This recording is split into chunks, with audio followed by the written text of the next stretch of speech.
I gotta confess, boss, I'm a little down. I love helping other vampires, but getting therapy myself sometimes ain't much fun. I understand. Looking in the mirror is difficult for any human, much more so when they don't cast a reflection. You ain't kidding. It just seems like there's always work to do, you know? Like my walking in the woods for 90 years wasn't nearly enough time.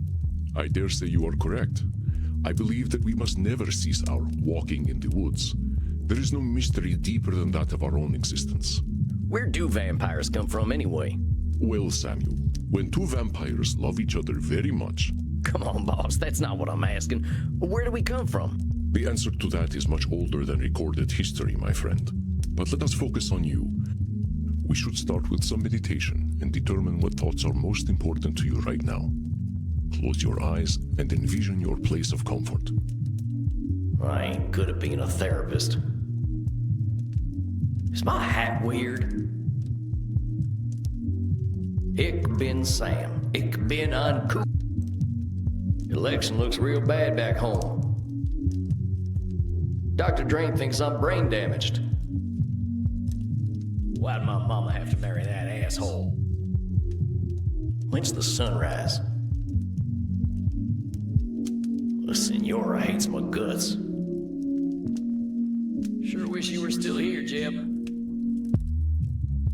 Actors need help, that's for dang sure. Wish I had more book smarts.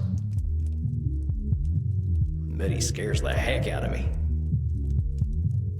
You're an idiot, Sam, hurting all them folk. Why'd I join up with a gang in the first place?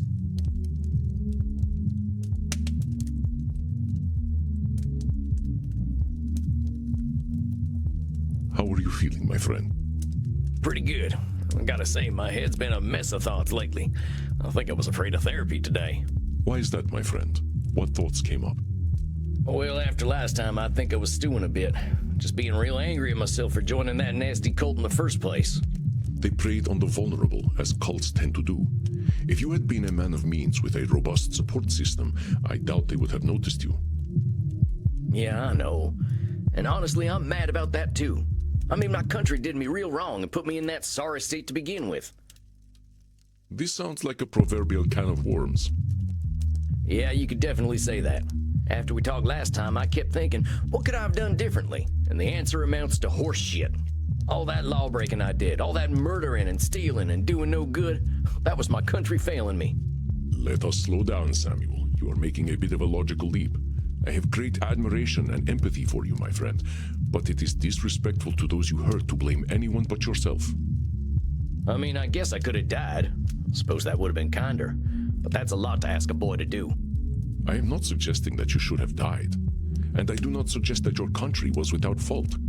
However, your country had its role, and you had yours. You are using a cognitive distortion called blaming. When we engage in blaming, we ignore or wipe away our own faults, attributing them to someone or something else. Our faults are precious, Samuel. We cannot be ourselves without them. Do not wipe them away. I mean, I just wish things hadn't been the way they were. If my country had taken a better trail, maybe I would have turned out different. Differently. I am sorry to interrupt, but Senora Deste might correct you less gently. Now then, perhaps it would help to put blaming into perspective. It is always humbling to see ourselves in the mirrors of our minds, is it not? Let's try some examples. See if you can tell when I am blaming. I turned into a bat the other day and flew right into a tree.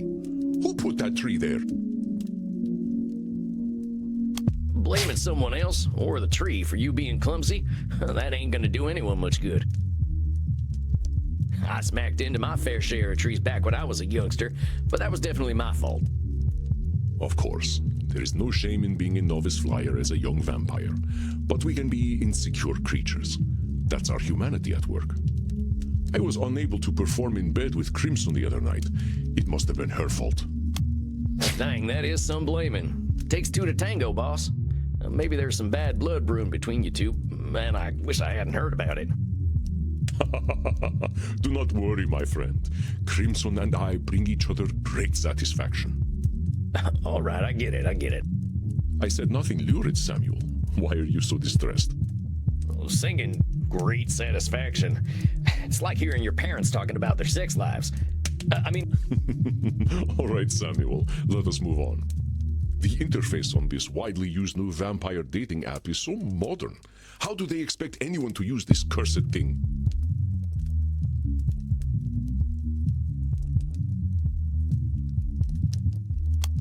come on now, boss. Not every app out there is designed too good, but we can't expect machines to run themselves. Well, that's some blaming right there. You are correct, Samuel. It was only hypothetical, of course. I do endeavor to keep up with the times. By the way, thank you again for teaching me Control-V and Control-C the other night. What a delightful trick. Oh yeah, way faster than going through the edit menu all the time. You youngsters always find the latest tricks. Let's keep going, though. Did you see the football game the other night? My preferred team played with great skill and should have won. The referee was clearly an agent of the Dark Lord. And now hold on, Andy. I think I saw the game you're talking about, and you're just blaming the ref for your team's mistakes. You got a great tight end, but one that plays a little dirty. Excuse me? I didn't mean it like that. Oh, heck, I can't talk right today. It's quite all right. Isn't getting dirty the point of play? It is the fault of the cursed sun that we must live in darkness. Well, the sun can't help being the sun, so don't go blaming it. The way I see it, we got our place, and that ain't nobody's fault. Well done, Samuel. Perhaps the sun is even more brilliant in our memories, and seeing the real thing would spoil it. Well, that's one way of thinking about it. I think I get it. I ain't trying to erase what I did. I'm just bitter that I felt like I had no choice at all. And it all goes back to the United States taking my daddy away for their manifest destiny. I'm mad at him, too. Dying for his country. What kind of nonsense is that? How'd his country pay him back? By making my poor ma marry a drunk who beat the daylights out of her and his kids? Ain't no damn wonder I turned out the way I did. That must have been devastating, Samuel. Countries are not human. They cannot feel, and stories such as yours prove it. I mean, what the hell, Andy? My daddy's corpse didn't give a shit about no United States of America. It's kind of funny when you think about it. He died fighting the British so the U.S. could say they own Missouri. Who the fuck cares? I'm telling you, Andy, the best thing about being dead is realizing how little that nationalism crap matters. Desire for identity can create monsters worse than we. What happened after your father died? Well, we didn't have nothing. The money was running out, so my ma got married to a hard man who drank even harder. He beat up my older brother, Jeb, for fun. And once Jeb started fighting back, dear old stepdad came for me. And that's when my brother killed him. It sounds like a tragedy from my own country's mythology. I am sorry that such a thing happened to you, Samuel. Your brother was brave. No kidding. We went on the run together, but he was the one who kept us alive and fed, mostly through stealing and begging. Once we stopped being cute, begging didn't work anymore, so we moved up to robbing and killing. Killed my first man at 12, and then it got a little too easy. That is young. I cannot imagine how difficult that must have been, Samuel. My country asked me to kill at 20, and I still remember how devastating it felt. Yeah, well, nobody told me to do it. Like you said, that was all me. I don't think anyone was surprised either. When my brother and I rode into a town, you should have seen the way people looked at us. They knew we were trouble, and we were determined as hell to prove them right. Aha, a moment, Samuel. I believe this is an opportunity for some growth. It's them distortions again, huh? To err is human, as they say. Do not be discouraged. There is something in what you just said that you cannot be sure of. Can you tell me what it is?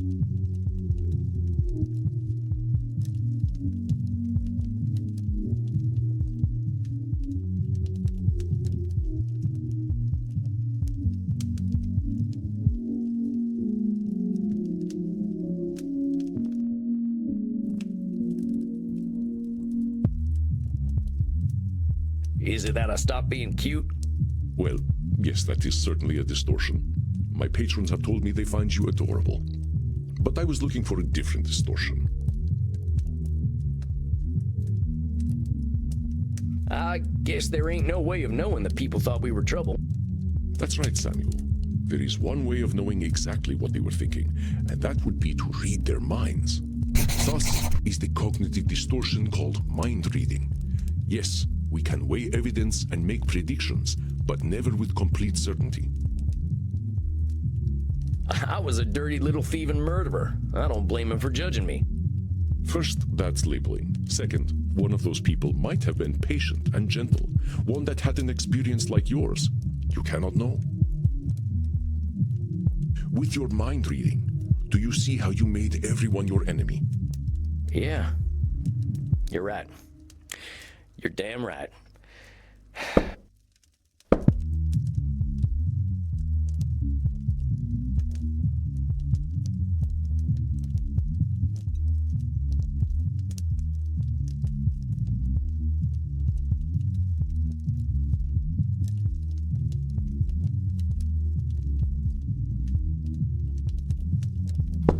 No one expects a child to be perfectly aware of themselves and the world, Samuel. Remember, start with compassion for yourself. Here, let us do an exercise to help you recognize mind reading. Jesus Christ would have disliked the idea of anal intercourse. I know that's mind reading right there. Unless you asked Jesus Christ himself and he told you, there's no way you'd know how he feels about butt sex. Very good, Samuel. Many in my time have claimed to know the mind of Jesus Christ, and none of them have ever even met him. You were there when he was kicking around. You ever meet him? No, that part of the world was never really vampire-friendly. The chair you're sitting in is one of his, though. Magnificent, isn't it? Jesus Christ made this chair? I bought it cheaply before he became a big deal. He was certainly ahead of his time as a carpenter. Dang, now I feel awkward sitting in this thing. It's more than 2,000 years old, Samuel. It is still just a chair, and it's experienced millennia of past wind. Don't worry about it. Crimson is upset with me because I forgot to take out the garbage. I know, because she told me so. I sent my friend Vlad an internet message, and he left it on red. He must hate me. That's some mind reading for sure. There's no way you know what Vlad's thinking. Maybe he wasn't ready to answer, or maybe he forgot. Excellent, Samuel. That's correct. There are endless reasons why Vlad would leave my messages on red, and only Vlad knows them. Reading too much into an internet message is a massive waste of time. The Pony Express was a lot healthier, I think. This internet stuff makes people get real nutty. Mortals are in more of a rush than we are, I'm afraid. Let us continue. One of the patrons of my club was having dirty thoughts about me. I know because I read his mind with my vampiric powers. Wait just a sec. That's definitely mind reading. You read the fella's mind, so you knew what he was thinking. Aha! That was a trick example, Samuel. It is not a cognitive distortion if I know the contents of his mind for sure. However, while it is not a distortion, it is rude to read another's thoughts, so I choose not to do so. It is better for all if private thoughts remain so. You didn't actually read his mind then? No, but at my age, the signals are obvious. He was having very dirty thoughts indeed. Would you like to hear them? Come on, boss. I can't resist teasing the American a little. I will proceed with more mind-reading statements. I told our bouncer, Bert, a funny joke the other day. He was quiet, but very amused.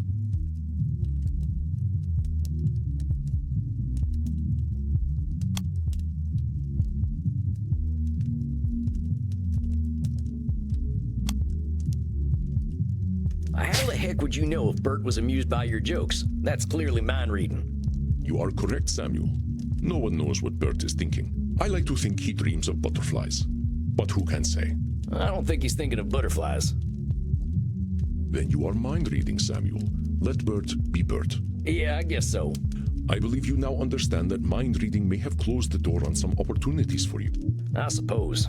I can't really know either way, but I guess that's the point of all this. Knowing what's real and what's not. Exactly, Samuel. So tell me, what happened to you and your brother? You don't know already. I thought we were famous Wild West outlaws. They called us the Handsome Boys on account of the fact that we were young and good looking. I think we made as close to a living as possible while keeping up a life like that for some 35 years. They stopped calling us the Handsome Boys eventually. Mostly they just called us those two sumbitches. Jeb and I married a pair of sisters, even talked about settling down in some kind of fashion. I guess we got greedy though. One last big job, as they say in the pictures. Met this fella in a saloon who'd heard of us. Went by Ernie. He said he'd help us take down the Pioneer Missouri Bank. A take of $30,000 split 3 ways. That's about $1 million in today's dollars, but that kind of money was unthinkable back when. We got the money all right, but my brother got shot in the head. Dead before he even hit the ground. I didn't know who did it, so in my rage, I killed every soul in that bank. Ernie and I ran off with that dirty money, but weren't nothing the same after that. When she heard the news, my sister-in-law was screaming so loud she scared the coyotes away. My wife left with her that night, and I didn't see either of them ever again. Not sure I wanted to. I had $15,000 and no interest in spending it. Just sat there in a sack. When Ernie invited me to join his gang, I saw no reason not to. I'm pretty sure I signed that devil's contract as soon as I started killing them folks in the bank. I am sorry, Samuel. That is a truly horrifying story. I can hear the pain in your voice. Your brother was precious to you. Yeah. He wasn't a good man, Andy. But he kept me safe. Without him, I knew I'd be doomed. I was certain I had no choice but to join the Mystic Bastards. Yeah, I know. Cognitive distortion. I know you know, Samuel. A new one, but I think you can identify it on your own.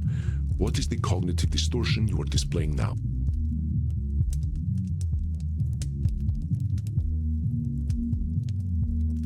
I was so sure I was right to join the Mystic Bastards. Ain't nobody could have convinced me otherwise. Indeed, Samuel.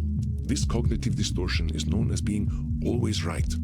And when you are always right, your choices are limited, even if they lead to doom. We become so convinced that only we have the appropriate perspective, even in a world of infinite possibilities. One would expect immortals to be immune to this distortion after seeing their beliefs challenged over generations, but we are just as susceptible to being always right. Let's try some examples so you can identify when I am always right. I have the experience of ages. My authority cannot be questioned. Okay, Boomer. Excuse me? Just something I hear the kids say when old mortal folk are acting like they're always right. The folks born after World War II are real good at destroying the world, but they assume age leads to wisdom. It ain't necessarily so. You are always right about that. Well done, Samuel. With my multi-generational economic expertise, I am confident that market conditions will result in mass layoffs in the next quarter. Hold on, you can't know that layoffs are going to happen after the next financial quarter. I did not say that I was certain, just that I had earned confidence in my prediction. Modern stock markets are run by a cabal of dark cultists, and one can make educated predictions about their behavior. Wait, are you serious? Yes. They sacrifice all to the dark god of ever-increasing profit. You should know this, Samuel. Their dark gospel reigns supreme in your land. Oh, right. I guess I never thought of institutional investment bankers as dark cultists, but you're right. That's exactly what they are. If only they had chosen a more ethical god than unrestrained capitalism. I know that turning another into a vampire inevitably results in resentment.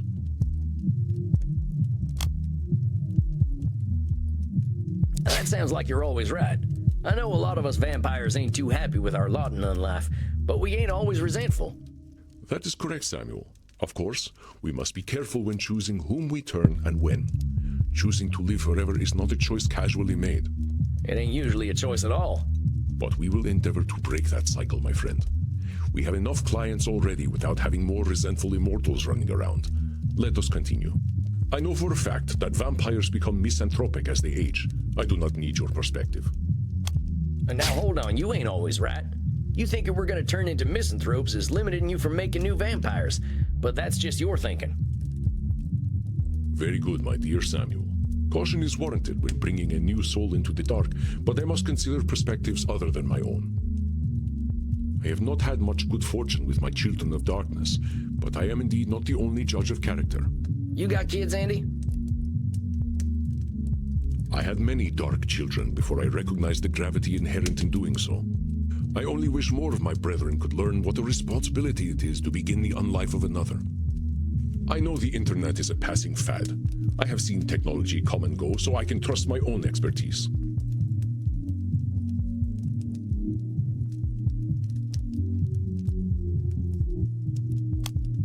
I think you're doing a little always right there, Andy. A lot of folks had unwavering confidence that the fax machine was going to stick around forever, but they weren't right neither. Truly? I still use my fax machine. It is the preferred mode of communication among vampires here in Germany. Heck, I guess that just proves no one is always right about technology. I think I get it, boss.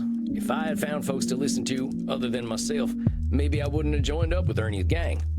Perhaps, perhaps not. You had plenty of reasons for making the choices you made. Reflecting on them is what helps us to grow. Yeah, I'm a lucky fella all in all. I did some stuff with those vampires that I was pretty sure erased any humanity I had left, but I was wrong. Them transcendentalists I hold up with were ready to help me no matter how nasty I was. And I know I've done a lot of thinking on my own, but I owe them everything. I've done a lot of thinking on my own, but I owe them everything. Is that so, Samuel? Can you point out your own distortion there?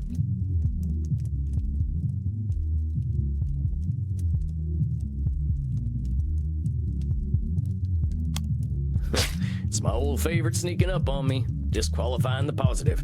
I did plenty of work on myself. That's right, Samuel. And why were the transcendentalists able to help you? We just went over it tonight.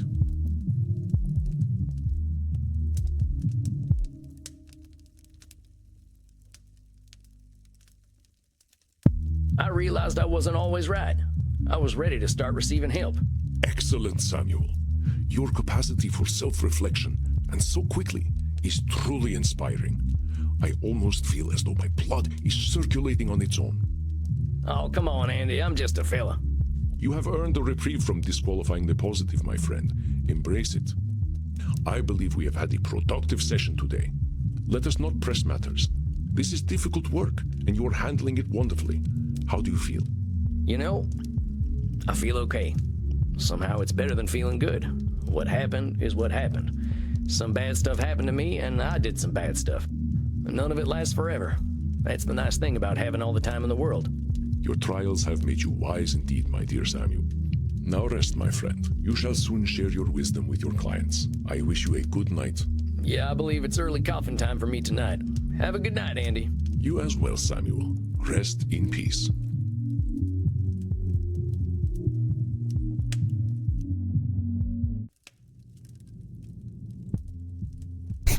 Samuel, greetings.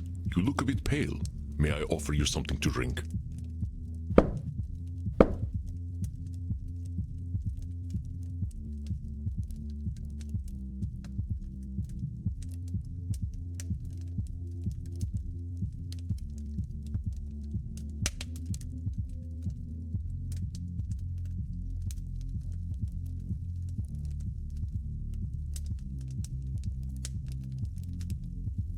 Yeah, you got any drinker's blood? I know you are joking. You will not dilute your blood before a session.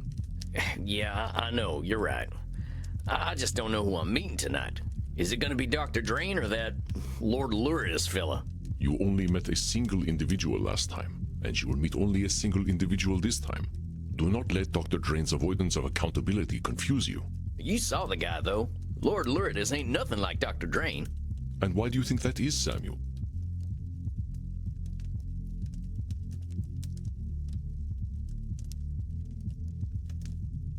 Well, maybe it's easier for Dr. Drain to blame Lord Luridus. Correct, Samuel. A mild change in personality would be within Dr. Drain's control. Luridus is not, and therefore, Dr. Drain relinquishes control. Prepare yourself, my friend. Let us find the darkness that lives within Dr. Drain.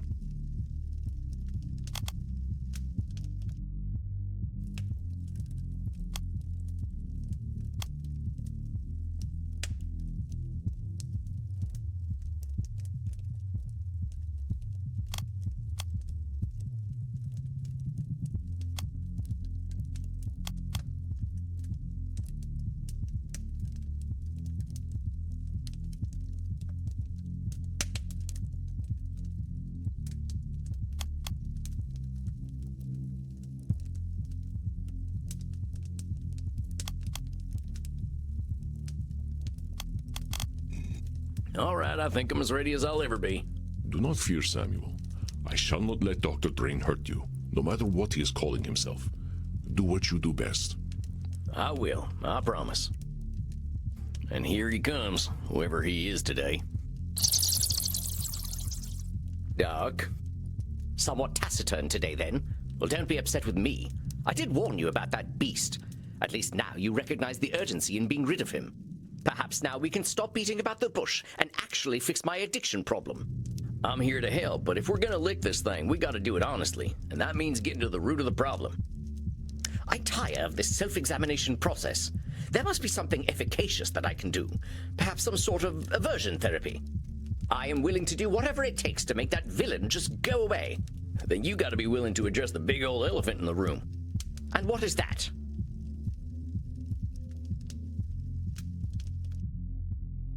I hate to say it, but Lord Lourdes is kinda hot, ain't he? I've never seen the man, and I fail to see what relevance his physical appearance has to my problem. Well, I just thought you should know. I could perform an MRI on you, you know. Perhaps rigor mortis has hit your brain. Actually, it was something else I was gonna mention. You and Lord Lourdes ain't two different people. You keep talking about him like he's someone else, but you both got the same brain in there. Complete and utter nonsense. You've met him. We share absolutely nothing in common, and what's more, I am fully aware that he hates me. Take a look at this note he left on my desk. That's supposed to be you there with the micropenis? Indeed. Juvenile humor, to be sure. Certainly nothing I would produce. Ain't he got the same penis, though?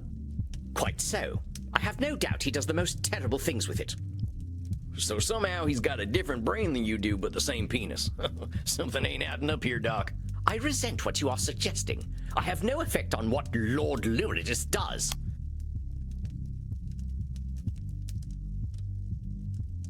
Dr. Drain seems to assign himself no responsibility at all for the actions of Lord Lourdes. Is this fair?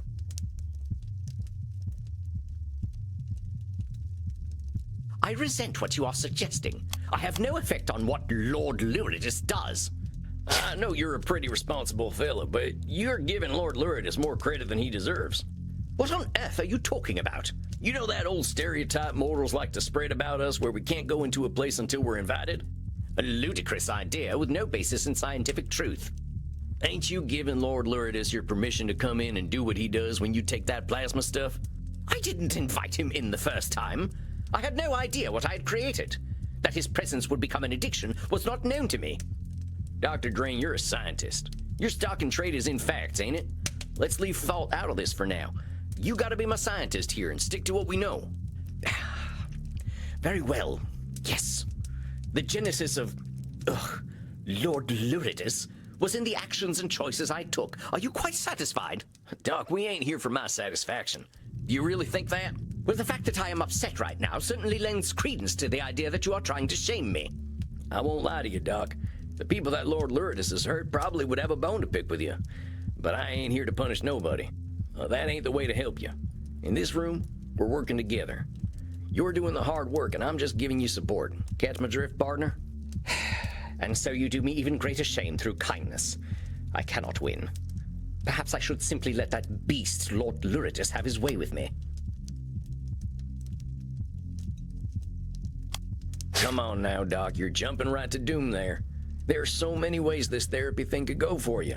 It ain't we destroy Lord Lourdes or Lord Lourdes wins. Jumping right to catastrophe just ain't realistic.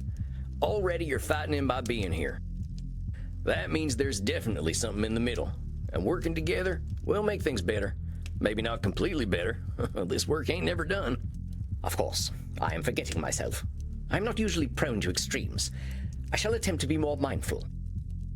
I ain't expecting you to be perfect, Doc. And I don't want you to expect perfection from yourself either. What I'm asking you for is self-compassion. That ain't erasing blame. It's just approaching yourself from a place of understanding. That's a scientific method, ain't it? I doubt many in the scientific community would agree with such a statement, but I believe I understand the thrust of it. We cannot address facts if we mask them in emotionality. That's exactly it, Doc. I couldn't have said it better myself. Indeed. Thus my attempt to synthesize the thought properly. Well, thank the dark powers that made us. Someone in here's the smart one. Very well. We shall take a strategic, scientifically sound approach. We will agree upon facts, develop hypotheses, test, and validate. If I rely on the science, I will never be wrong. Well, sounds good to me, compadre. Let's start assembling them facts. Can I ask you some questions then? You may. Let us begin. Alright, so you told me that the thing that makes your plasma addicting is how good it makes you feel when you wake up from it. From your scientific perspective, what makes it feel good? From a chemical perspective, good feelings, or positive emotions, are the result of neurotransmitter action. Considering the specific emotions felt in the immediate moment are contentment and satisfaction, it is certain that I am experiencing an oxytocin and dopamine release. It is a primal limbic response. In laboratory settings, we observe a constant drive in animals towards stimulating the release of amygdala-receptive neurotransmitters. I think you're gonna need to boil that down for me, Doc. I did not come here to teach, but so be it. Ask your questions. What's the limbic system do? The limbic system functions as the emotional center of the brain, responsible for emotional responses such as joy, fear, and anger. So it's like the part of my brain deciding if I should be scared of a rattlesnake, or happy about a belly full of blood? Precisely. It plays a crucial role in forming memories and making decisions based on emotional experiences. Often called the lizard brain, it's evolutionarily one of the older parts of the brain, indicating its fundamental role in regulating survival instincts. I've been called lizard brain before, but I'm pretty sure it wasn't a compliment. What's this about neurotransmitters? Neurotransmitters are chemical messengers that neurons use to communicate with each other. For example, social bonding reliably triggers a release of oxytocin, creating a sense of security and attachment. So, if I'm reading you right, when I'm feeling all snug after a good feed, is them oxytocin neurotransmitters doing their thing? Exactly. This process is an integral part of our brain's reward system, encouraging behaviors that are perceived as beneficial for our survival and well-being. So, survival feels good, basically. Yes, though I would not publish such a statement in an academic paper. So what's all this stuff really mean in the end, Doc? Why's this neurotransmitter stuff even matter? An intriguing question. Naturally, emotion does not have a practical evolutionary application on its own. However, these emotions signal to the reptilian brain whether or not we are under threat.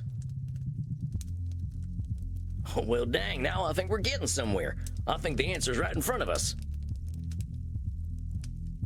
Oh? And what is it that your rooting, tooting brain can synthesize that mine cannot?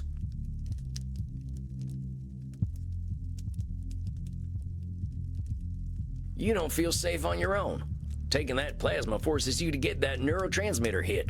An intriguing theory. However, evidence stands against it. Like it or not, I am a vampire. The only thing that may threaten me is the sun or a more powerful vampire. I should not be experiencing feelings of mortal danger. I am not immortal. Logically, I should know such a thing is ridiculous.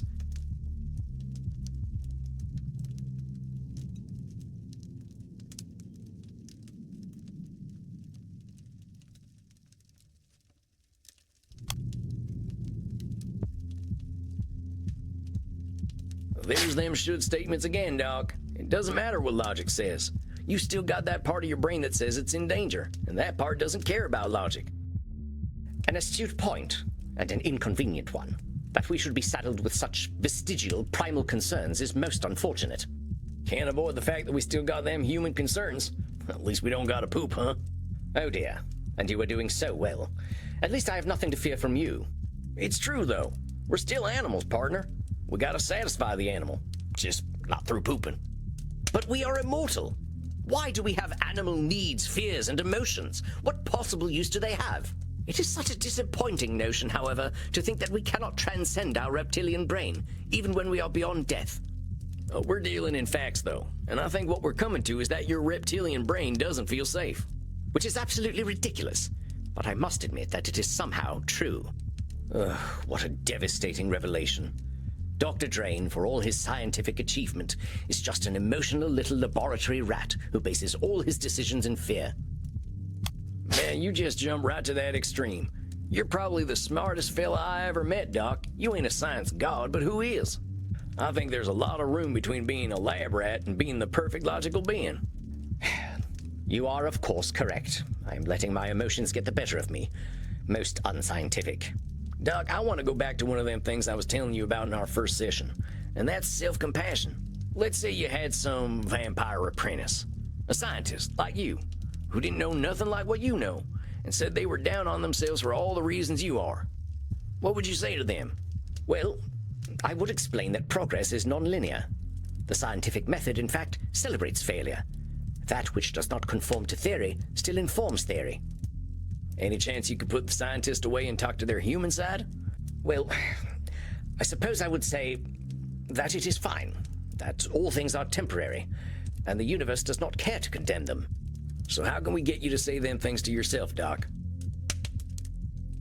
My situation is not the same. I was trained in the age of discovery. I bear the responsibility for that age. But if this project of mine, to create the blood that will sustain the world, is not what I am here for, then what is my purpose? Well, let me ask you, what's the purpose of a gopher? Rodentia geomedy. Rodents endemic to North America, known for their tunneling ability and as agricultural pests. I believe they are the prey of owls, snakes, and coyotes, and are omnivorous themselves, consuming vegetables, insects, and small mammals. I wasn't expecting you to be so thorough. I don't think I knew half that stuff. I have come to learn nearly everything there is to know about mammalian biology as a result of my research. Please get to the point. I think I forgot what it was now. That is not encouraging. Hold on a sec, I think I've got it. Gophers are real cute, with their little hands and all.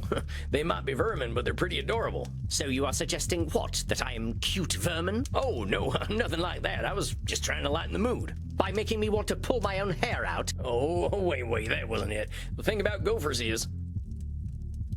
Well, see, you're kind of like a gopher. Am I now? Pray tell, how am I like a gopher? Well, you live underground, and you're real alert all the time.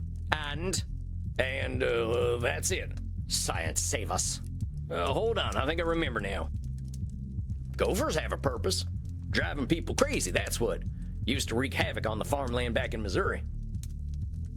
Absolutely ridiculous. That is not their purpose. It's an ill-informed anthropocentric philosophy defined and subscribed to entirely by said anthropocentrists. I didn't know bugs could do that. Anthropocentrists, not arthropods. Humans. Homo sapiens. I am saying that you have created a purpose for the gopher that the gopher is entirely unaware of. So, who made your purpose, Dr. Drain? What? Well, I did, I suppose. So if you made it, you can change it, right? But how can I change my purpose? I have always been a scientist. So that's what I am.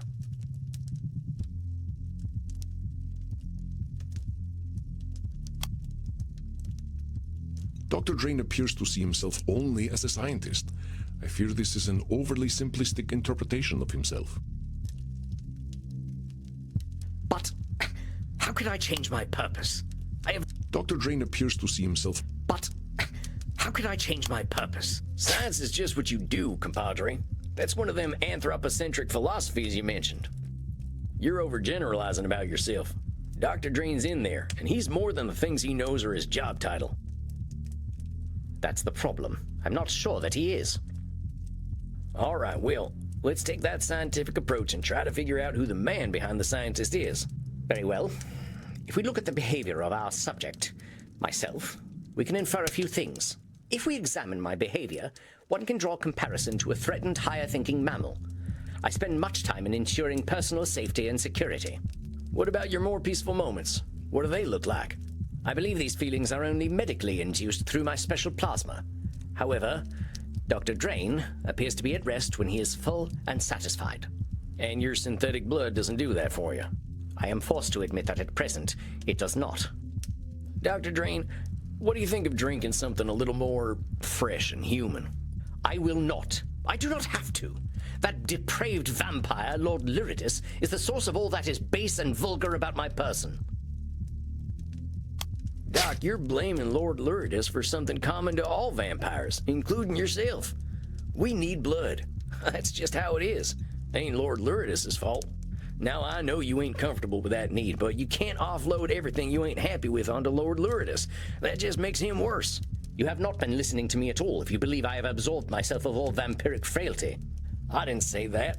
I'm saying you're distancing yourself from your needs by saying they're Lord Luridus's needs. Well, what if you indulge Lord Luridus once in a while? Maybe you could keep him from coming out. Do you not understand what I have been working toward for the last 400 years? I will finally be able to transcend this thing that I am. I shall be a parasite no more. Come on, Dr. Drain, what you are ain't a parasite. Look what you've done with your time here. Oh, forgive me for wanting to transcend the lifestyle of a female mosquito. Well, heck, maybe you wouldn't be so keen to transcend if you didn't call yourself them names. We all gotta consume to live, Bronco.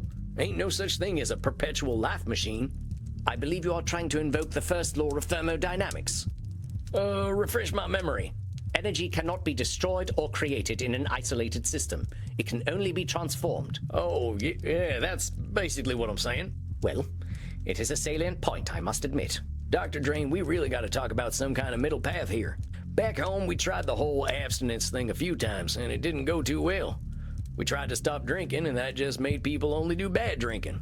We tried telling teenagers sex was evil, and that just made them want it even more while being ashamed of themselves. What if you just tried to do some of them things Lord Luridus does? Just don't do them the way he does. I find the idea utterly repellent. Yeah, but then you go and take that plasma, and Lord Luridus makes the decisions. We don't want that, right? Fine. Fine. I'll drink some blood. But I warn you, Sam, the price of failure is most dear. If I should lose my humanity, all of humanity will lose. Doc, you really can't be putting the weight of the world on your shoulders. That ain't something you can control, compadre. Now, I know you're a capable fella, but the world is gonna turn with or without you. You think so? I can't imagine someone with my highly rational mind feeling so strongly if my prediction weren't firmly rooted in fact. I know it all seems real heavy right now. Just show yourself a little compassion and patience. Beating yourself up over a future that ain't happened yet isn't gonna help you. We need to go back to this thing I brought up before. You're a smart fella, Dr. Drain, but sometimes you're forgetting vampire commonality. We've all felt like the world was ending or that we're awful monsters. But them feelings are our perceptions alone. Yes, I'm aware. Perhaps I've been a little too human in my foibles. However, you forget my training in history. I am not an average vampire. I was trained by the great Professor William Harvey. I have had 4 centuries to unlock the secrets of animal biology. I have a duty to humanity and to my own legacy. A duty I should not fail in. Otherwise, what was it all for? Hold your horses there, amigo. You say you've got a duty to humanity? Well, that ain't scientific at all. It ain't just anthropocentric, it's Dr. Drain-centric. Nobody said you had to do anything. Remember when we first started talking, I told you about them should statements? That's what you're doing, compadre. Just remember that them shoulds are yours. Yes, I must be frustrating to you, Sam. I invoke the same delusions over and over again. Hey, come on, Doc. You should be proud of yourself. You know what the difference is between you and vampires who never improve themselves? You're here. You've made a commitment to getting your head on straight. And you're getting there, my friend. Already you're making some big changes and investing in yourself. I can see it. So let's cut Dr. Drain a break. How about it, amigo? He doesn't need the weight of the world on him. There's only one thing he should do, and that's have a little understanding and empathy for himself. You get me? Yes, I get you. Very well. I shall try to keep a clear head, and I will arrange to drink some real blood. There's plenty of it in the lab. I shall just liberate some of it. Good man. We'll talk about how it's gone next month, all right? Indeed. Until then, Sam, and thank you for your patience. I ain't got nothing but time, amigo. You can thank me by being patient with yourself. All the same, you have my thanks. I shall see you in a few weeks then. Farewell. Well done indeed, Samuel. I think we are starting to see a new version of the good doctor in the making. I hope you're right, boss. That fella's awful hard on himself. That is normal, my friend. Being a vampire takes a lot of self-acceptance. He is only taking his first steps in discovering this. Yeah, fair enough. It took other people forgiving me for me to forgive myself. And now you pass on this gift of compassion to Dr. Drain. Now, Samuel, the evening is still young. See what the night has to offer downstairs. That sounds good, Andy. Rest in peace, my friend.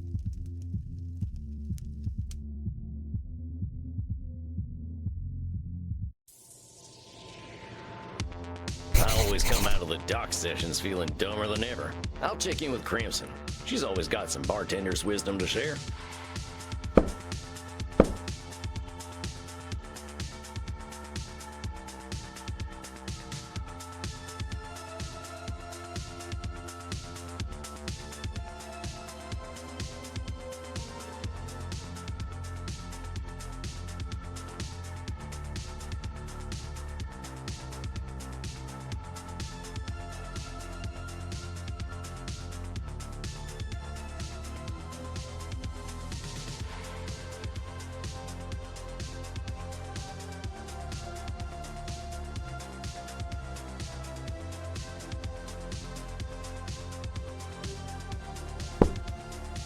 Howdy, Crimson. Looks like a nice crowd tonight. They're always a nice crowd, cowboy. We like to maintain an asshole-free zone. I'll try not to be an asshole then. I'm not worried about you, cowboy. You had a session tonight, didn't you? Yeah, with the doctor fella. We had a hard talk about what being a vampire means. He's having a hard time coming to terms with it, even after 400 years. I can understand that. I've stopped aging for the last 20 years and don't know how I feel about it yet. How do you think it went with him? I think we're finally getting somewhere, actually. It's funny, a lot of vampires forget they're human, but he keeps forgetting he's a vampire. But just like we can't opt out of being human, we can't opt out of being vampires either. Must have been a hard talk, cowboy. I sometimes wonder what I am. Staying the same age, drinking Andy's blood to live. Don't get me wrong, I like not being dead, but I still feel like I'm living on borrowed time. Is this a good time to ask why you don't just join the dark side? It ain't that bad being dead. I'm just not sure what I'd do with forever, you know? Eternity's a long time. Yeah, I think a lot of us vampires can't answer that question either. And I don't think there's one answer anyway. There you go. So I guess I'll keep putting off the question. But nobody's rushing you, Crimson. You think I'd let anyone? But thanks for listening, cowboy. Now why don't you go mingle? There's a new fella in the kink room who's very interested to meet you. I guess I'll go be social then. Thanks, Crimson. Wait a sec, that ain't... Greetings, my child. Keep your distance, amigo. I know our kind ain't had good history, but I ain't in the mood for an exorcism or nothing. Ah, my child of the dark. If I were to exorcise you, nothing would be left when I was done. Only the good Lord is free of sin. We are all children of darkness. Holy smokes, what Bible have you been reading? I know my scripture, my son. However, I am by scripture and dark metal ordained, not by any church of man. So, you're some kind of freelance priest? Yes, I suppose I am. It is the only way I can give succor to those who need it most. So I gotta ask, seeing as we're in a kink room, what kind of sucker are we talking about? I follow in the path of the Lord. I share my body, and I share my blood. Ain't this a little blasphemous for your kind? To whom, my child? God is in everything, including you, sweet vampire. Can God blaspheme against himself? I merely wish to give comfort to those who live in darkness. And so, I choose to live in darkness with them. Come, my son. I shall give succor to you. Well, all right. Maybe if you stop calling it that. Ouch! You hit me right in the artery, my son. Oh, dang it. I thought I was in the wrong place.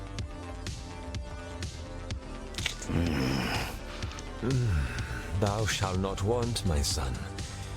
Are you comforted? Yeah, I guess I am. I know those of my faith have hunted your kind. Perhaps we fear our own sin, so we seek the sins of others. I seek only the Lord in everything. As do we all, whether we know it or not. You ain't wrong, I suppose. Hey, a little awkward, but what's your name, fella? I am Kieran. It means little dark one. The night always did call to me. Well, Kieran, I'm Sam, and I appreciate the blood, but I'm gonna turn in. A little sleepy now. Go with God, my child of the night. Oh, yeah, I'll do that.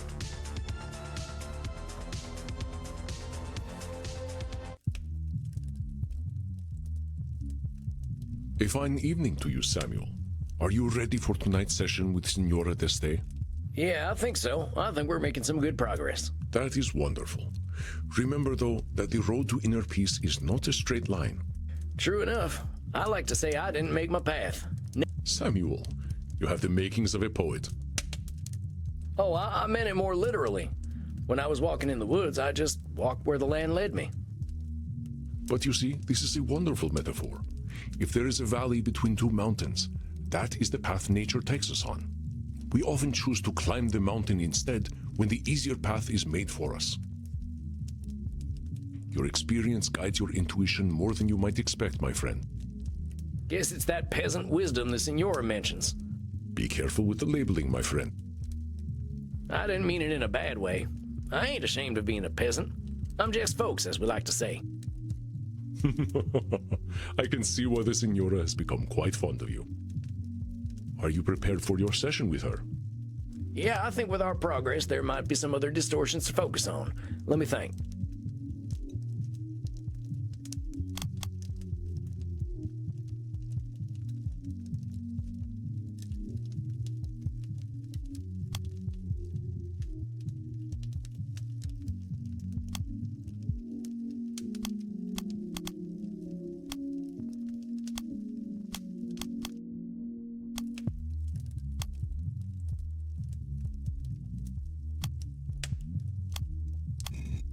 All right, locked and loaded. The people of your country have so many colorful phrases having to do with firearms. I do not understand the obsession. I can't explain it neither. I shall leave you alone with the Signora, Samuel. Howdy, Signora. Good to see you tonight. You are looking forward to seeing me? Well, sure I was. You're an interesting person, Signora. It's a privilege to get to know you. I suppose you have learned something of manners yourself. I thought a lot about the things we talked about last time, you know. Oh, yeah? What about exactly? About how foolish I was for wasting my time for so long fighting against reality. A woman so learned and accomplished was probably never ineffective or foolish, don't you think, Samuel? About how foolish I was for wasting my time for so long fighting against reality. Now hold on, Signora. Maybe you were fighting reality some, but that doesn't mean you were wasting your time. That fighting with reality is just part of what makes you human. It's your experience, your journey that you're learning from. But if the aim was to control my family, I failed to achieve that aim. Yeah, but that's real all or nothing aim, Signora. It's easy to fail when the conditions for winning are so narrow, right? Yes. You are, of course, correct. Would that I had listened to the simpletons in my life earlier. Well, I'm glad you've been doing some thinking. You were putting so much pressure on yourself to be the one keeping your family going. I can tell how much it was weighing on you. I spent so long trying to fix them, trying to transform them into something that they were not.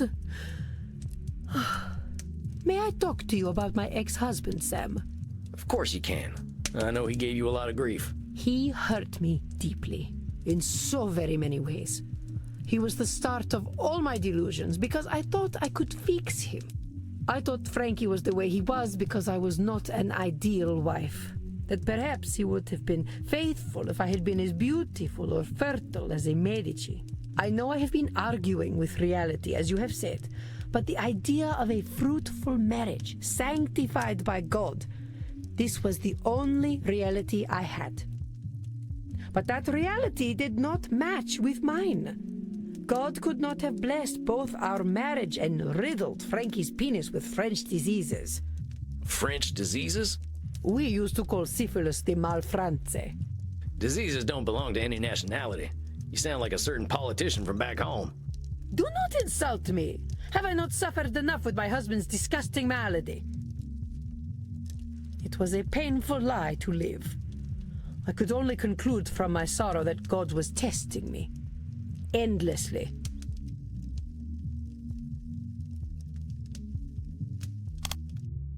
The Signora was seeking a justification for her feelings, and I believe she found one. It was a painful lie to live. I could only... The Signora was seeking a... I want to challenge you on something there. That sounds like a kind of hopeless statement. Like you're doomed to keep being tested on God's terms. Perhaps it was hopeless. As you said, Isabella d'Este and Francesco Gonzaga could not change their natures. That's true, but here's the thing.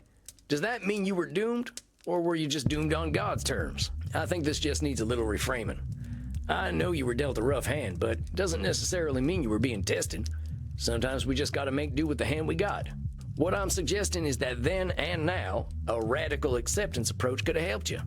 What do you mean?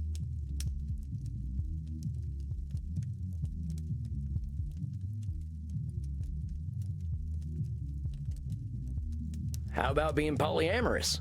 That way you'd still have each other at home, but you could have gotten different needs satisfied by different people. Please. It was the 1490s. Such things were not acceptable unless you were a pop singer like Bartolomeo Tromboncino. Oh yeah, Bartolomeo Tromboncino. Can't forget him. Do not be impertinent. He was a Frotolo star. Every man and woman dreamed of sleeping with him, including myself. Huh. I figure Fratello would have been illegal. All that rubbing in public. Porca miseria. A Frotolo is like a madrigal. He was a madrigal singer. You are thinking of frottage. Oh yeah, sorry. Guess them mortals downstairs got to me. You could have had some sort of secret arrangement. That was pretty common back then, right? Oh, we did have a secret arrangement. The arrangement was that he kept secrets from me and I pretended not to know about them. Had you ever considered talking about it? I could not. You do not know what it was like back then. A woman, even one such as I, was always subject to her husband. I did not have a say in his affairs. I had to play the part of the good wife and mother. You must understand, I only earned my significant power by playing the societal game. But he knew you were aware of his indiscretions, didn't he? It was hard to deny when he approached me with that rotten thing between his legs. So why not bring the issue out in the open? He would have become angry, I am sure. Perhaps he would have beaten me and taken away the privileges I had worked so hard to earn. Perhaps it is pointless to tread over the past again and again. What has happened has happened. It has been nearly 5 centuries. I should not let the past haunt me so. It's a hard thing, Senora. But no matter how old we get, the stuff that happened to us when we were alive is the stuff that makes us who we are. To think you should get over it ain't being fair to yourself, and it's a challenge you created. Nobody expects you to get over your past. Heck, anyone who would have thought that's long dead now. There is truth in what you speak. My father and mother, my husband, the Pope, even the Holy Roman Emperor, they are all very long gone. If I am true, Sam, I am still very angry about all the lies I was told. I may be harboring some resentment. You don't say. You will understand when I tell you of Frankie's greatest crew. I will tell you that the man, for all his fighting spirit, had very weak sperm, for he could not sprout a male seed in my womb.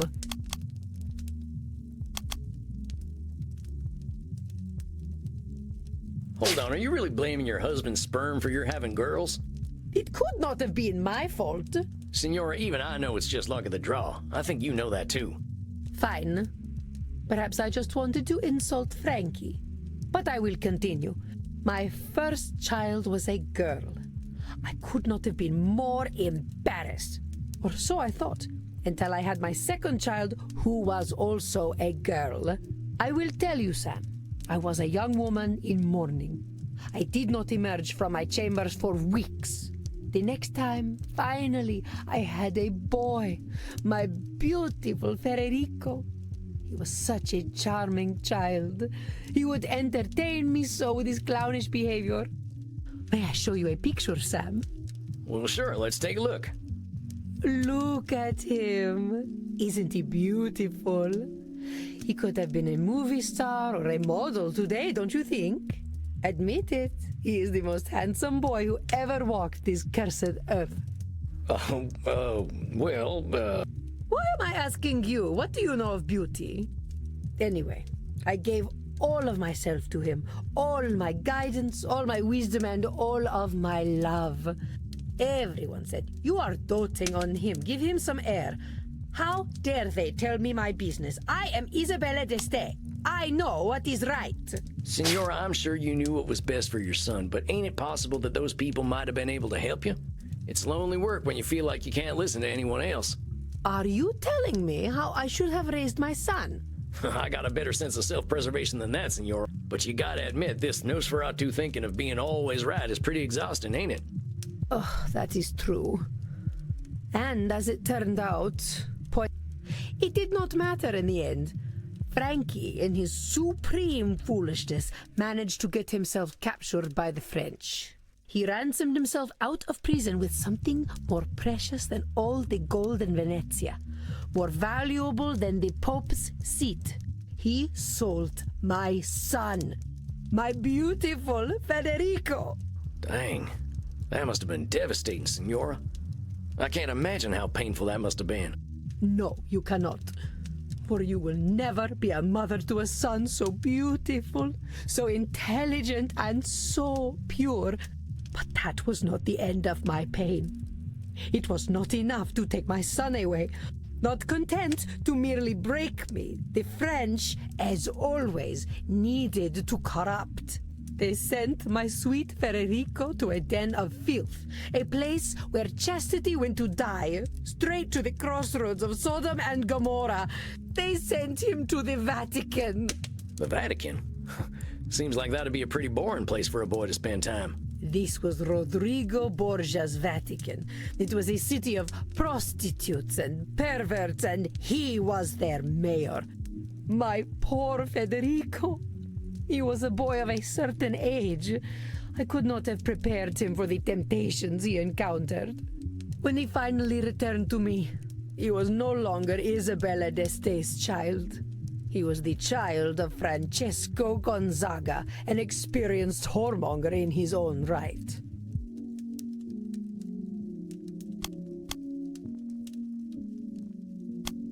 Hold on a sec. No longer your child? You can't think that's true. You raised that boy, and there's no way he could forget you. Maybe he got up to shenanigans out there in the Vatican, but you're only hurting yourself by erasing your influence on him. Now be honest. Did he lose everything you taught him? No. He still had an appreciation of art, for which he had some taste. And he had some political acumen, I suppose.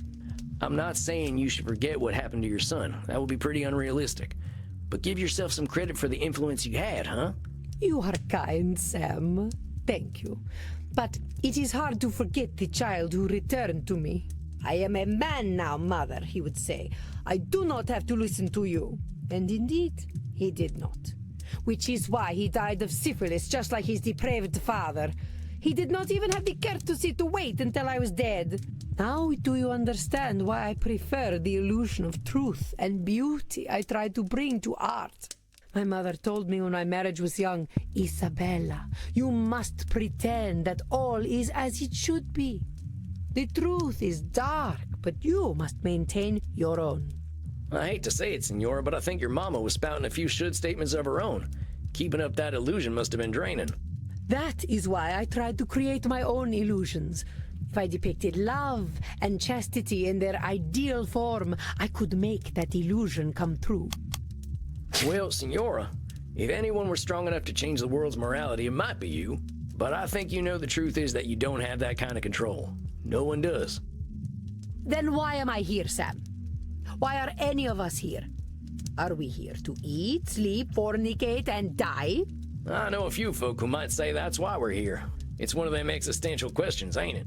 Here's my take, Senora. I think you're here to be you. I certainly hope you have something more intelligent to contribute than that. I don't really. Here's the thing, Senora. None of us is going to change the world overnight, or even in a millennium of nights.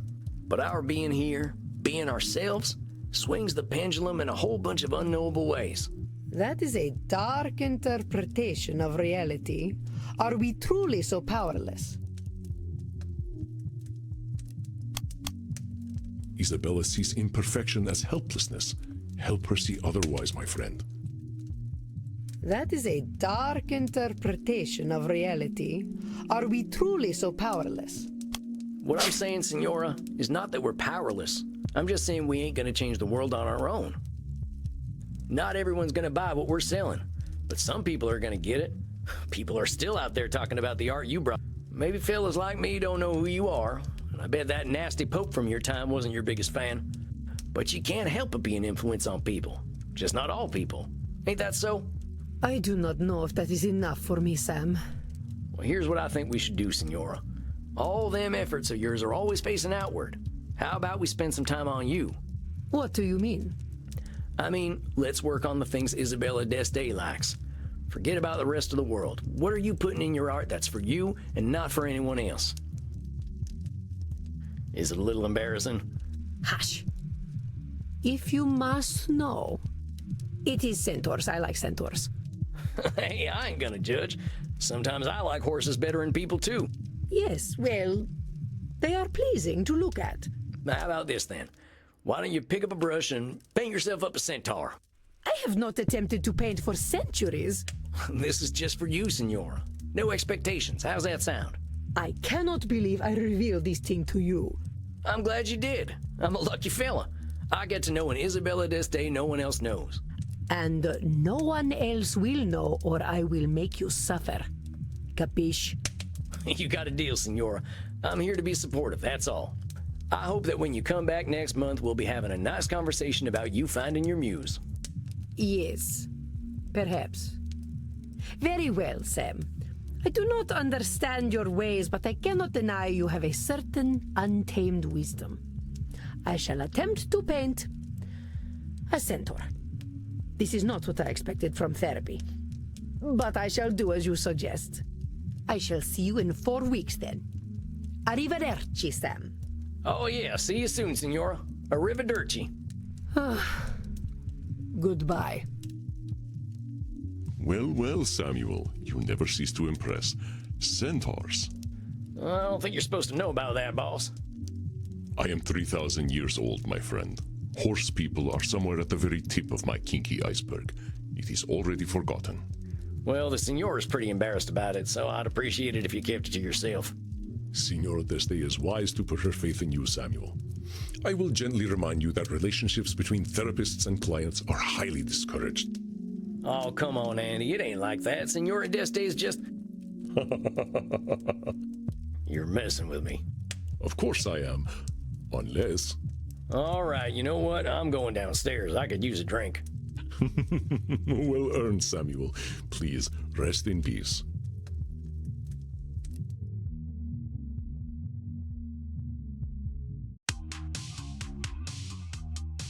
Poor Senora.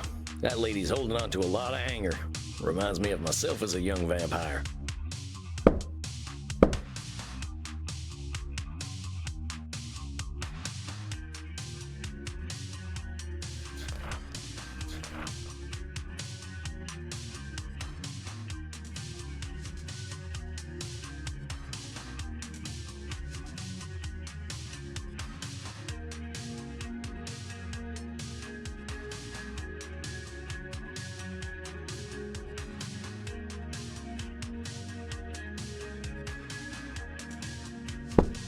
Pretty hot in here tonight. I think I'll get some air. Maybe I can get to know Bert a little better. Hey, Bert, how's the crowd tonight? Same old, huh? So, summers sure are warm these days, huh? Bet Europe was a lot colder in your time. You think the infinite dawn will happen in our own lifetimes? Oh, that's what some vampire climatologists say. I don't know. I figure we can still do something about it. I know it's easy to get disillusioned, but get your chin up. It's been nice talking to you, Bert. I'm gonna head inside. Have fun, mate. Hey, Crimson, how's the crowd? Hey, cowboy. Bit busy tonight, but how'd your session go? No, I think this lady's starting to realize what she can't control, which is a lot. She's still mad as hell about it, but I think we're getting closer to acceptance. I know how she feels, cowboy. I feel like I wasted years of my life in DC trying to make the world a better place. But it sounds like you are making progress to me. She's got time to make her peace. That's what Andy says about you vampires. Yeah, that's true. We can take 40 years or 400, but that's up to us. In the meantime, I'll whip something up for a hot summer night. What's this now? Blood margarita. Figured a hot-blooded desperado like you could use something cold. Oh, mighty kind of you, Crimson. I'll let you get back to work and take this up to my coffin for a quiet night. Night, Sam. Now let's see, what'll help me reflect on the night? I think there's something Omar Khayyam once wrote that I can look up. Or I could watch Buster Keaton almost get himself killed a bunch. One of my transcendentalist friends told me about this one. I ain't too good with poetry, but this piece always stuck with me. The moving finger writes, and having writ, moves on. Nor all thy piety nor wit shall lure it back to cancel half a line, nor all thy tears wash a word out of it. Funny how people in far-off places and times always had some similar perspectives. Omar's right. You can't change the past. Life moves forward. I think that's enough for one night. Better get me some shut-eye. Got the feeling my work's gonna get harder before it gets easier.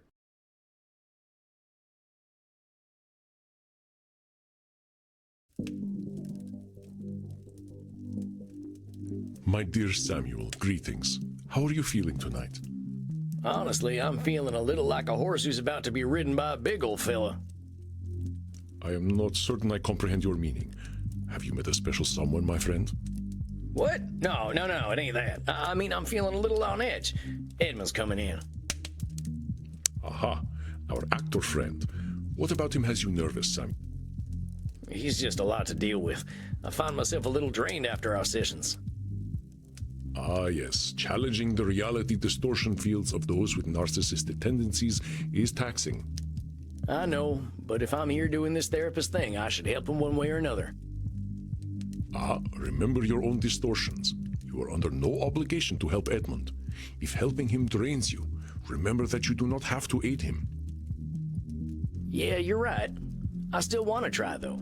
I want to see if I can help him. I shall not stand in your way, then.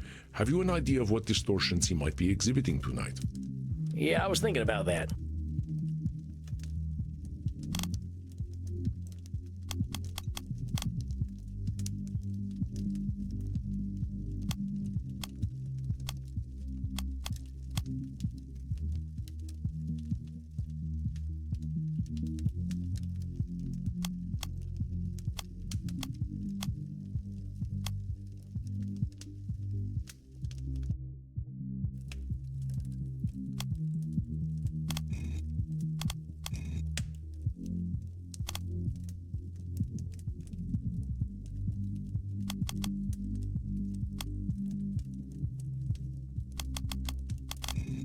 I think that should cover it. I wish you peace and patience, Samuel. Good luck tonight. Thanks, Andy. Edmund, amigo, how's it hanging? To the left and most proudly, my dear boy. Indeed, tonight I sit before you victorious. Thy gentle prodding hath guided me back to the womb of creation. Do I want you to spell that out for me? The stage, good sir, the stage. For if all the world's a stage, then the stage is where humanity is born. Yeah, I guess that must be true. So what are you saying? You nabbed some kind of juicy role? Not just any role. Nay, I have been given the opportunity to once again subvert the audience's expectations. Though it was thy tender words that cleared the mists of doubt from my mind and reminded me that I belong to the stage, not to the audience. Well, I'm glad to hear that, Eddie. Tell me all about it. What's been going on? Do you remember the advice you gave me when last we met? I told you to film yourself doing some acting, right? How'd that go? I did as you suggested. I set up a camera, and for no one but myself, I became the Dane. Marmaduke? Hamlet, my dear boy, Hamlet. I watched the great Edmund Kean inhabit the bard's greatest role once again, and in him I saw humanity pure, naked, and true. It was akin to pornography, albeit far more revealing. That Edmund Kean, I told myself, he and only he could produce something so beautiful.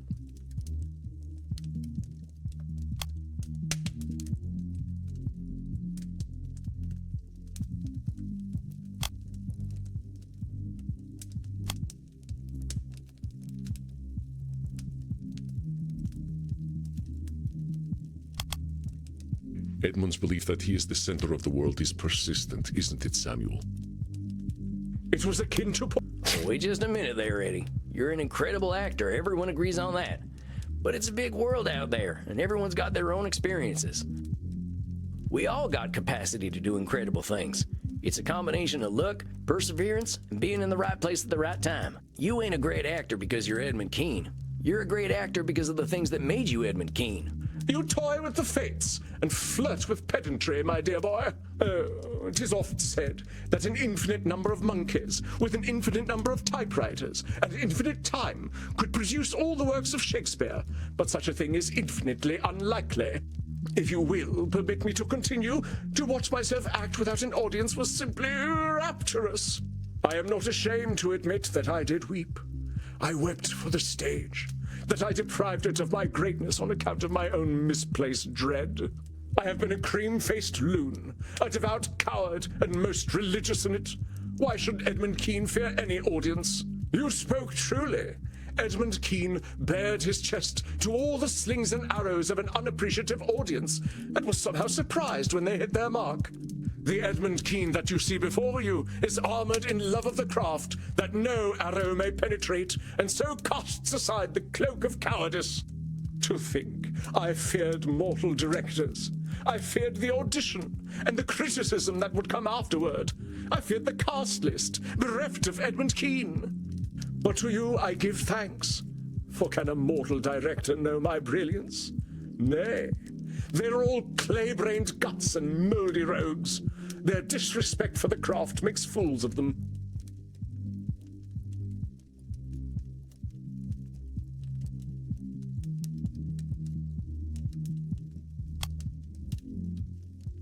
I believe Edmund's view of his critics may be a bit narrow. Just a bit. But to you I give thanks, for can a mortal director know my brilliance? Nay, they're all clay-brained guts and... I believe Edmund's view of his critics may be a bit... But to you... I think you're painting them directors with a broad brush, Eddie. I get that you've got more experience with acting than mortals, but all directors ain't the same. Hell, I'd even go so far as to say you could learn from some of them. They know they're gonna die, and that's perspective we vampires need sometimes. Thou hast cut me to the quick, my friend. Perhaps some of what you say is true. However, I know in my damned soul that the stage is worse off without Edmund Keene, and nothing any mortal director can say will disabuse me of this. Ergo, I did ask myself, Edmund, what is an audition? Is it a trial to overcome? Is a director a god dispensing holy judgment? And I replied, Edmund, do not ask such foolish questions, the answers to which thou knowest well. An audition, my dear boy, is not an opportunity, but an invitation to display the craft before another. So I told myself, why not act, dear boy? And so I did. So you did an audition, all right, that's great. Did you have fun with it? You speak so simply, my friend. Fun does not adequately describe the feeling one has when the muse takes over. It is transcendence, an affirmation of purpose, to condense humanity within oneself, if only for a moment. It is an orgasmic experience. That sounds intense, Eddie. Having an orgasm in front of someone else is pretty brave. Oh, but it is freeing. A true actor hides nothing. The director, she told me she had never witnessed such a thing in all her years, few as they were. I am certain that she thought to herself, is this Dionysus reborn? Why have the fates graced mine eyes with such depth of the human spirit? This time, my friend, I did not have to wait for a cast list at all. You are looking at a leading man once more. Hey, congratulations, Eddie. That's great. See, I knew you'd get your mojo back if you remembered what made you love the stage in the first place. For this, I am eternally grateful, and indeed, I do have an eternity to be grateful. Now I can already hear the calls resounding through the theater. Keene! Keene! Keene! Give us Keene! You may want to pick a different name. Nonsense! They will say Edmund Keene has returned, and be none the wiser as to the accuracy of their statement. So what's the big role, Eddie? Ah, we get to the meat of it, unto the very sinew at last. They say that every story is a circle, that we return whence we came. So it is with me. 'Twas tragedy that made me, tragedy that formed me, tragedy that raised me to glory, and tragedy that shall do so once more. I shall play the part of Pierrot. Pierrot, the clown who cried. Pierrot, the mask of the tragedy that is life. I ain't familiar. I believe you are, though you know a far inferior version, the one made famous by that ludicrous creature, Grimaldi. Grimaldi who? Splud, my dear boy. Do you know nothing of late 18th century English theatre? They must have skipped that subject in frontier school. Grimaldi was the other influential actor in London. But whereas I drew out the soul and laid it bare on stage, Grimaldi, in comparison, was a clown, a jester, a funny man. Grimaldi was an artist, like myself. But where my canvas was the soul, his was the latrine. When I strode upon the stage, my audience saw all the acts of life play out, in all their woe and joy. Oh, but Joey Grimaldi, the great clown himself, could create bottom noises with his armpit. Yet whose name was on the lips of the adoring public? Not Keane's, no. Not the bard's emissary. Give us the farting clown, they cried. Give us Grimaldi. So you see, my dear boy, for me to play the tragic clown Pierrot, this is my opportunity to take what Grimaldi stole from me. What did he steal? He stole my audience.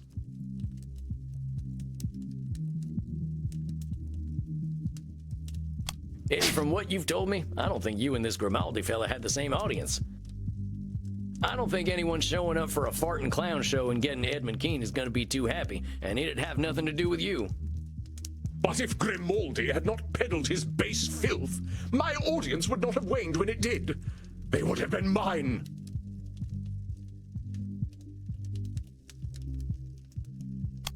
Eddie, I think you're blaming Grimaldi for something that wasn't in his control. Was Grimaldi really trying to steal your audience, or was he just selling something they were buying? Of course he was jealous. Why would he not be? If I were a middling actor and saw a young genius rising in the ranks of the Thespian Order, I would be much afeard of him.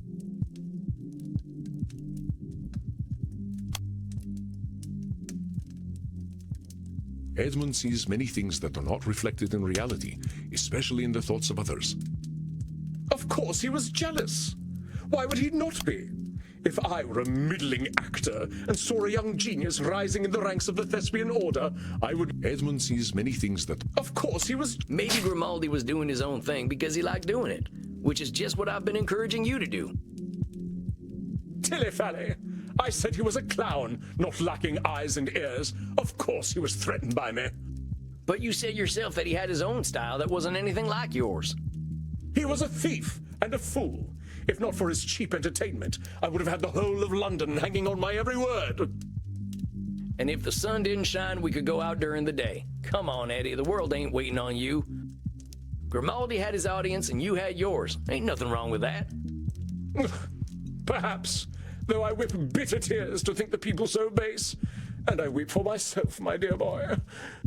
The riches and fame he received should have been mine, and would have been, had the fates not cursed me with his birth.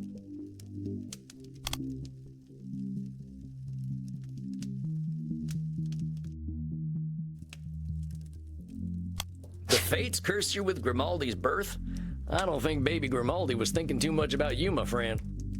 Well, no, he wasn't. He was 11 years my senior.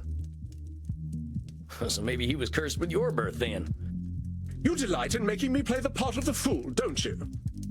The point I'm trying to make is that making things about Grimaldi versus Keane ain't doing you any favors. There is some truth in your words. Why should I lower myself to his level? I am no flatulent jester. I am Edmund Keane. And mark my words, my boy.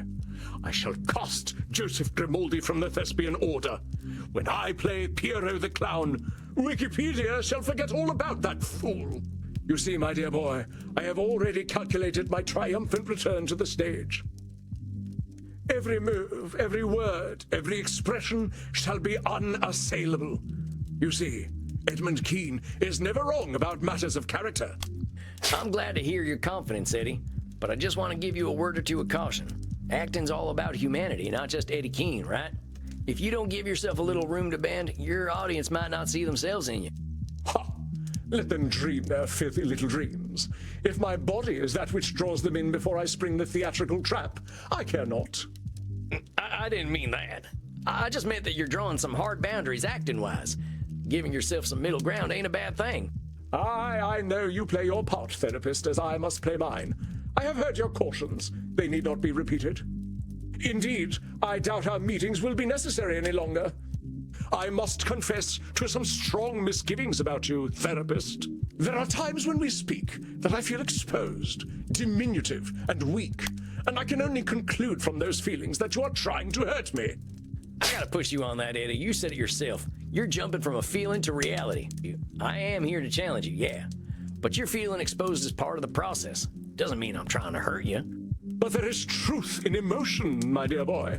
Perhaps not the whole truth, but emotions are the seeds from which truth doth grow. Let me be straight with you. I ain't trying to hurt you, Eddie. I'm just trying to make sure you're moving forward with a clear head. Then perhaps that is where we speak alien languages. As an actor, I must be led by feeling and intuition. I pity you, my dear boy, that such is beyond your grasp. I got a heart, Eddie. I just try to know when it's lying to me. Regardless, opening night is a month from now. I doubt you shall see me again, for I shall not need your services. The public thought they knew what a clown was. In a month's time, they will forget Grimaldi and Bozo, and only Keene's clown will remain. Therefore, why shall I need you? When I have the public's love that I am due, what need will I have for a therapist?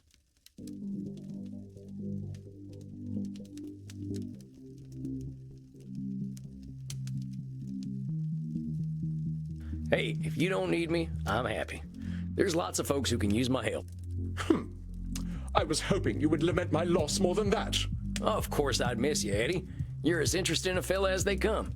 But if you don't need me, I've done my job pretty well. Yes, well, I must admit, your suggestion of filming myself was rather brilliant, and I do owe you my thanks. Do you have any final words of wisdom for me then, dear boy? Theatre has lost its popularity because of my absence. When the public takes notice of Edmund Keene once again, how might I prepare myself?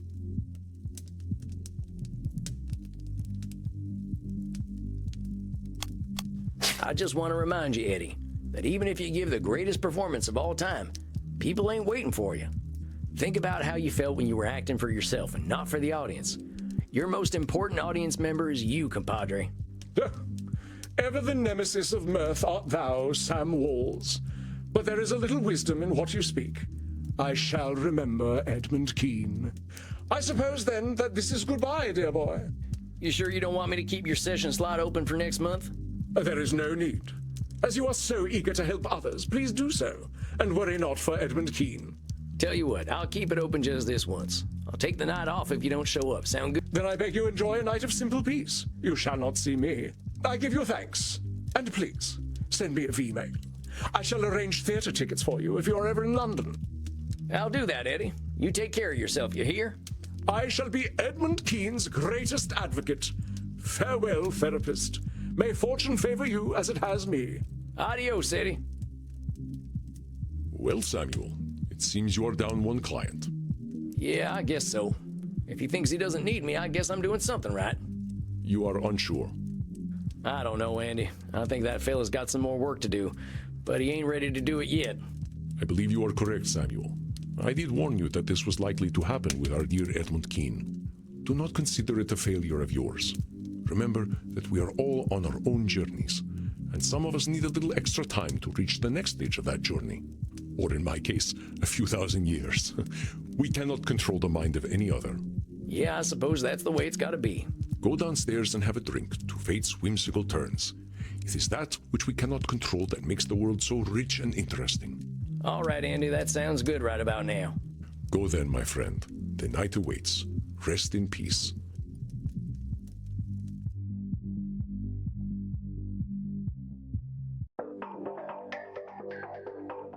Well, that was a weird one. I guess it always is with Edmund. Half the time I can't make heads or tails of what that feller's saying.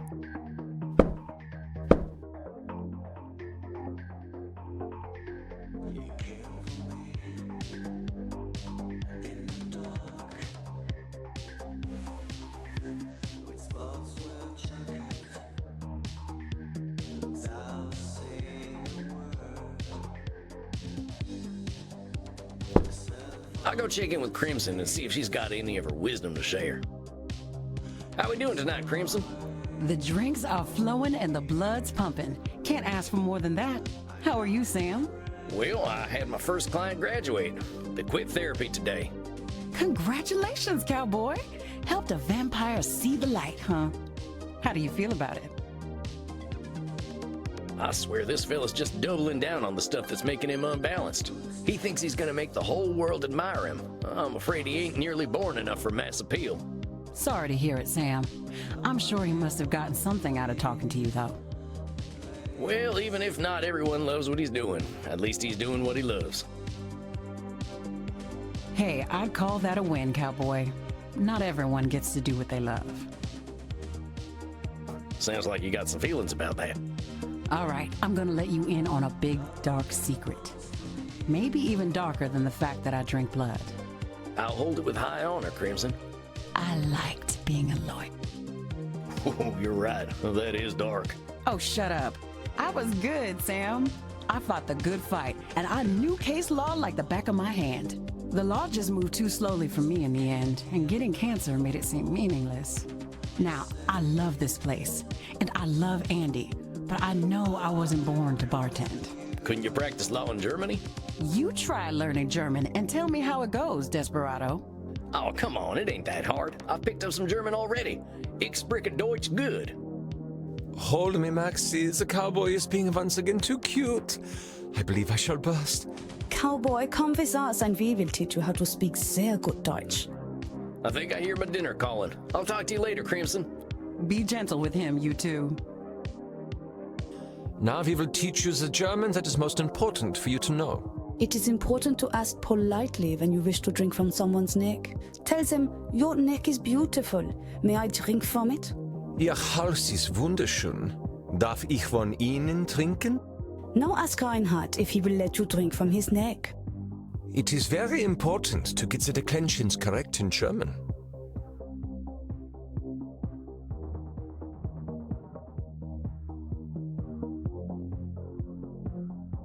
Ihr Hals ist wunderschön. Darf ich von Ihnen trinken? Sehr gut, mein Sannerschnittchen.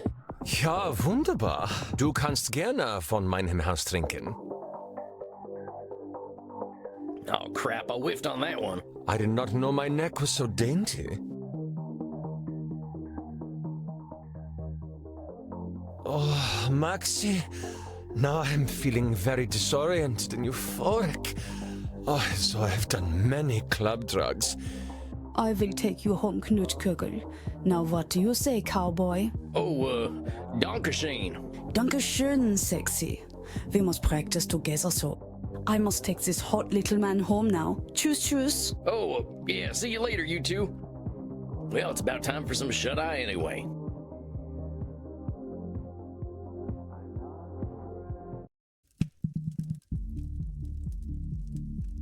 Good evening, Samuel.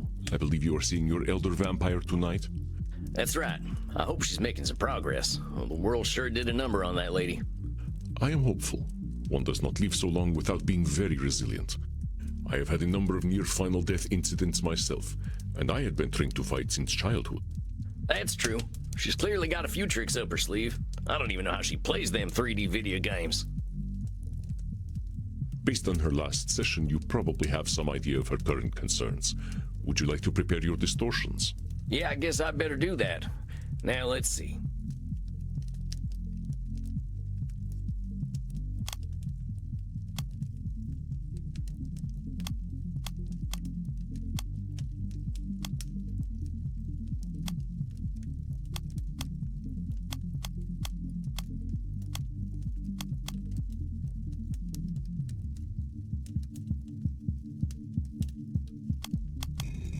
All right, I think I've got what I need. Very good, Samuel. I shall leave you.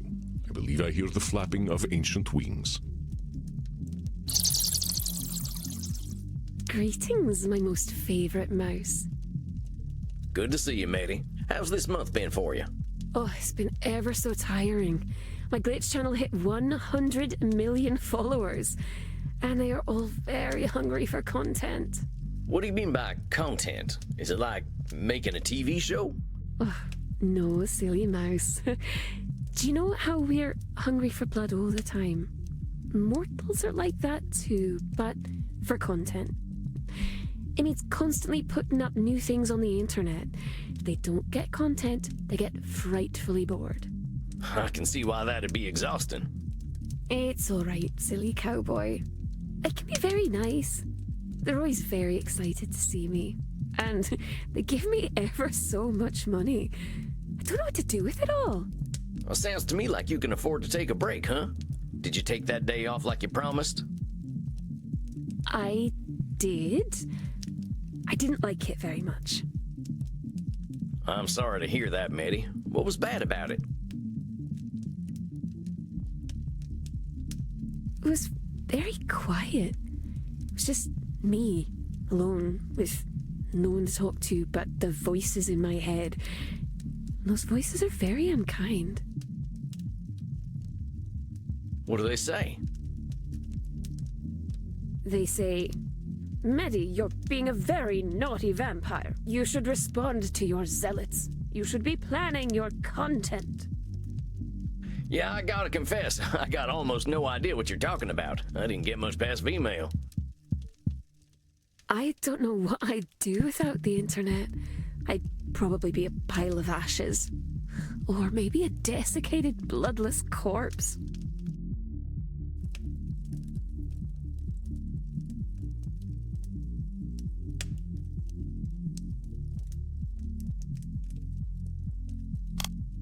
Medi survived for nearly 2 millennia without the internet.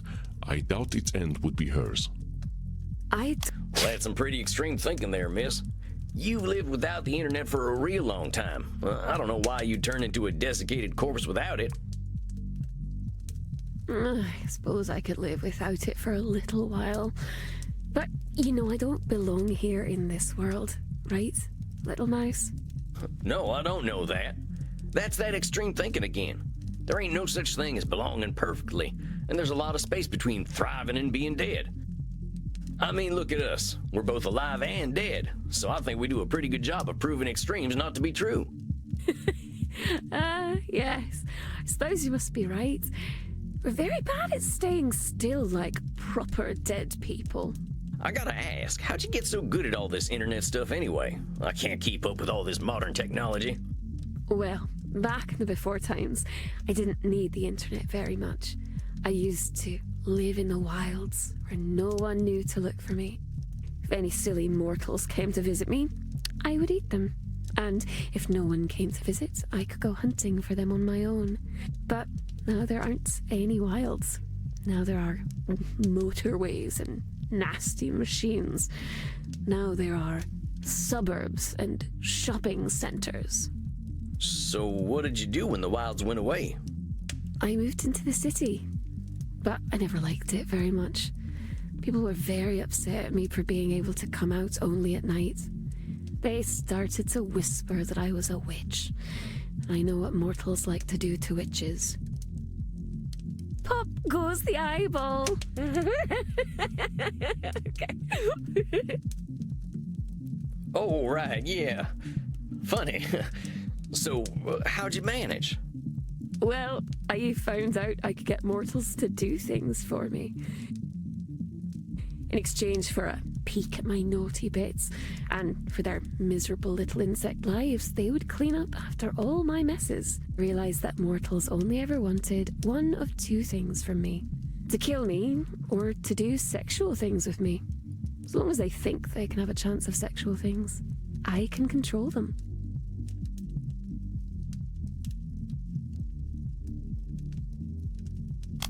I think you're shooting fish in a real small barrel there, miss. You're judging mortals based on your experience, but there are about 8 billion of them out there. There are mortals who hate killing and hate sex, or don't even care about either of those things.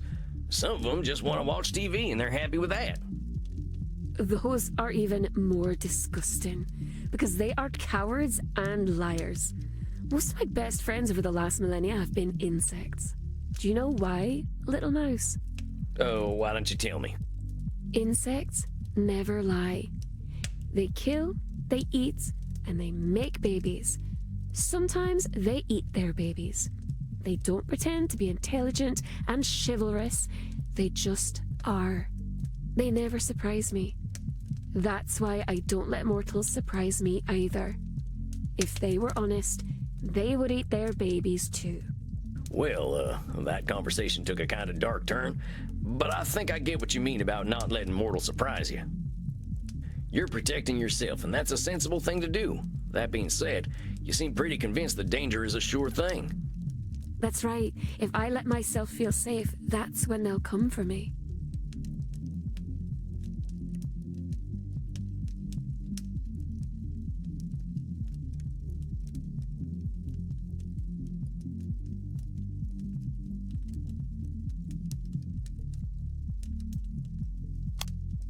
I know the vampire-phobic persecution Medi has faced, but our feelings of safety, or lack thereof, do not affect reality. That's right. I know the vampire... That's right. If I let myself feel safe, that's when they'll come for me. I know the vampire-phobic That's right. Medi, you've lived in the woods like I have. I get fear is important. It protects us. But you know as well as I do, that feeling's been wrong sometimes. I'm not saying not to be afraid, just to accept your fear might not always be right. Heck, I think one of my best friends in the last 50 years was a grizzly bear. Oh, I suppose that's true. I used to have a wolf. Fionnuala the Fair, I called her. She could catch human treats right out of the air. Human treats? Oh, you know, a finger, a nose, an ear. She was so cute. Oh, well, I'm glad you made a friend. But again, you weren't afraid of her, which is how you were able to make friends at all. But don't let me interrupt you. You figured out how to get mortals to help you. Then what? Well, my devoted little perverts were very helpful, but they had a very nasty habit of getting caught disposing of bodies. Policemen would shoot them into little bloody giblets. I don't like policemen very much. I haven't had a good track record with lawmen either. That's why I don't use them as my helpers. I can't trust them not to take their guns out and go, pow, pow, blam, blam, blam, blam, blam, blam, blam. Oh, I'm dying. My guts are falling out. Oh, why, policemen? Why? Oh. Anyway, if my blood bags died, it would mean I couldn't get a fresh supply of blood without doing very risky things. I realized that the more blood bags I had, the safer I'd be.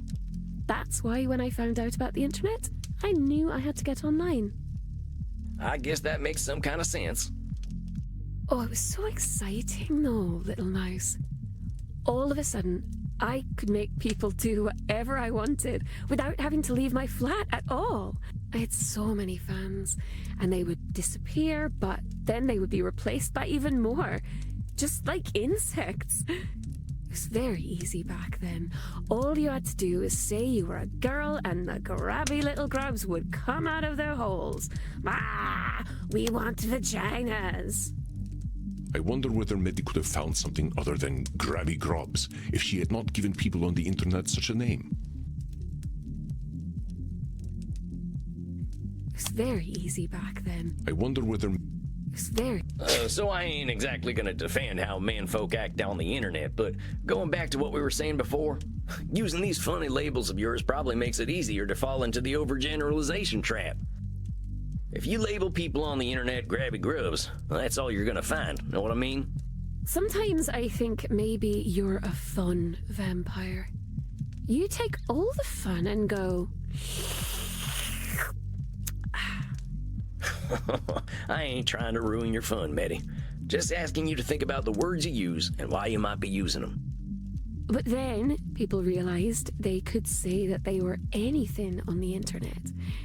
It was all like a big game.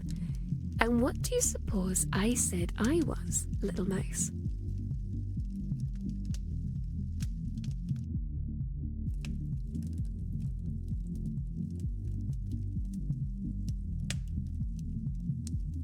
Did you say you were a wizard?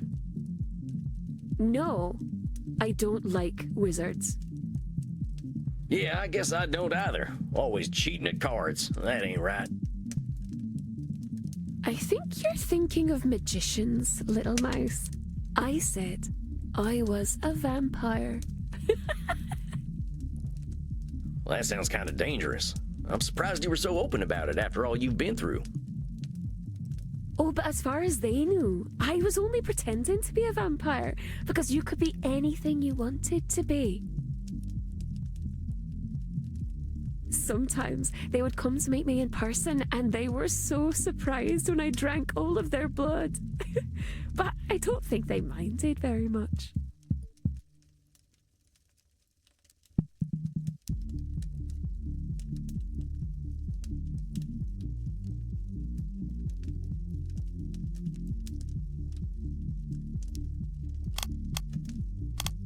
You honestly think they didn't mind being killed by you? Of course not. It was their greatest dream for a pretty young vampire to drink all of their blood. They really, really wanted it to happen. Medi, you've been dead for what, 1,800 years? Somehow, I don't think you've got enough in common with the mortal in the 21st century to know what they're thinking. Suppose you must be right. I don't think it matters, though. Their lives are so very short. Nobody asks what insects are thinking. Yeah, but at least you ain't presuming to know what an insect is thinking. Oh, you're a very smart, funny cowboy, man. That's a very good point. It was certainly a much nicer time to be online, though. I think that was my favorite time of the internet. There was a little place there for everyone. Even me. I ran a web ring for vampires. We had our own websites where we would invite people to come let us drink their blood. I suspected some of the others were actual vampires, but even I didn't know. That's what made it so special. We would send V-mails to one another and talk about vampire things. Oh, of course, it was nothing more than silly games. I think for the only time ever in my life, I had a community. Gosh, you actually make it sound pretty nice. Maybe I should get a little more into this internet thing. Oh, I'm sorry. You're too late for that, internet little mouse. It's all gone now. Well, dang, what happened? Where did the whole internet go? It went to social media. Face Friend and Gibber and Stumbler and all those. Instead of looking for people like us, we just started asking the entire world to pay attention to us instead. Well, that don't make too much sense to me. Sometimes when I was walking in the deep woods at night, I just used to have a good yell, but I didn't expect nobody to answer. But that silly little mouse. The darkness is always listening, and something will always call back. We just don't know who or what. I'm having a little trouble following. So it sounds like you had a group of people you trusted, and then just anyone? That's right. I didn't know who they were. They just started following me. And some of them followed me because they thought I was pretty, and some because they thought I was strange, and some because their friends were following me. Suddenly, I had 1 million mortals who would do anything I wanted them to do, and believe whatever I wanted them to believe. It's easy, you know, little mouse. They want to be controlled, and I can control them all. They want to be controlled? How do you know that? They live such short, confused lives, full of uncertainty. I'm doing them a favor, Mouseling. Even if that's true, you still can't read their minds. Maybe they don't want that favor. Maybe they don't know they're uncertain. Heck, maybe they even like uncertainty.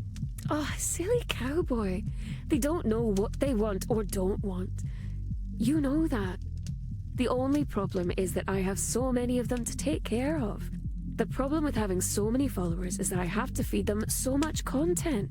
Even just playing video games all the time can be a lot of work. And you said that taking that break didn't do much for you, huh? You were just thinking about all the work you have to do for your followers? That's right. It sounds like you might have a bit of an addiction, Betty. I gotta question whether having all these followers is a good thing for you. Having friends is nice, but these fans and zealots, well, it sounds like you've taken on a big task. It is. But I can't help that they're so very needy. If they weren't so hungry all the time, I wouldn't have to feed them.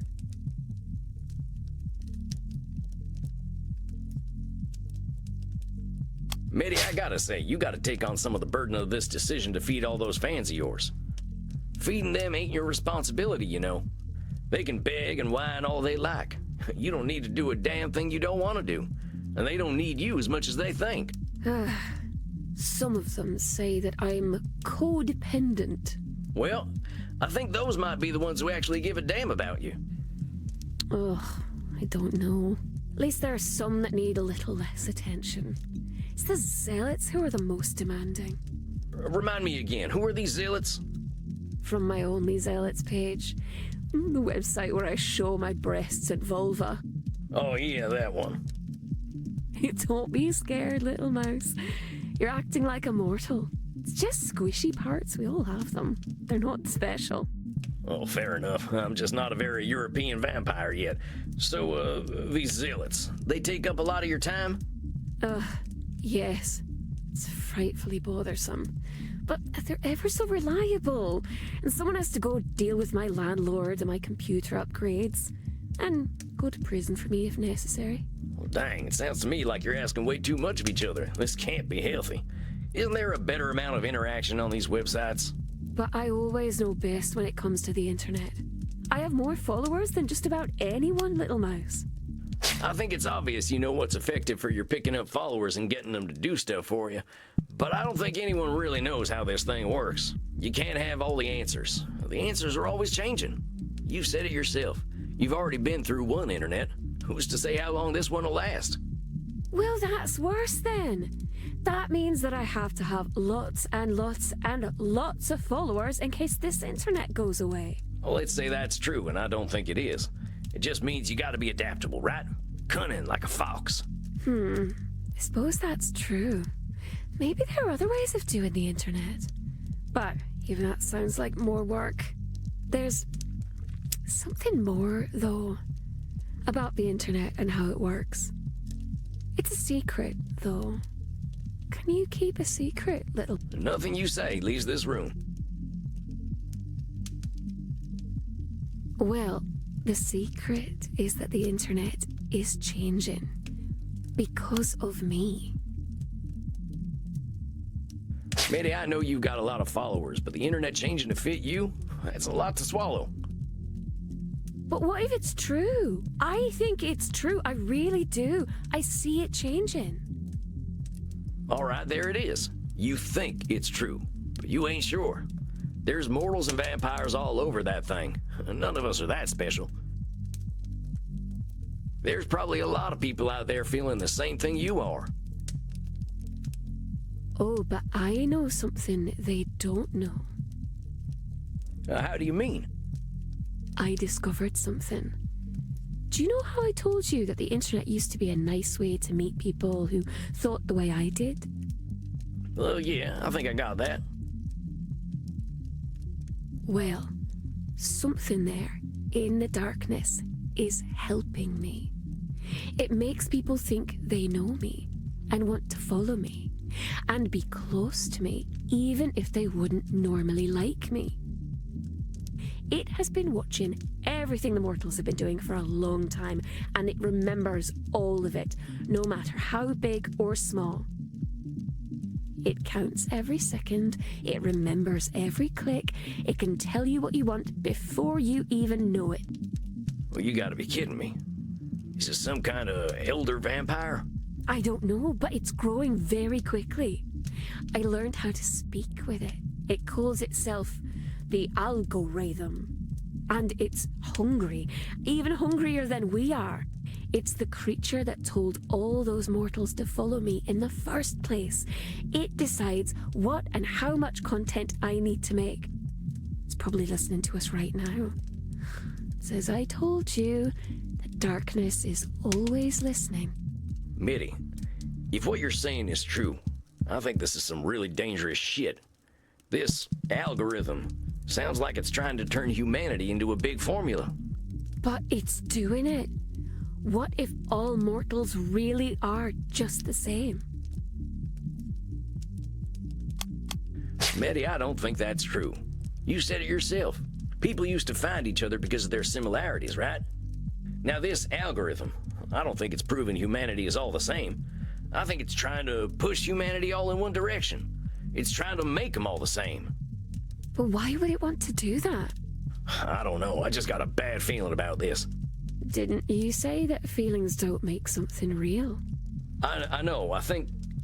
I don't know. I think I don't know enough to say yet. Maybe. But Medi, one thing I am sure of is that this algorithm thing is hurting you. It's telling you what content to make. Who the hell is it anyway? I gotta ask you to think about what you want. Pretend there ain't no zealots and there ain't no fans. What would you be doing if they weren't around?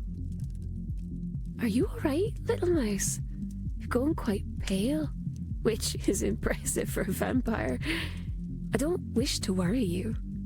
Yeah, I'm fine. Just tell me you're gonna do something for you this month. Well, I used to make my own clothing. I could try to do that if it would make you feel better, my sweet little rodent. What'd make me happy, Medi, is you doing something just for you. Does that sound good? All right. I'll try then. I will see you next month. Of course. You take care of yourself. I'll be looking forward to seeing what you've sewed up next time.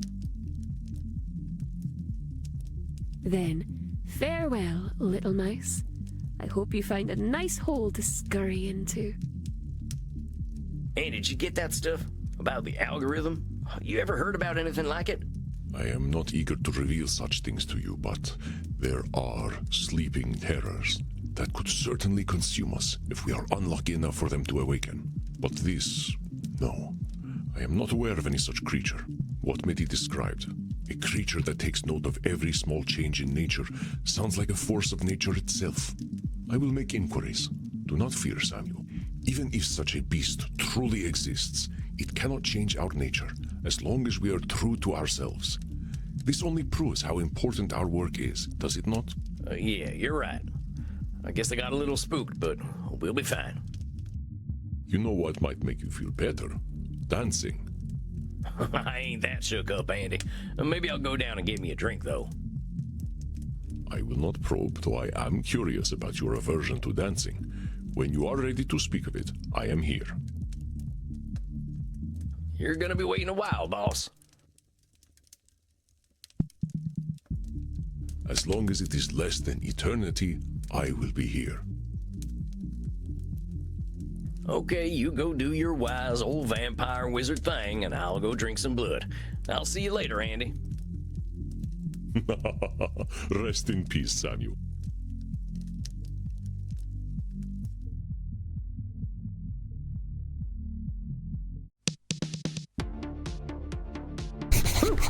Another night, another soul canceled.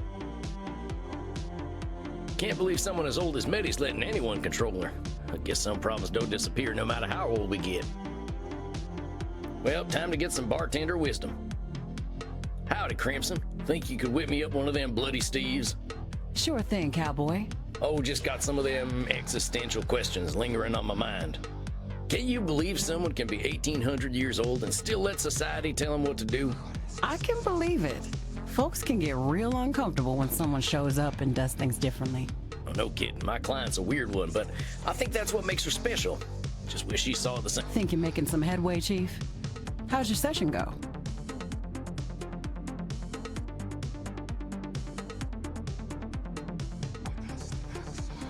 You know, it's funny. I think she was more concerned about me than anything else by the end of it. She's letting someone else tell her what to do, and that's a waste of everything that makes her special. I was so bothered by it, I guess I showed my hand and made it more about me.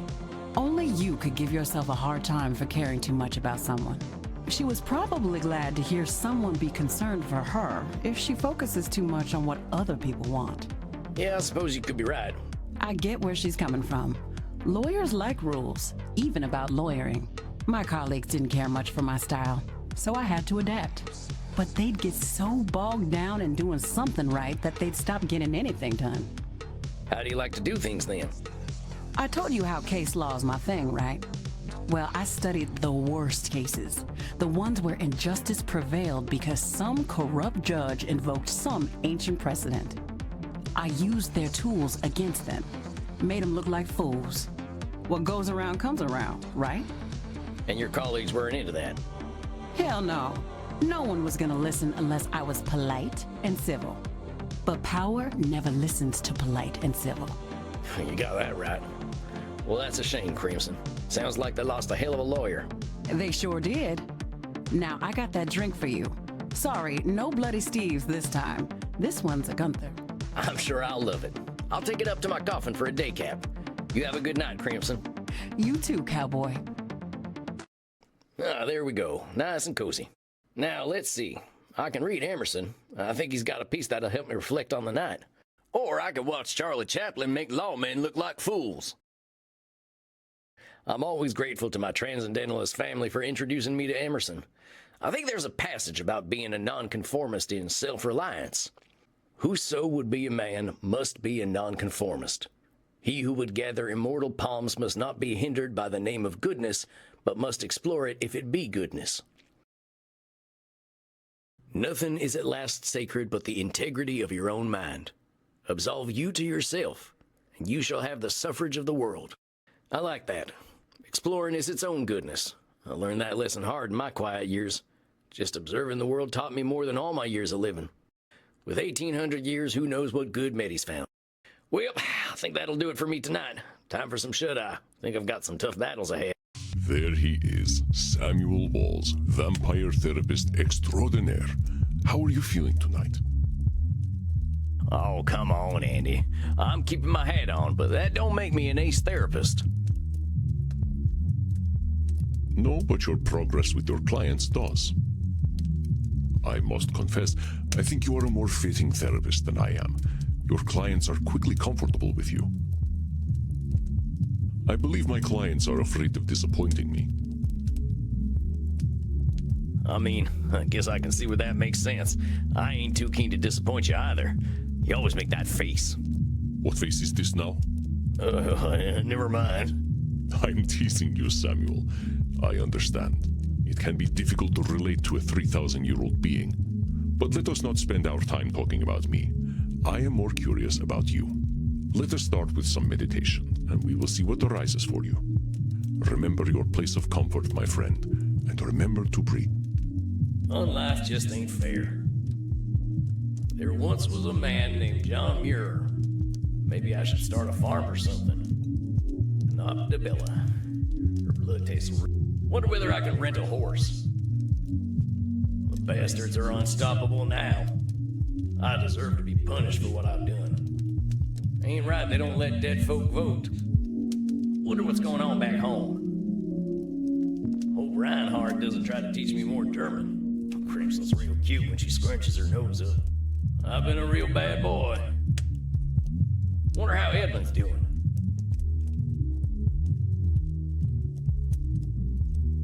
Are you feeling better, my friend? Yeah, I think I'm more in tune with my own thoughts these days. I am delighted to hear it. What sorts of things came up for you? After our last session, I can't help but think about my criminal past and how I was pointing fingers everywhere but at myself. The universe dealt me a bad hand, but I played that hand poorly. I got abused, and then I abused other folk.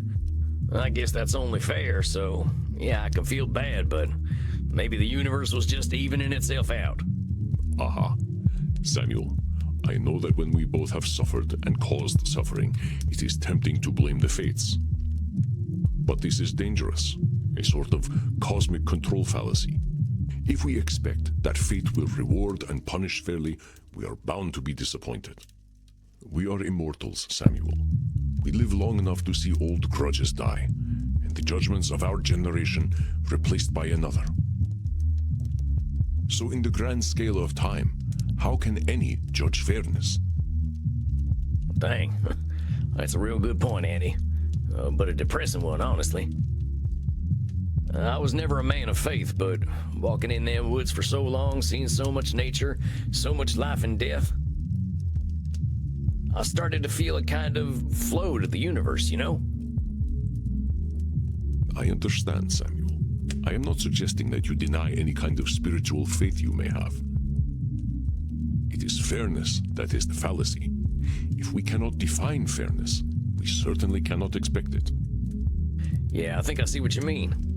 Dang, another cognitive distortion, huh? No one ever said being human was easy. Yes, this distortion is called the fairness fallacy by mortal psychologists.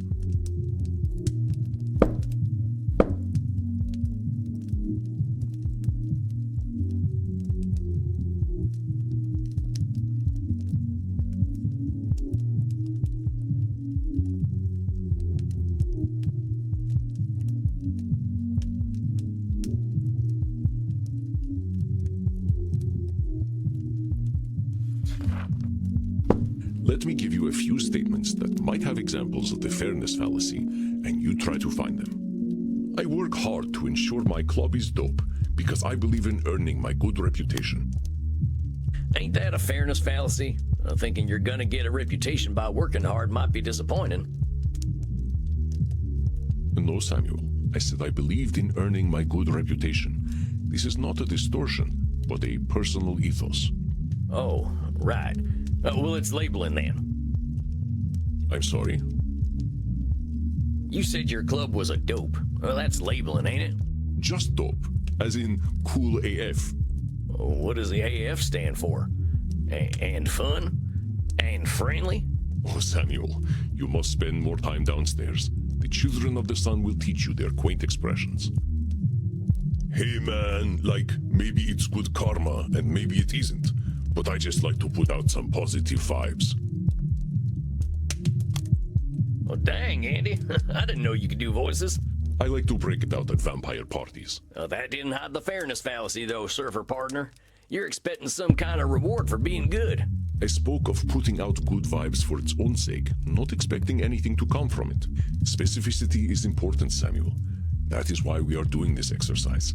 The great vampire banker Count Van Gelder has been an entitled prick for 6 centuries. It's only a matter of time before he gets what's coming to him. I think I heard of this fella. He was one of them vampires pulling the inflation strings during that coronavirus thing, right? They say he caused the Great Depression back home, too. You're right that he's acting like a prick, but the universe ain't accidentally gonna make him fall on a wooden stake. You are correct. This is a fairness fallacy, and a bit of wishful thinking. You really don't like this fella, huh, Andy? He is a 600-year-old investment banker. He's tried to summon demons, and even they refuse to spend time with him. Yeah, and he's ugly, too. Let us not descend to his level, Samuel. Oh, sorry. For you would never reach the bottom. Why bother being kind to mortals? The universe only punishes kindness. The universe punishes kindness? Well, that ain't nothing you can know, boss. Sounds like a fairness fallacy to me. Indeed, Samuel. It's the sort of thing a more nihilistic vampire might say, but such nihilism is not founded in objective reality. And nihilistic vampires are real downers at parties. At the last Blood Drinkers Ball, I ended up at the same table as Ayn Rand. I cannot imagine who decided to offer her immortality. That was my longest night in thousands of years. But well spotted, Samuel. I got all the fairness fallacies, right? Indeed you did, Samuel. You are most adept at tracking down cognitive distortion. I got a good tracking nose, I'll tell you that. I can't tell you the incredible things I learned just being in nature for so long. Yes, you speak quite highly of this time. This is where you discovered the concept of cognitive distortions, and you said something about a flow to the universe? Oh, yeah, that. I don't know, Andy. Something about seeing so much life and death and rebirth. I think it made me start to look at things differently. It sounds as though it was a spiritual experience for you, Samuel. I think it was, too. My buddy John, he showed me the way. Yes, of course, the American naturalist. He made the entire United States agree that its nature was beautiful and worth protecting. That's John, all right. I used to call him Johnny Christ because of the way he could make you believe. He didn't like that too much, but he had a way of making people think differently. How did you meet? By the late 1800s, my hippie friends moved west. John, he was their hero. He walked and thought, and no modern comforts. We got along well. He liked that I never got tired. We usually walked in silence, appreciating nature. I think it was the first man I fell in love with. I was still a young vampire then, not even a century old, thinking I was straight. Most of us need a good 100 years before we are ready to open Pandora's underwear drawer. Yeah, about that.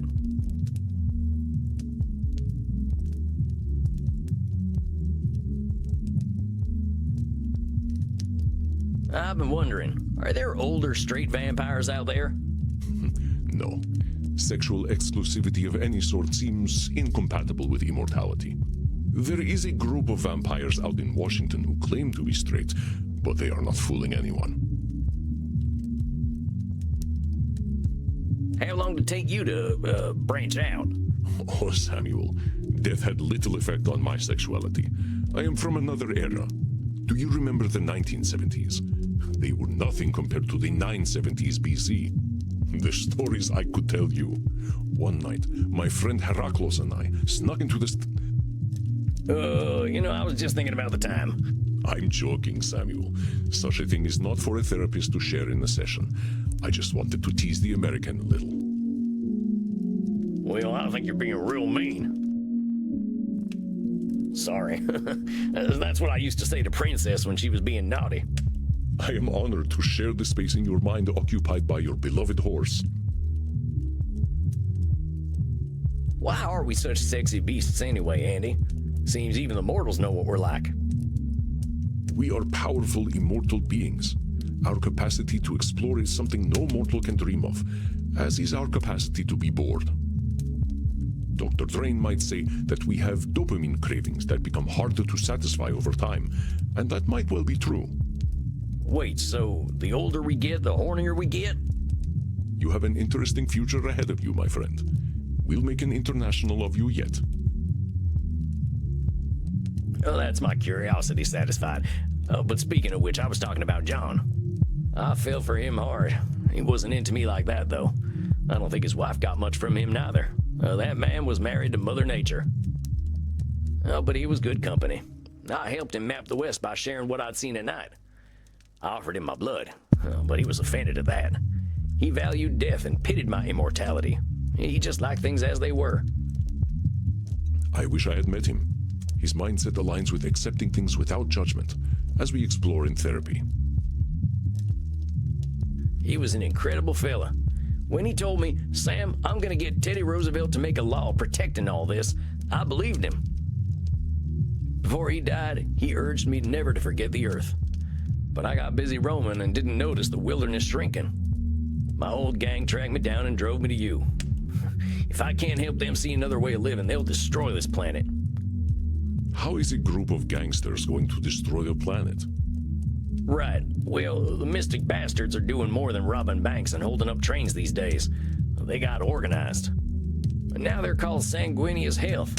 They're a health insurance company, draining folks of their blood, money, and hope. Well, they're big now, too. Real big. Got friends in high places in the mortal world. Nobody knows they're vampires. I was not aware of this company.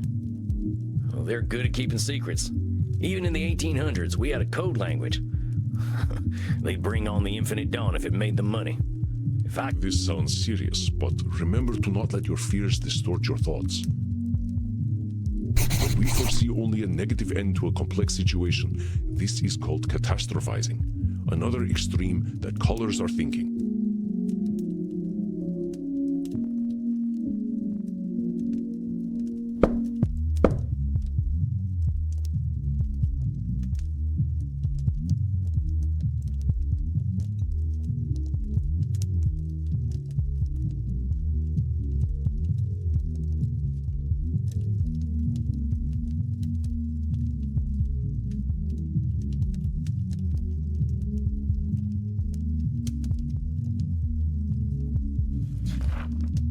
Meaning, maybe things are rough, but I can't see every angle, right?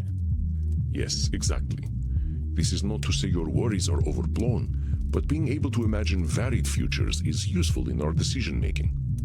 Let me give you an exercise so you can identify catastrophizing. I always make sure I keep my coffin key with me when I go to sleep. It would be embarrassing to be trapped in my coffin. I sent my friend Bazul the Bloodborne a funny cat video, but he left it on red. He is surely plotting my demise. That sounds like a pretty strong assumption to make. Maybe Bazul the Bloodborne was busy doing a puzzle, or knitting a cape or something. You are so wholesome, Samuel. I think I know what Bazul was doing, and it was not knitting. It could have been countless things, so you are correct. It is unlikely that he has left me unread out of malice. It was a really good cat video, though. I will send it to you later. Oh, you never responded to that funny video I sent you of the horse pretending not to like carrots. That was a good one, huh? Oh, I will have to remember to examine it later. I don't think he watches any of my horse videos. I saw a rat in my club the other night. The health inspector will certainly shut us down and expose me as a vampire. I don't think one rat showing up at your club is going to make the health inspector take you down, boss. I mean, the rats were some of the cleanest things at a few saloons I've been to. You are correct. That was some clear catastrophizing. I have not seen a rat here ever since I hired Bert. I can't say I ain't had a rat-eating phase myself. Oh no, Bert eats everything. He's kind of like a vampire goat. I do not know how he does it. I guess Bert could eat the health inspector, too. I think they know better than to get too close. Oh no, I am trapped outside during the day, and it is the middle of summer. I shall burn to ashes.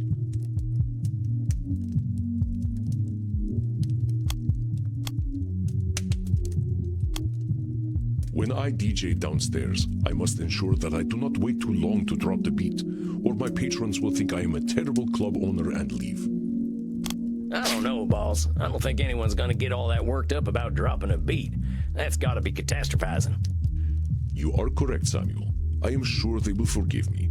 Though, I do not let the beat drop too late or too early, but precisely when I mean to. All right there, Gandalf.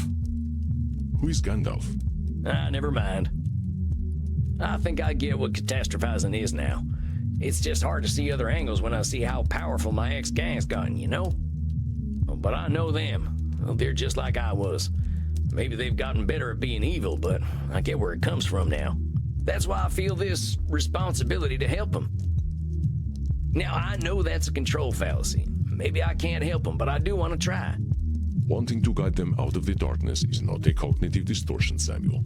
It is a noble aim, truly. I'm just not sure I can do anything. I'd probably just make them worse. That sounds like catastrophizing to me, Samuel. I believe that you will help some and be unable to help others, or some may not be ready to be helped. I reckon you're right. I gotta take things as they come. Just follow that flow of nature. You are doing exceptionally well, Samuel. I have seen your clients slowly changing the way they look at themselves. I don't know, Andy. Seems like there's a lot of work to do. There always is. That we will have work to do is one of the few things we can truly expect. Well, I surely hope things keep going well. I am not a man of faith, Samuel, but I do have faith in you. Oh, gosh. Come, let us wind down together. Perhaps you'd like to play Settlers of Wallachia with me?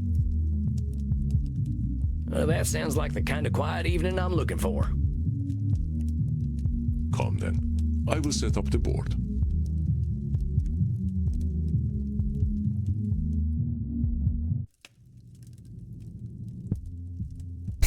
Good evening, Samuel. I hope we are feeling good about tonight.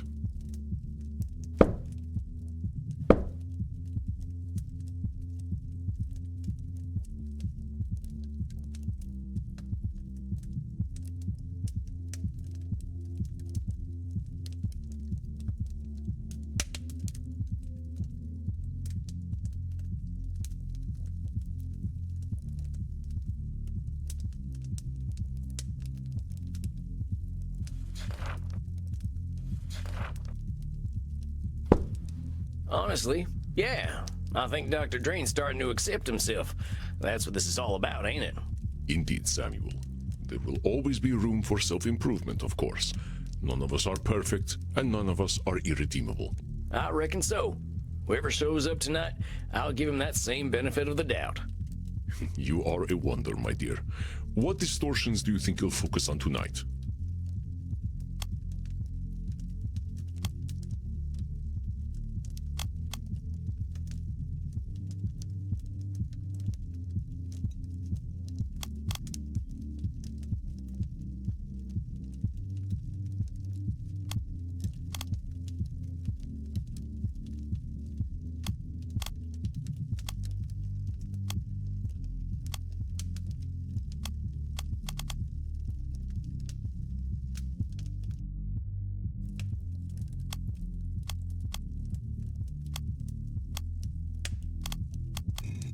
I think these are the ones that are likely to come up.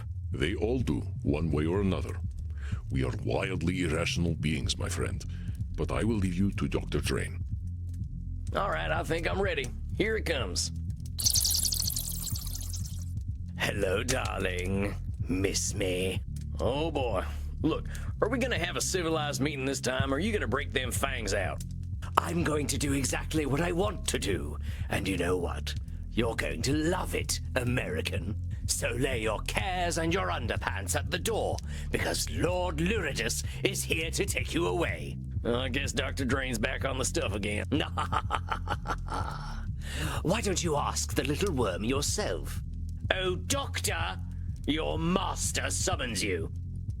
Hello, Sam. Doc, what's going on here? Why is Lord Luridus calling himself your master? Because that's what he is. You've helped me accept that, curse you. Whoa there, compadre. How did I help you accept Lord Luridus as your master?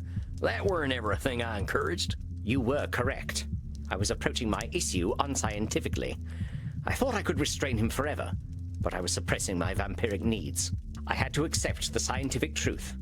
I am not nature's master. Nature is the master of all. To fight that reality is folly. Now hold on there, cowpoke. That's some extreme thinking there. I'm no scientist, but ain't finding nature as natural as nature itself? You're just babbling now. I ain't. Isn't fighting nature where we all come from?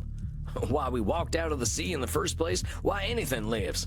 Evolution is the inevitable result of a species' fight for survival. Those best adapted to their environments thrive, and those who do not, die. It is not done with intent. Yeah, but them species are fighting nature, ain't they? And the fighting's what makes them what they are. A simplistic interpretation, though I suppose not inaccurate. But still, I realized that I was suppressing a great part of myself. I did as you instructed, you know. I drank blood. Real blood. And it was incredible. I had forgotten how it was not just the taste that made one feel satisfied. It's the feeling of life that it infuses in the body. I felt strong, confident, above the petty worries and squabbles that come with mortality. I felt like a vampire, like the base creature that I truly am. What choice had I but to welcome the truth? I am a slave to my nature. So you see, I am his master. I always have been, and I always will be. Just as I told you, therapist. The same dark master lies within you. You know this, don't you?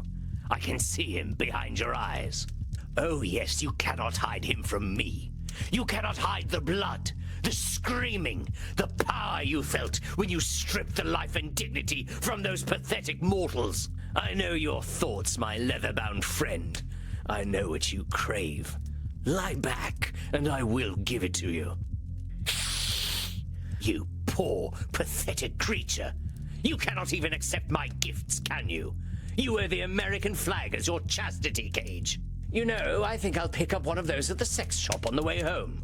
I wouldn't want the dear doctor using my beloved equipment. You really think you can dominate him completely? That's a control fallacy, amigo. Dr. Drain tried to shut you out and couldn't. You can't shut him out either. I don't need to shut him out any longer, naive fool. He has accepted that I am his true nature, and that I will always know what is best for him.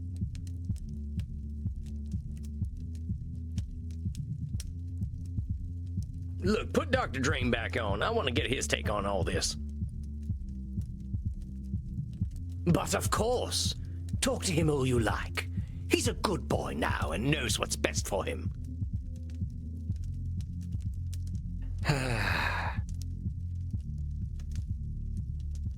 Doc, what's going on here? This ain't you. You're maybe the most motivated fella I ever met. Lord Luridus ain't who you are. Don't you see, Sam? He is who I am. When I drank that real blood again, I knew it. I felt him. Every time I indulge, he will take over.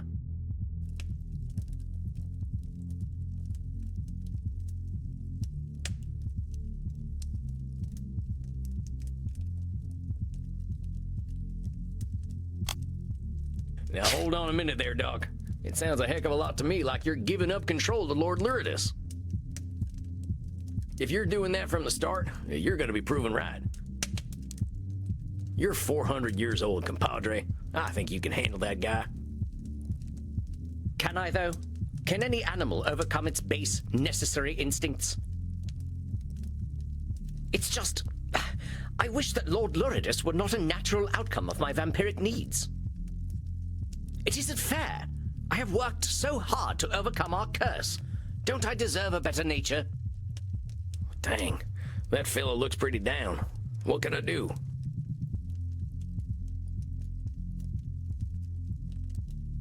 Hey, partner.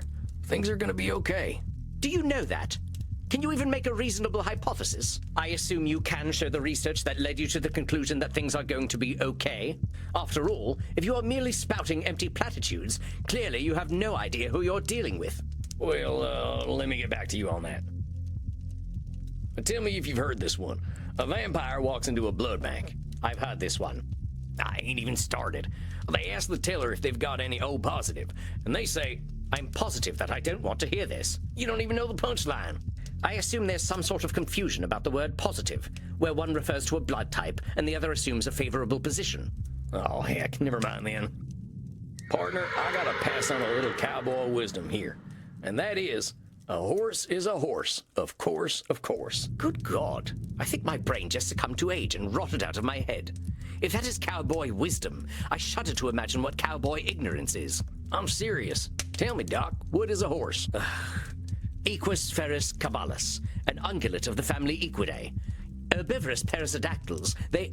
No, I didn't say classify a horse. I asked what is a horse. What do you mean, what is a horse? I'm asking just that. Don't describe it, just tell me, what's a horse? What the hell are you saying? A horse is a horse. Of course. I'm sorry, when is the sunrise today? I think I should like to meet it. And what are you, Dr. Drain? I'm a vampire. And a vampire is a vampire. Of course. So what would you tell a friend who's feeling bad about being a vampire? I would tell them that it is ridiculous to feel bad about what they are. Well, let's soften that up a little. I would tell them there is no reason to feel bad about what they are. So why don't you tell yourself that? You all right there, partner? Just give me a moment. Dr. Drain, there is no reason to feel bad about what you are. Yeehaw! Now that's what I'm talking about. Please tell me you did not just yee-haw during my breakthrough. I couldn't help it. I'm proud of you, buckaroo. Oh, yes. Dr. Drain should be very proud of who he is. You forget, my little gun fetishist friend. I am Dr. Drain. I am the truest part of him. And you have no idea what depravities I've been up to, what uncharted places I have explored with my tongue alone. And it's all Dr. Drain's fault. He made me feral.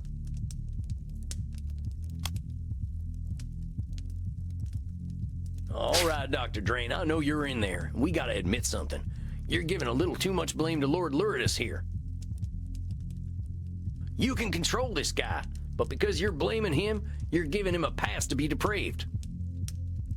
Oh, that's not why he gives me a pass, darling. It's because he loves depravity.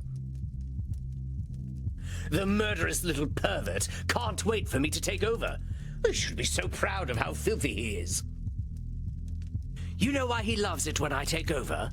Because it feels good. He knows that, because he feels that delicious blood euphoria. It is because that is what he is meant to feel. No, you unfuckable wretch. Dr. Drain should not be proud of me. I'm sick. I'm twisted. I am a filthy motherfucker. Or I would be, if she weren't long dead.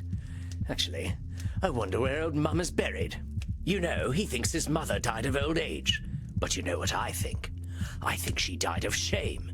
Because she knew I was her real son all along. Oh, admit it. You know what Dr. Drain is. No matter how great a scientist he may be, Dr. Drain is a creature of pure shame. That is the essence of his being. That is what makes me so strong. I ain't gonna deny our man Dr. Drain is feeling a lot of shame, but that don't define him. He's lots of things. He's dang smart. Incredibly knowledgeable fella. He's pretty funny sometimes. Got that real British type of humor. And he's real determined. I ain't never seen anyone work toward a goal like him. He's a hell of a lot more than shame. Do you remember how I told you I didn't have a gag reflex? I believe I might have been wrong. Why, I believe you've inspired something in me. I can add a new sentiment to my feelings about your little doctor. Pity. Tisk, tisk, tisk. Such a shame. Now why must you deny the poor little worm? If he loves science as much as he pretends to, he knows that I am inevitable. He should give in to me.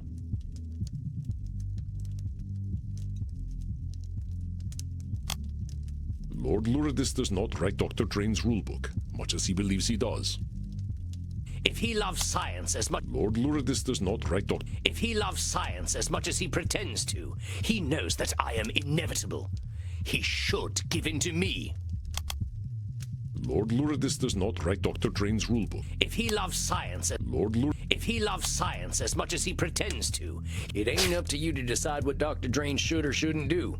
All them shoulds were the thing that made him lock you up in the first place. They're what made him afraid and ashamed, because he was always thinking about what he should be or do. Of course, they were his own creation, but he cannot help it. He knows in his heart that he should... Lord Lourdes, did I give you permission to speak, my little worm? I don't need permission. I just wanted to tell you something. Oh, he wants to tell me something. Well, go ahead, darling. Tell me something. I shall remember it when I accept you. What do you mean you accept me? You cannot accept me. I am your nightmare made flesh. I am the reflection in the mirror you cannot see. Nevertheless, I accept you. I accept your bloodlust. I accept your violence. You accept my cock. Yes, I accept even that.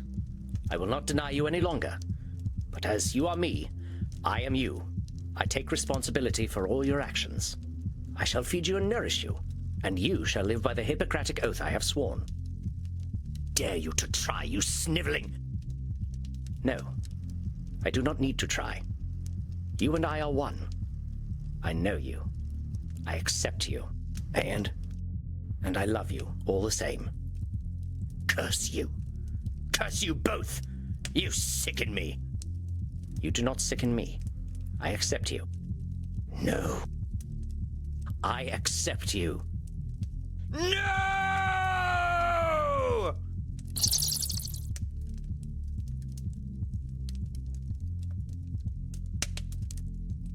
Dr. Drain? Are you all right? Yes, Sam. I am fine. You look fine. I feel fine. It is a very new feeling. I'm not sure I know what to do with it. I can't believe I'm saying this, but do you want to go down and dance in the club? Dance? Dance? Would I like to dance? Yes. Yes, I would like to dance. Let us dance. I was hoping you wouldn't say yes, but let's go, partner.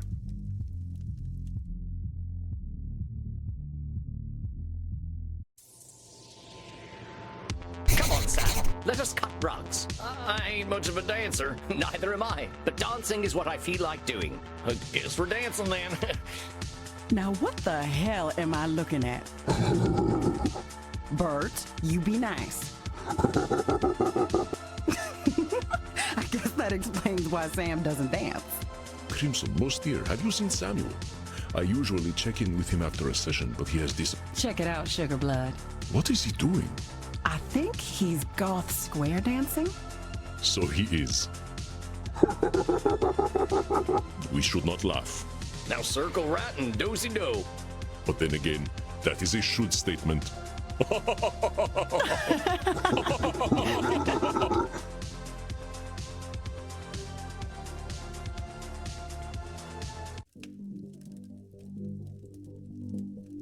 The master therapist once again enters his domain.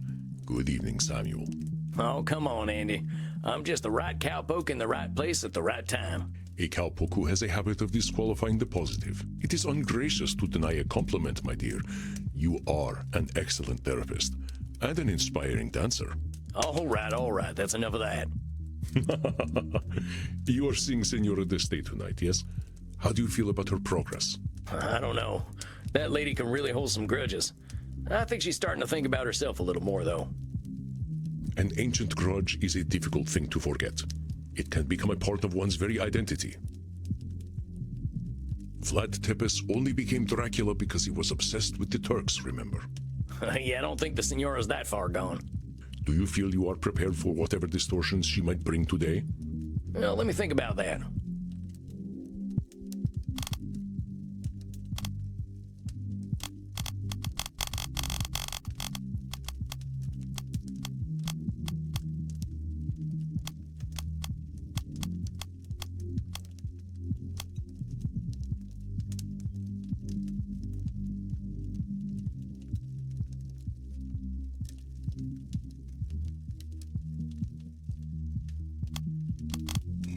All right, filled my chamber. I'm ready to go.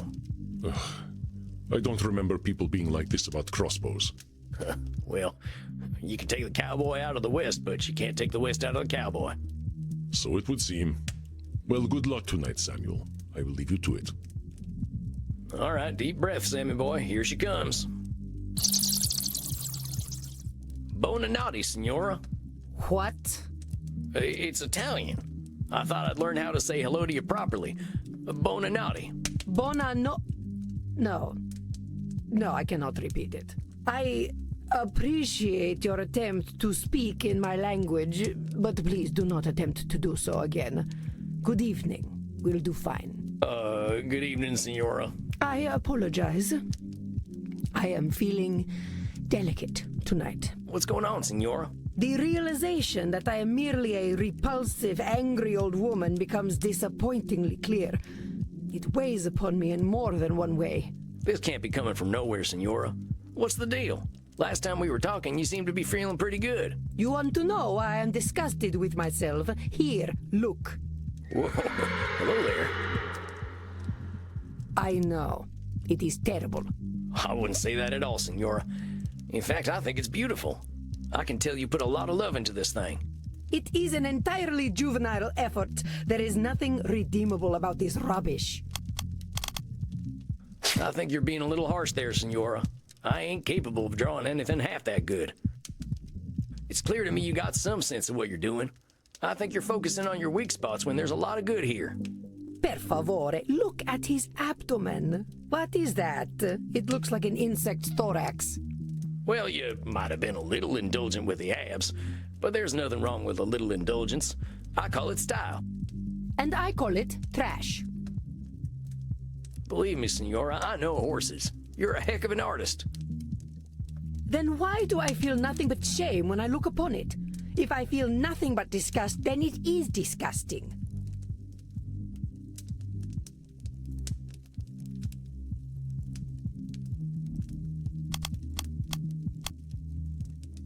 Signora, that's letting your gut make up reality. You look at this piece of art and see trash because that's how you're feeling. How come I don't think it's trash? Oh, dear Sam. I mean this in the kindest way I can, but you are an asino. I'm guessing that ain't a good thing. It is a donkey. Well, that don't seem too kind to me. My opinions don't count. In this case, no, because I am never wrong about art. I gotta challenge you on that, Signora. Saying you're always right about art, that can't be true. Art is always changing. I've seen some European art from before your time that was supposed to be perfect, and dang, that baby Jesus always looks about 50. And they had no sense of perspective. Barbarians. Don't judge your art based on how you alone feel. Feelings ain't reality, and someone else is always gonna have another opinion. You are indeed correct. But no one... Now what the heck did you go and do that for, Signora? I did what one should do with garbage. It is better that the world never see such horrors.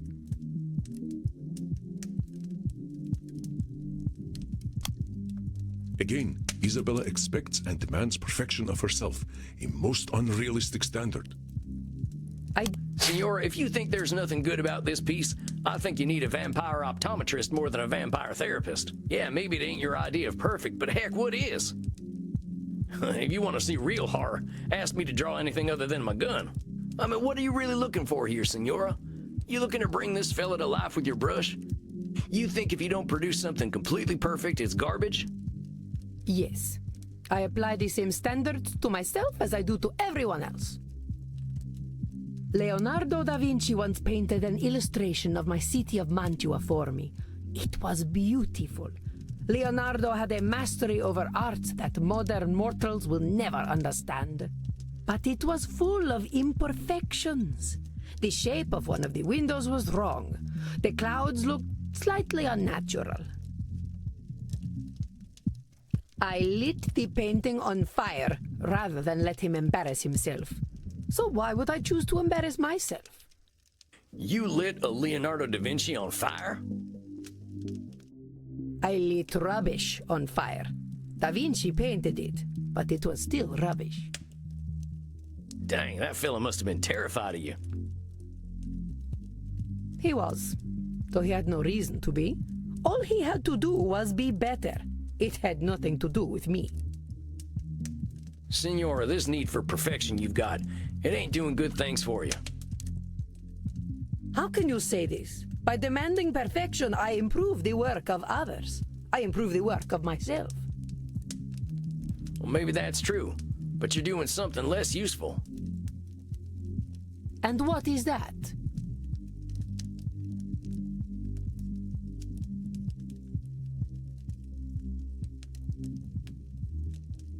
Senora, your standards are way too high. There ain't no way anyone can reach them. So you keep saying. But there is nothing wrong with setting a high standard. The problem is the low standards of others. It is shameful to not strive for greatness. I will not tolerate your setting low standards. You will not disgrace my presence with shallow thoughts. Am I understood? Yes, ma'am. No, wait, I meant to say...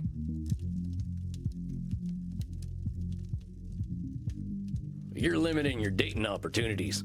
Nobody's perfect, Senora. I did not condemn myself to immortality so that I could sleep around. Do you really think dating is my primary concern? Well, maybe not. But there's something else. Senora, I gotta be honest here. You're terrifying everyone. You're terrifying your artists, your family, even yourself. Failure's a part of life. If imperfection's a mortal sin to you, ain't nobody gonna let you in on their imperfections. Not you, not your husband, and not your son neither.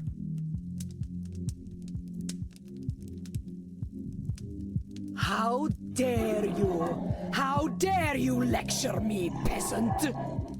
How dare you suggest that I was anything less than the perfect mother to my Federico? You worm! Ho sputato sulla tomba di tua madre! Vi maledico alle vele più profonde dell'inferno!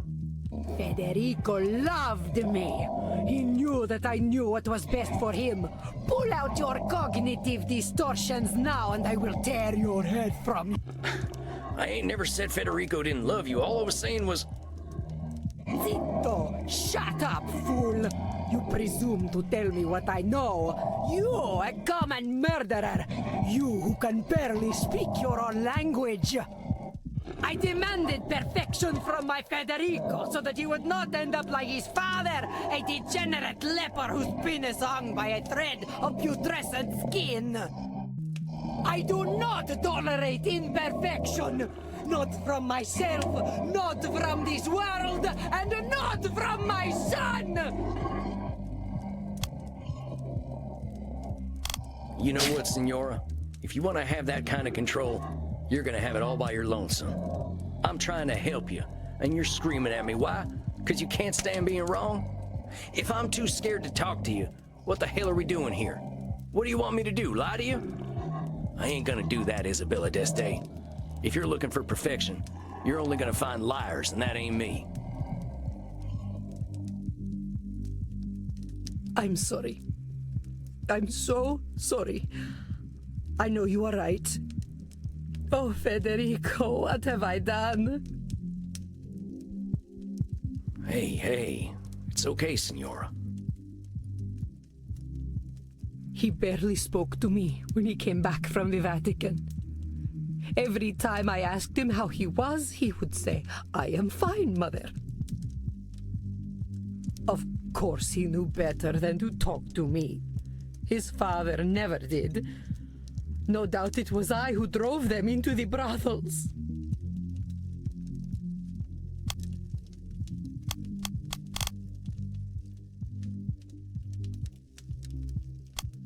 I think that's simplifying things a little, Signora. Your boys made their own decisions. There probably were a lot of reasons they went to the brothels, but putting it all on yourself just ain't accurate. You couldn't read their minds or control their behaviors. Perhaps not. But I am certain their whores did not criticize them as I did. I was only trying to make them demand better of themselves. Why did the world punish me for this?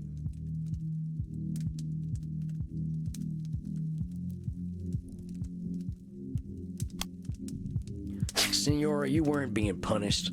The world doesn't give out rewards and punishments on its own, no matter what we're intending.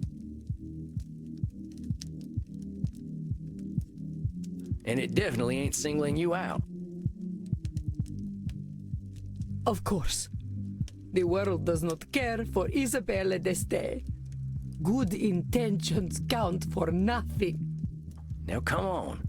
Signora, you're going to extremes again. Good intentions can be their own reward. Oh, Sam, you are a simpleton. A wonderful, kind, wise simpleton. Thanks, I guess. I read my Wikipedia page, you know. It was full of lies and slander. No doubt this is how history remembers me, with slander I have earned. I read that Wikipedia page too, Signora. And you know how I read it? The people are in awe of you. They call you the First Lady of the Renaissance, you know. This only proves that Machiavelli was right. That if one cannot be loved and feared, it is best to be feared. I think you're a little too down on yourself today, Signora. But here's what I think of Isabella d'Este.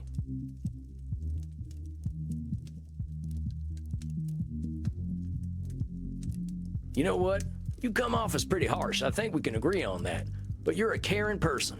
You want the best for the people you care about, no matter how hard it is on you. You literally gave your life to care for your family. No one has ever called me a caring person before. Am I wrong? Going through death for family seems like you care a lot. A little too much, perhaps. I ain't gonna disagree with you there.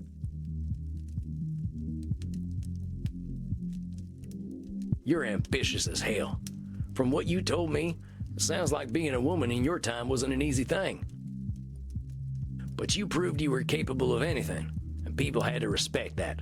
Hell, you even ran your own city. You're gutsier than any man I've ever known. I am not sure I like this gutsy word very much, but I suppose I did well for my time. Signora, you did well for any time, believe me. You are so dang smart, Signora.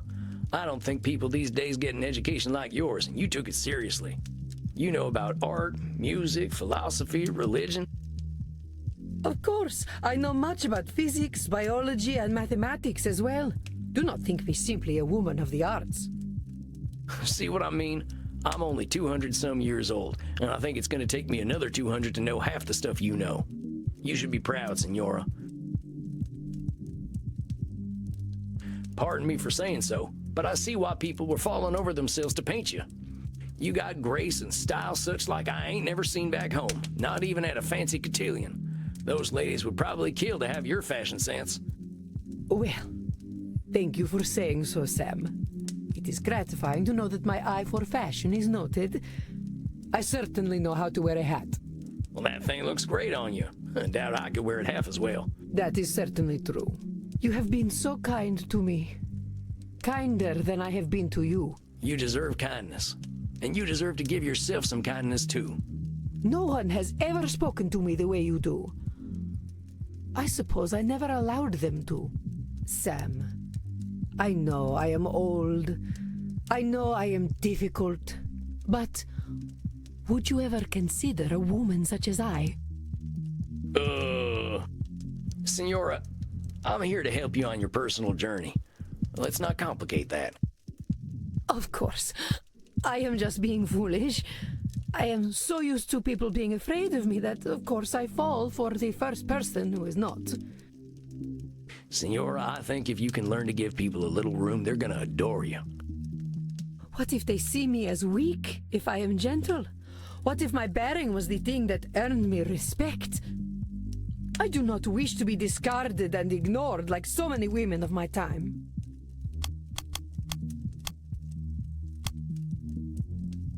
Senora, I don't think anyone could discard and ignore you. You don't exactly fade into the background, you know. You're pulling back a little and letting people make their mistakes doesn't make you weak, and it definitely ain't gonna make them discard you. I'm a pretty gentle fella. You don't think I'm weak, do you? No, I do not. So don't go thinking you are, all right? I'm not saying you gotta be meek, Senora. I reckon that ain't in your nature. I'm just saying to start with compassion. People are doing their best out there, and they deserve your understanding when they ain't perfect. Same goes for you. Don't go ripping up your art because it ain't perfect. Nobody's expecting that from you or anyone, not even Da Vinci. Yes, I suppose I must resign to the truth. I am powerless before inevitable imperfection. I suppose the Calvinists were right.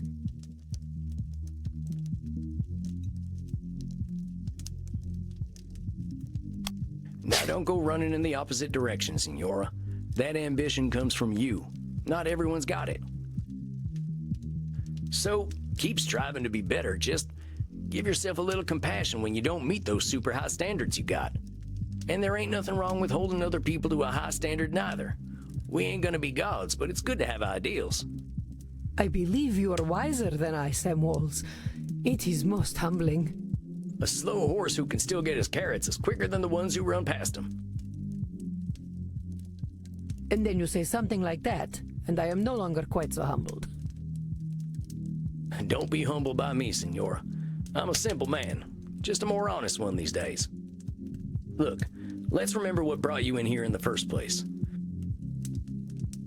You saw that Space Wars movie and all its problems, right? I want to give you a challenge. I want you to find a piece of art to like. Anything. A painting, some music, a movie, heck, even a video game. And you enjoy that thing for what it is, not hate it for what it isn't. Video games are not art. Do you know that, Senora? I bet there's lots of video games with redeeming value. One of my clients plays a whole bunch of them. I do not think they are for me. Well, fair enough. Just find something, and we can talk about it next time. You can use the internet. I hear it's full of lists of things people like. Very well. I will do this then. Sam, thank you. Well, I'll thank you to join me in being kind to you, okay, Senora? I'll see you in a few weeks. Yes. Well then.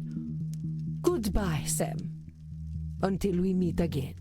Adios, Senora.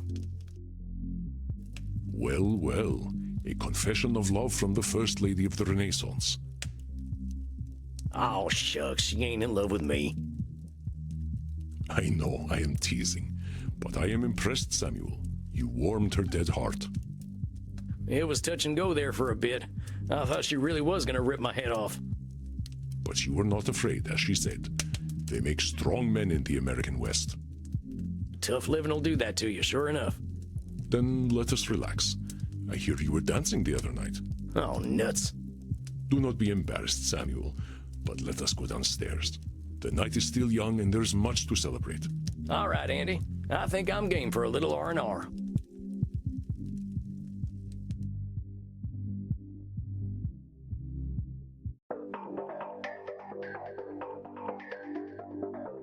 Crimson Sweet Sanguine. Tonight we are celebrating.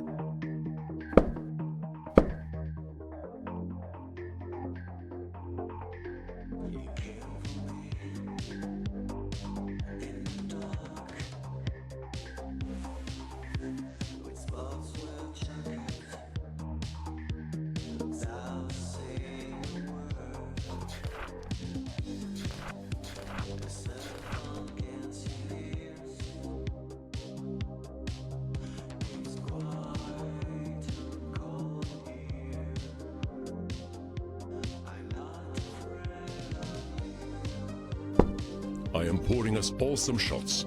Verona Virgin 1492. A taste of a different time. You know I don't like drinking anything but fresh, Andy. I know, dearest. This is a rare occasion. Samuel here was able to help a 500-year-old let go of her anger. So let us toast her age. To the Renaissance. Ugh, that tastes like dirt. Yuck, I think mine had a clot in it. It's not very good, is it? Oh well. Then let us instead toast leaving the past where it belongs. I think I've had my fill of the past tonight already. I've got a better idea. Is that so? Of course, my dearest. I am delighted for you to share yourself. I'd like a little privacy. Come on, cowboy. Follow me to the kink room. Oh, well, all right then. Smile, Samuel. You have the favor of a very special woman. It has been too long since I tended my own bar. Go have fun. Okay, Andy, you have a good night. Hey, cowboy. Hi, Crimson. Look, handsome. There's a reason I wanted to get you alone. Wanted to pick your brain about something. I'm hearing about all these clients of yours being stuck for hundreds of years, and I keep thinking, what if that's me? I've been half dead for 20 years. But do I want it to be 200? Have you talked to Andy about this? Yeah, but he's 3,000 years old. 20 years to him is like a month. I'm getting a little jealous of your vamps, if I'm honest. They're all moving forward, but I'm stuck in the same place. I've got Andy keeping me alive, but I'm not sure I'm living. The way I see it, either I decide my time's up, or I decide to become a vampire. So I wanted to ask, what's your favorite thing about living forever? Living for a long time lets you see the world changing in a whole new light. When I was a kid, slavery was a dark part of everyday life. Women were basically property. We didn't have planes, trains, cars, or the internet. From a long-term perspective, you can actually see progress. Crimson, in the end, this is your decision. You gotta decide for your own reasons. I know. You're right, Sam. It's helpful to get a youngster's perspective, though. Now, are we gonna get to biting? Oh, we're still doing that. Of course we are. Get in here, cowboy.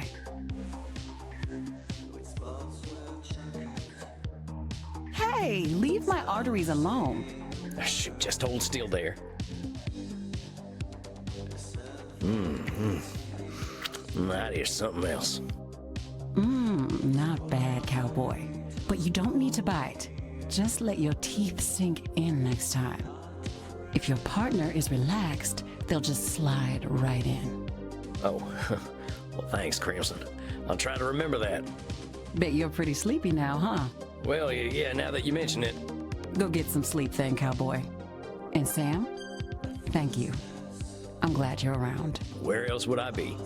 I'm glad to be of service, ma'am. You have a fine evening.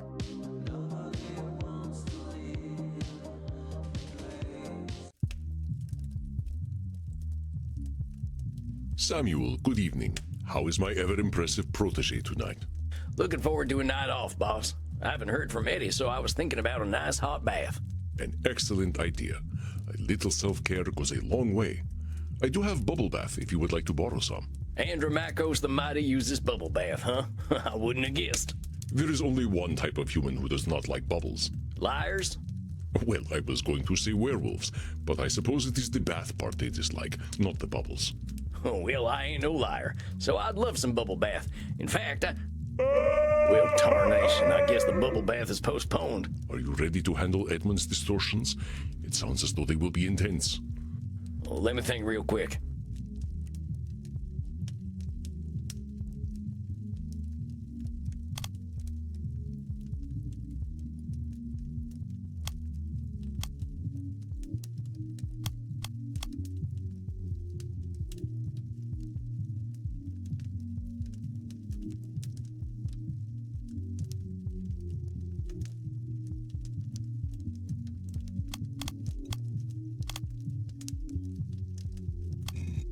I think I got it.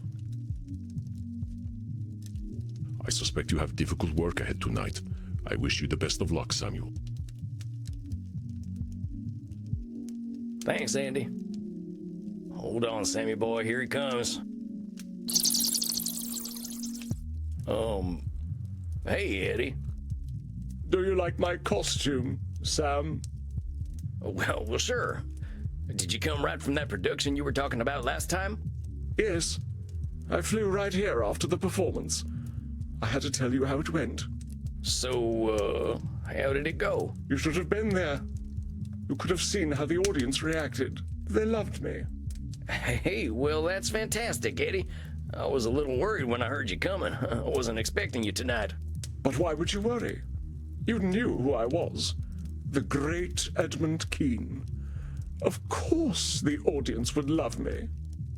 Oh, my dear boy, how they did laugh at the great clown Piero. Well, that's amazing, Eddie. Gave that Grimaldi fellow a run for his money, huh?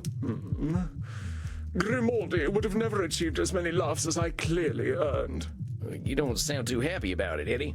Piero is supposed to be a tragic clown, but they laughed. They just laughed and laughed and laughed. Oh, Eddie. They laughed at my heartbreak when my wife left me for a respectable man. They laughed when I held my dying child in my arms. They laughed as I succumbed to drink, damning God for not taking me. They laughed as I slit my own throat when 'twas no trick, for I am already dead. So you see, it was all very, very funny. Eddie, I'm so sorry. That reaction sounds horrifying. No, but of course it wasn't. I believe this role was made for me. It was made so that people could laugh at me. So laugh, my dear boy. Laugh. Eddie, I know you're hurting right now. I know people can be cruel, but they ain't looking to be cruel to you in particular. That's one of them cognitive distortions. Personalization. It means, Shut up! Shut up! Shut up! Shut up! Don't tell me a fucking thing about cognitive distortions! Do you think I don't know what they are? Do you think I do not employ each and every one, every single moment of every single day? I am a professional liar, but no lie is so carefully constructed as that of Edmund Kean. You told me to deal with reality as it is. So be it. This is Edmund Kean. A minstrel, a jester, a fool, a clown. A clown whose greatest joke is to pretend for even a moment that he is not one. But you see, my dear boy, all that is impressive about Edmund Kean is just illusion. It has always been an illusion. That is what the stage is, but it is my life as well.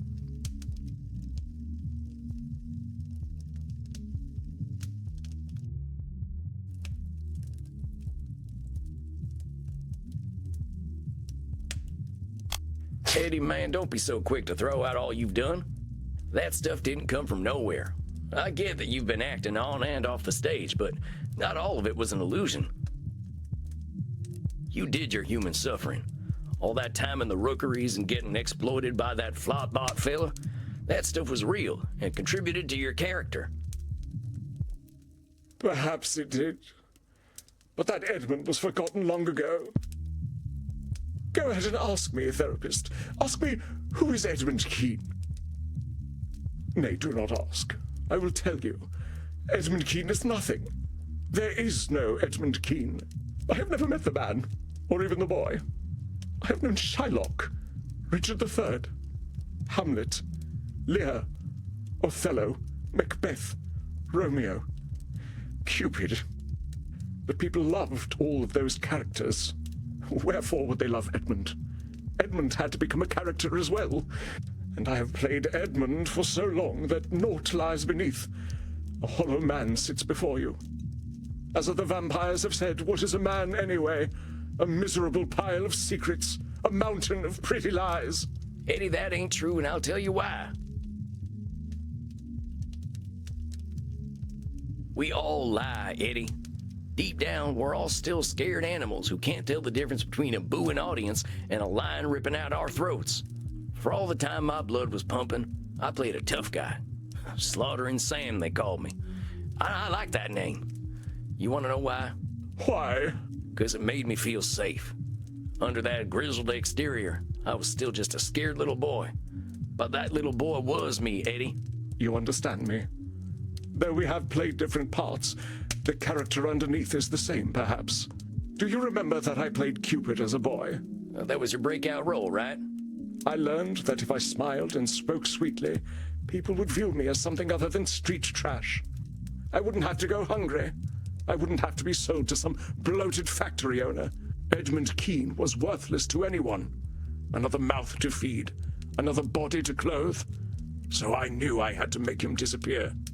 I thought if I suppressed Edmund and became the character the public wanted, I would be rewarded. But this illusion, this character of Edmund Keene, he has brought me to such unspeakable depths. Do you know why I sought to become a vampire? Why I dwelt in dark places until the curse of immortality was given to me? I became a vampire because I was afraid that my son Charles would be a more successful actor than I was. I could not let his legacy overtake mine. I had to be sure that I was the Keene that would be remembered. Dang, Eddie. That's a lot. Yes, I have been monstrous. I needed to be the most beloved. I needed my every demand fulfilled. I had my own pet lion. I rode my horse indoors. I flew into a rage if anyone denied me sexual gratification. As an immortal, my fears have made me even more terrible. How many promising young actors I have killed because I felt they threatened my legacy. So many lives cut short because I, and I alone, know what acting must be.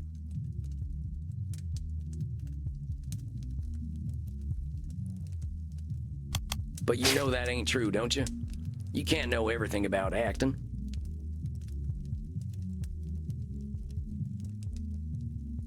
Acting is all about the human experience, right? You said it yourself. You're one man with one set of experiences. You can't represent all of human experience on your own. Of course I knew that. And that is why I had to kill them. They threatened Edmund Keene, and for that, they had to die. I could not face the idea that they would bring something to the stage that I could not. Indeed, the very reason I am wearing these clothes is because I could not bear the idea that Grimaldi brought something to the stage that I could not. Do you see how pathetic I am? I am battling a man who has been dead for almost 200 years. The audience was right. I am a most laughable creature. I know what they are thinking, what they have always thought. Look at the fool actor. Look how he debases himself by begging for our approval. Eddie, you don't know what they're thinking. At all. We've been going over this for months now. All you know is what you know. You're concerning yourself with the thoughts of everyone else that you can't even know. It ain't no wonder that you got no sense of self. Yes, you're right. I see that now. This monster that is Edmund Keene was created for the audience, but I do not know them. I believe 'twas not my talents that earned the adoration of the public. Perhaps they only ever loved me because I demanded they do so.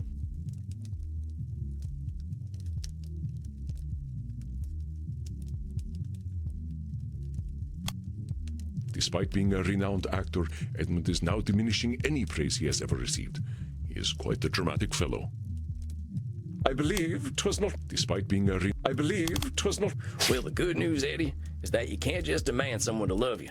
If they had nothing to gain from being Edmund Keene fans, why were they Edmund Keene fans? I suppose. The important thing here is accept things as they are, compadre. I cannot accept things as they are, my dear boy. How can I?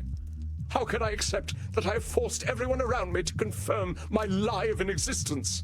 How can I accept the people I defiled to satisfy my ego? The son I was relieved to see die? The blood I have spilled to sustain my legacy? The lie is all I have, and all I know. I have done such evil to protect it.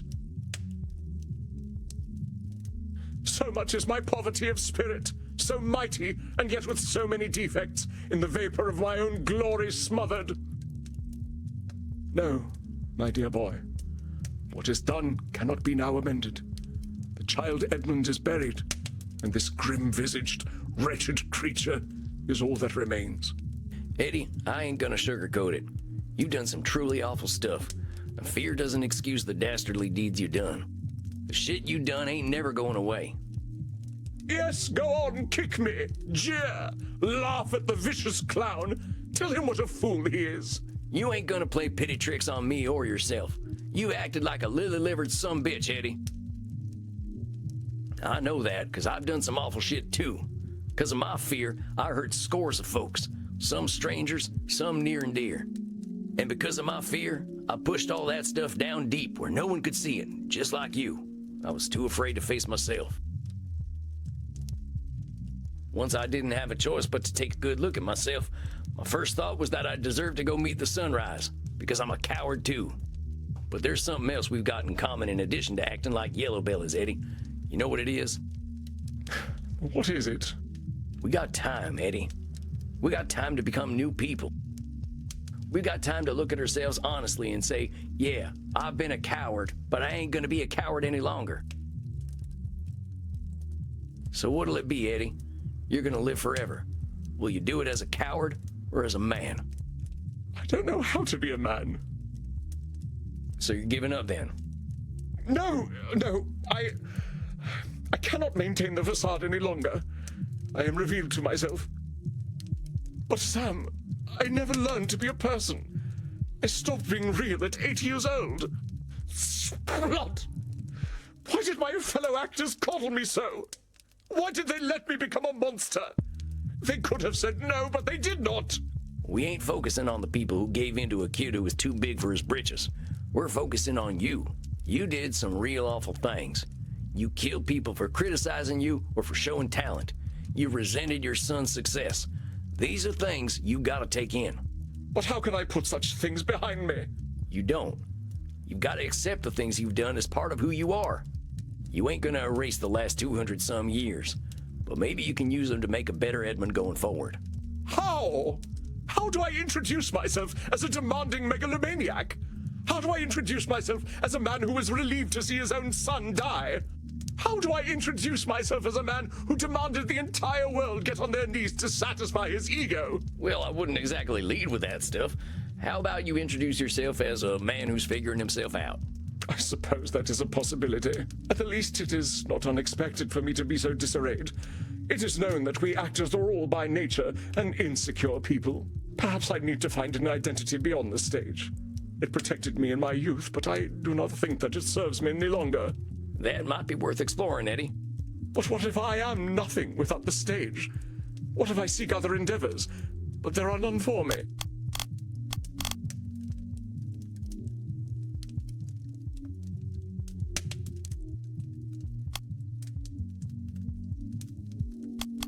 You're doing some Nosferatu thinking, Eddie. I've been roaming this earth around the same time as you, and what I picked up is there ain't no extremes. It ain't all or nothing. I guarantee you there's more possibilities out there for you between the grave and the stage. I mean, how long have you even looked for anything beyond the stage? Not at all, I suppose. Then let's hold judgment in reserve, huh? The theater is all I know. It has been my protector all this time. Without it, I am helpless as a swaddling babe.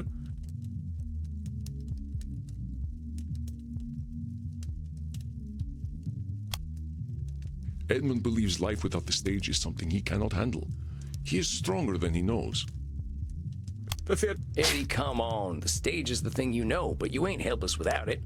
I mean, maybe you're forgetting the whole superhuman strength and immortality thing that comes with being a vampire. And even besides that, you've learned a thing or two from all them Shakespeare plays beyond acting, I'm sure. You ain't a helpless little boy no more. So don't pretend you're powerless to do something new. Yes. If anything, I certainly have keen powers of self-pity, do I not? I wasn't gonna say it. However helpless you might feel, Eddie, remember that's just how you feel right now. That's the amazing thing about being undead. We got lots of time to make a better tomorrow. My mentor, Andy, he says that at 200 years old, we're basically toddlers by vampire standards. And we both got a lot of growing up to do. That is a heartening thought. If we're doing life right, Eddie, we're always growing up. The trick is not to think we're done growing. Spoken like the bard himself. As he said, all the world's a stage, and I am barely past mewling and puking in the nurse's arms. I should be of a more mature mind, shouldn't I? Surely 237 years is old enough to be out of nappies. We got time to grow, Eddie. Let's just be glad you're a 200-year-old baby and not a 2,000-year-old baby, huh? We'd be having a real different conversation then. But growth to me seems nigh impossible. I have allowed my fear to guide my every sad-gutted action. My fear told me when I was threatened, which was always. Edmund's fear created threats that he was always fighting against. They fueled his narcissism. Do challenge him, Samuel. But growth to me seems nigh impossible. I have allowed my fear to guide my every sad-gutted action. My fear told me when I was threatened, which was always. Edmund's fear created threats that he was... But growth... Eddie, buddy, you're talking out of pain. You weren't driven by fear all the time. It just feels like it right now. I know there's an Eddie in there who loves the stage for its own sake. Ain't that so? Damn it! You cannot even let a man sulk. Must I be ever so assailed? This is what I mean, Eddie. You're always in defensive mode, ready for someone to take you down. That ain't no way to live. When you're afraid of some young actor coming up and making a name for themselves, what's so scary about that anyway? I'm afraid they will erase me. I will be just another child of the rookeries, used and discarded, of no value to anyone. No history, no legacy, no record of my existence. Edmund fears obliteration, but one can understand why. He has lost his sense of self. But such a thing is not the end. But Eddie, there's loads of actors out there, all with different kinds of strengths. There's legends from every era. I'm a Buster Keaton fan myself. That fella was one of a kind, just like you were. When he was doing crazy stunts on trains, he weren't no threat to Hamlet. He was very talented. I wanted to kill him, but I never liked visiting America. Well, I'm glad you didn't. But you see that his success didn't do anything to yours. Not every threat means your doom. Perhaps my time has passed anyway. There was a time when the stage awaited Edmund Kean, but my death was the end of that time.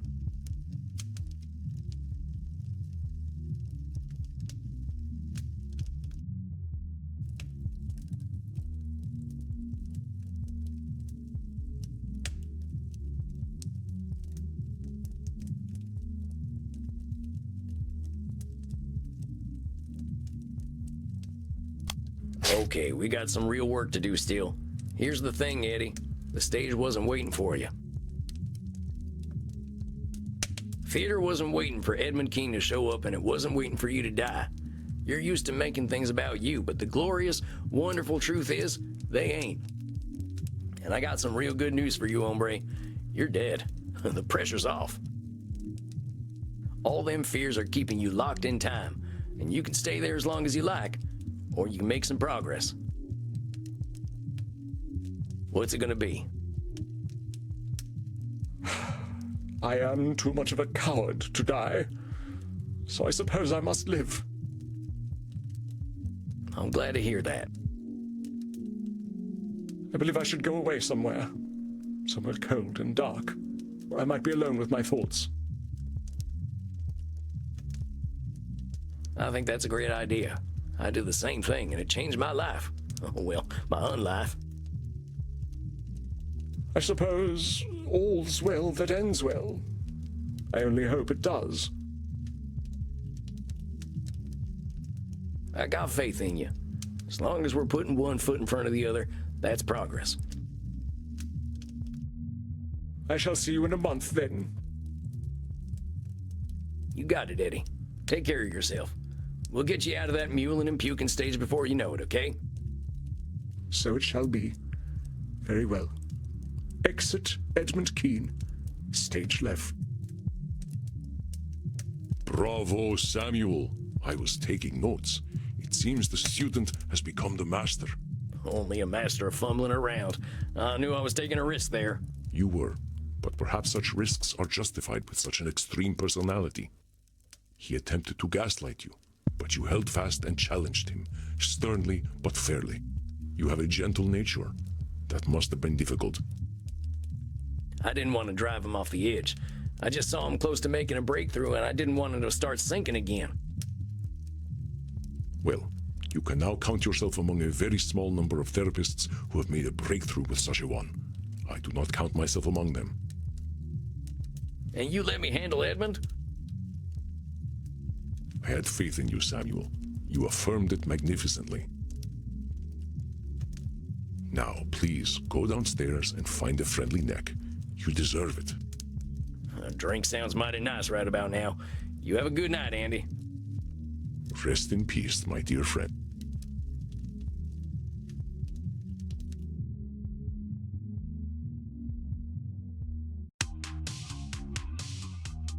Dang, I'm a little shaken up after that one.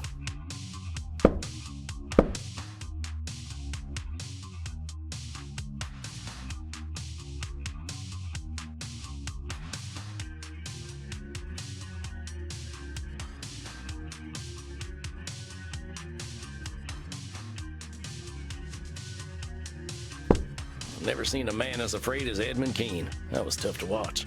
I'm sure Crimson can lift my mood. Howdy, Crimson. What's the matter, cowboy? You look a little paler than usual. Oh, just had a real tough session. Watched a man who'd been wearing a mask for 200 years finally take it off, and it weren't pretty. Had to happen, though. The fella's got a long road ahead of him, but at least he's taking his first steps. Think this'll do the trick then? I call this a bloody cowboy martini. Shaken, not stirred. I'm proud of you, Sam. Starting over is hard, especially when you've been spinning your wheels for a long time. Well, that's the nice thing about being a vampire. We got time to start over. Cheers to that. To rebirth. It seems you walk ever in the path of the Lord, my son. Oh, hey, Kieran. I did not mean to intrude. I noted your discomfort and wish to offer you succor in the kink room. You mind, Crimson? Not at all. Go drink your fill, cowboy.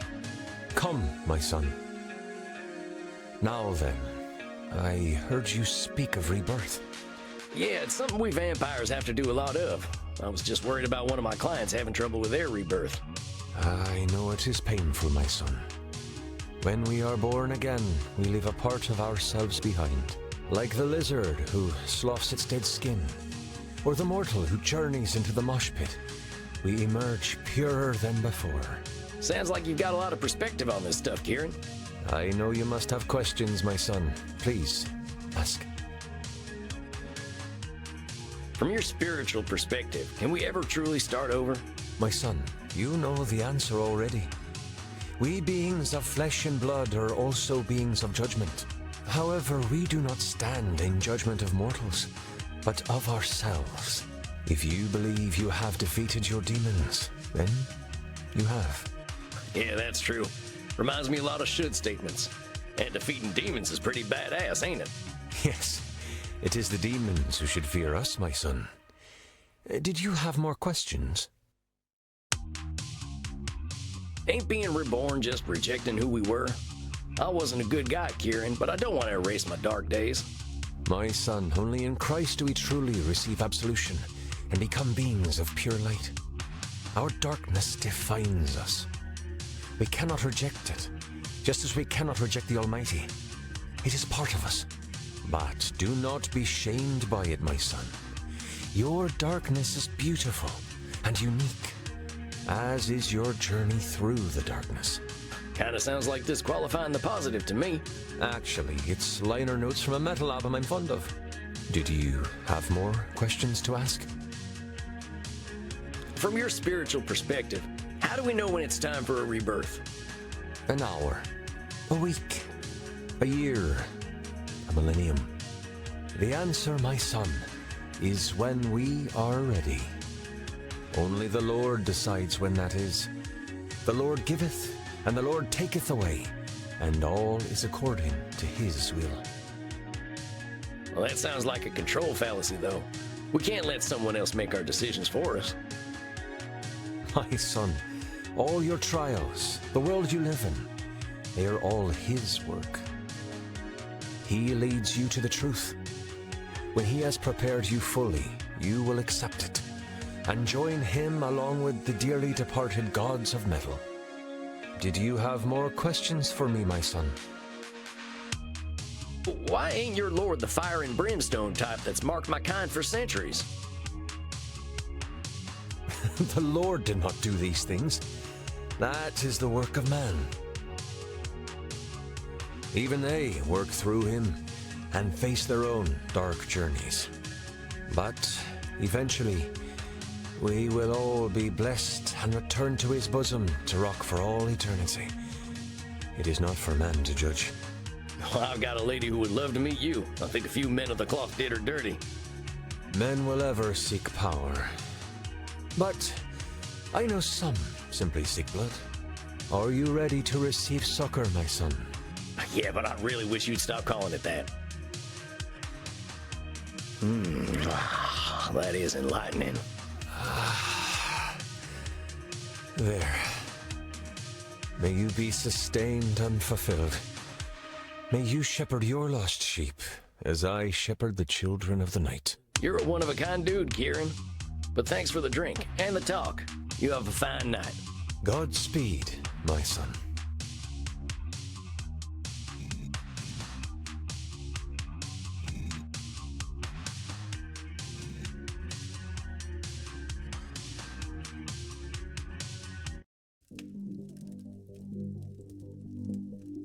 Good evening, Samuel.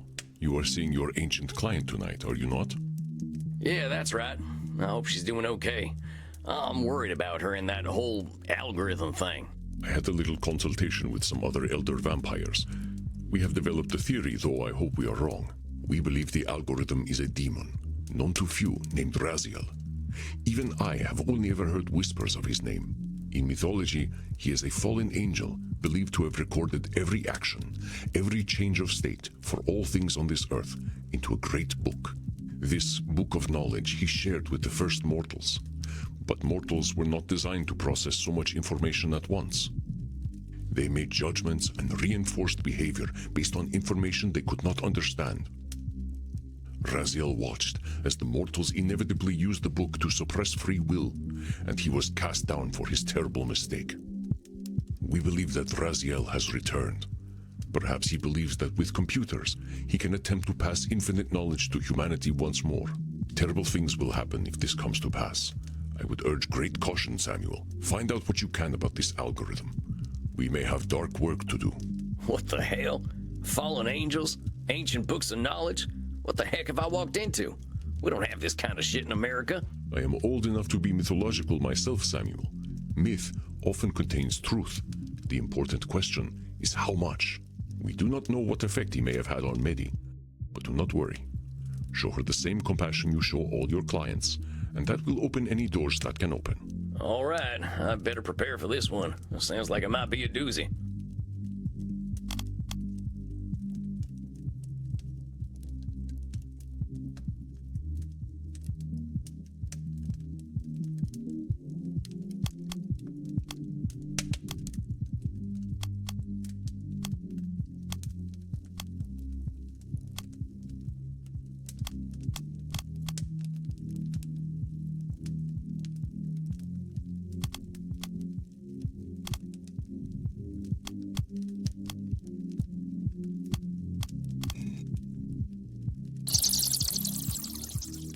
Greetings, little mouse. Howdy, Mitty. It's good to see you. How you feeling tonight? Not well, sweetling. Not well at all. Oh no, what's going on? I know you were feeling all stressed about your numbers on that glitch site. They doxed me. Do you know what doxing is, my whiskery friend? It's when mortals find out where you live, where you sleep, so they can hurt you. A group of vampire hunters came looking for me. They were really mean, but they're all dead now, and much happier. But it was very inconvenient. Now I have to move, and it is very difficult to set up my lighting to make me look alive. Dang, Mitty, I'm so sorry. That sounds awful. It's worse. I will not be able to use my computer for a week. How am I going to upload my content? My fans and zealots are all so impatient. They're sure to leave me if I don't provide them with their content.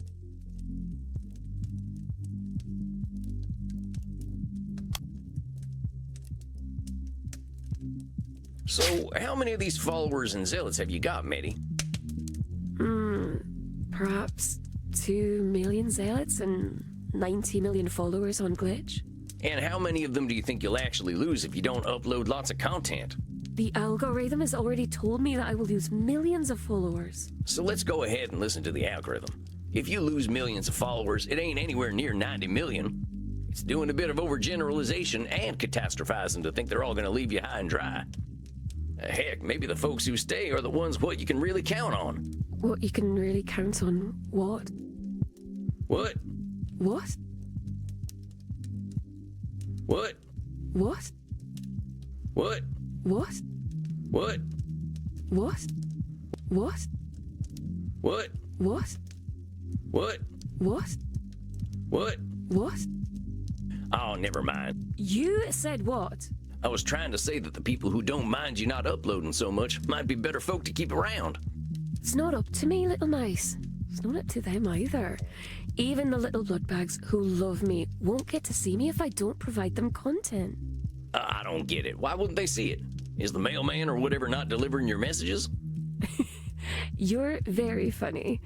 No, the algorithm decides who sees my content. If I give it content, it will make people like me more. If I stop feeding it, it shuns me. Medi, I gotta say, that doesn't sound like a healthy relationship. Oh, no, it's my friend, I should think. As long as I keep producing content for it, it draws the juicy mortals to me. How many mortals do you need, though, really? Well, if I'm to feel safe, I should like to have more of them always. I gain more followers and zealots every month. I need them. One of them has agreed to let me eat him and I'll take over his flat. They're quite useful. Well, let me ask you something. Do you actually like any of these followers or zealots? Or are they all just food or servants? What a silly question, little mouse. Of course I don't like them. I always know what they're like. You forget how old I really am.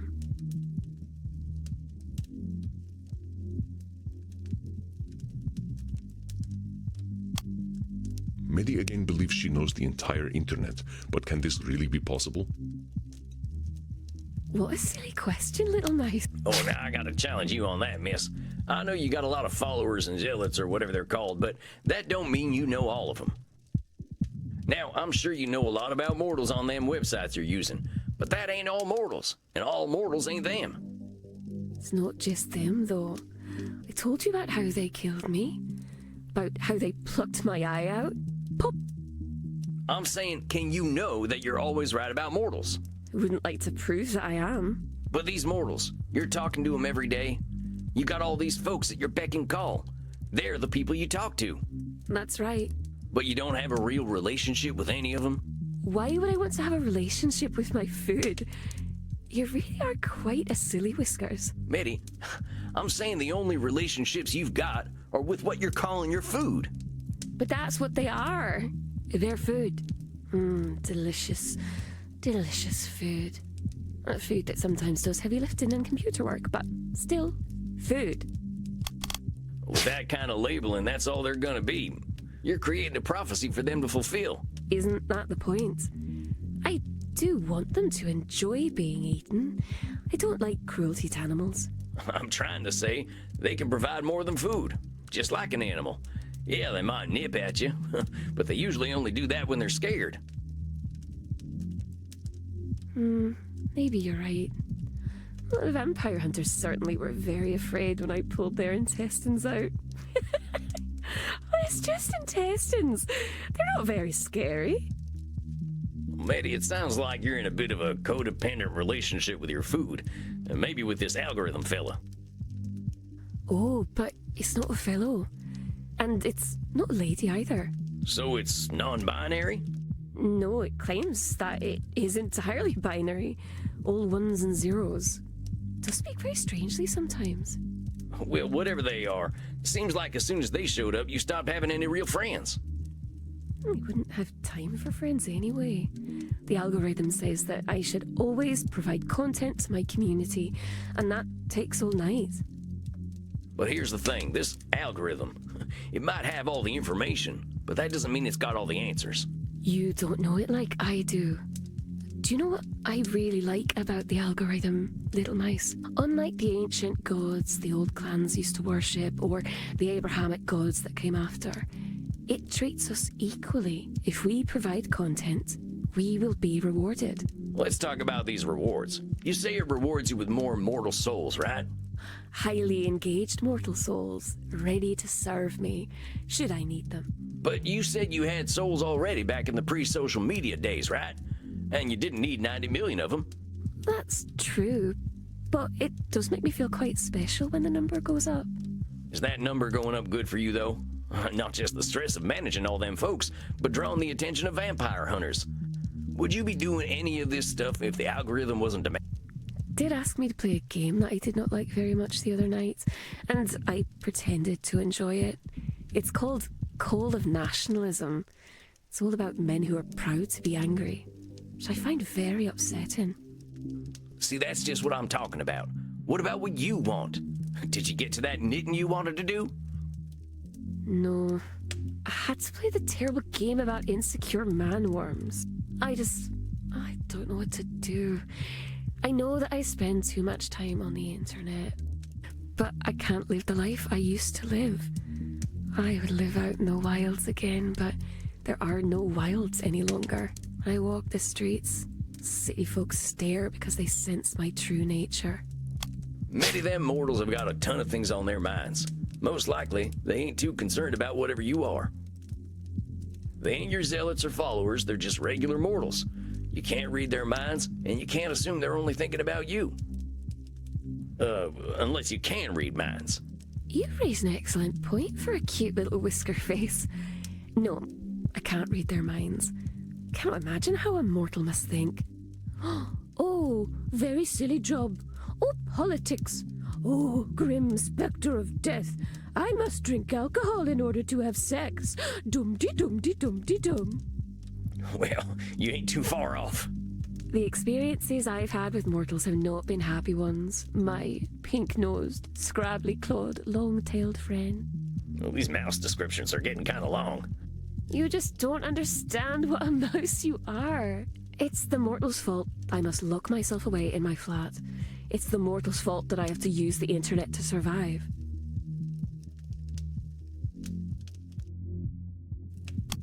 Let's be straight shooters here, miss. At least some of the responsibility for being holed up in that flat with nothing but a computer is yours.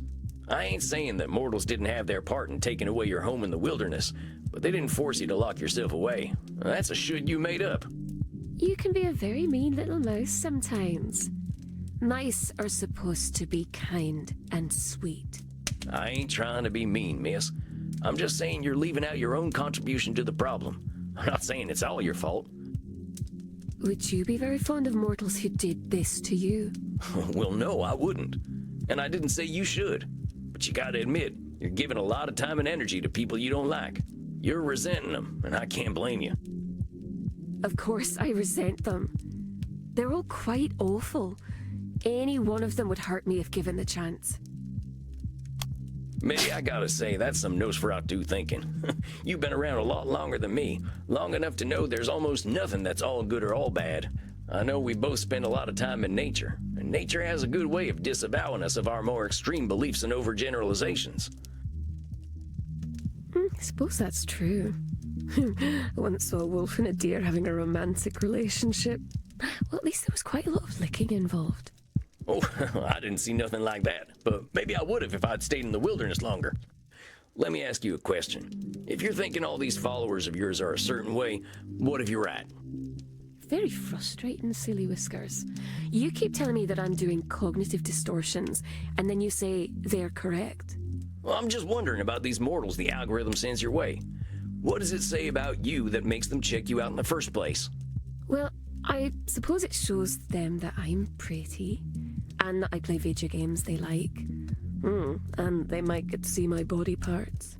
Do they know that you're clever and funny? Do they know that you've got more life experience than they could ever reckon? There's no time to talk about that kind of thing, silly. They scroll past streamers very quickly. I have less than a second to make an impression. That's what the algorithm tells me. So you got all these millions of mortals following you because you're easy on the eyes and like some of the same video games they like? More like easy on the eye. Okay, I get it. But the point is, if the algorithm is sending mortals your way based on good looks and some video games, you ain't getting people who like you for you. You're getting mortals who want content, not Medi. Frankly, it ain't no surprise that you don't have much respect for them. You're very sweet, little mouse. But the algorithm knows what mortals want, and it's not me. They want my body and my video games. I don't have anything else they want. Medi, far as I can tell, the algorithm doesn't know anything worth a damn if it thinks mortals all want the same thing. Worse, it's making you say things like, I don't have anything folks want. You're disqualifying the positive things about yourself they're all missing out on. Pardon my saying so, miss, but you are weird as heck. You don't sound like anyone I've ever met. You think of things in ways no one else does. Medi, you're as interesting as it gets. Don't let this stupid algorithm reduce you to your looks and the games it tells you to play. It's insulting all that you are as a unique individual. I understand what you're trying to say, Willy Whiskers McMouseface III, but you don't know the algorithm as I do. It doesn't insult anyone. It just collects all the information about everyone and everything, recognizes patterns, and shows me what those patterns are. What it decides is important is based on the thoughts of every human who has ever been online. It truly knows the will of mortals because it knows all mortals. You must free Medi from Raziel's grip, Samuel. He believes he understands humanity, but knowledge is not the same as understanding. What it's doing is overgeneralizing, Medi. How the heck can all of humanity be reduced to formulas? It can't. So what's it doing? It's shaping humanity by reinforcing what folks are already paying attention to. It's telling you to play Call of Nationalism and rely on sex appeal. It's telling the mortals to only care about them things that are popular already. Don't explore. Don't appreciate things that are weird and unique. If this algorithm gets what it wants, what'll happen? Earth will be the most boring place in the universe. Medi, this algorithm doesn't appreciate you, and it's teaching you not to appreciate yourself. You're right, little mice. I am forgetting myself. I think I don't want to feel lonely anymore. I want to be liked. You ain't gonna be happy if you're being liked for being some boring idea of what someone else thinks you should be. I really have been very silly, haven't I? The algorithm isn't nice at all, I think. I'm glad you're getting that this algorithm is abusing you. I don't want to see it change what makes you special. But I won't have anyone. I'll be alone. You were alone already, Medi. These relationships you've got online with all these faceless mortals, they ain't real. Those friends you had a few years ago, they sounded real. I suppose I could send them all an email.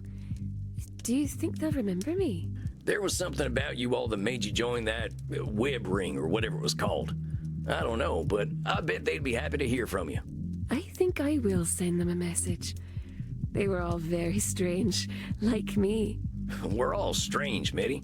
We're all individuals. Maybe they were just your kind of strange. You are very sweet, little mouse. I could give you some of my zealots if you like. They'll do what I tell them to do. Well, that's okay. I'm happy letting them live their lives freely. They deserve to find out what they actually like, too. You are very soft and squishy for a vampire. But I will message my old friends. And if you're gonna do this streaming thing, try streaming things you honestly enjoy. Make a new account, be yourself, and see who shows up. I think I will do that. I'll keep my only zealots, though. They can be very useful. You do what's best for you. And don't let anyone but you make that decision.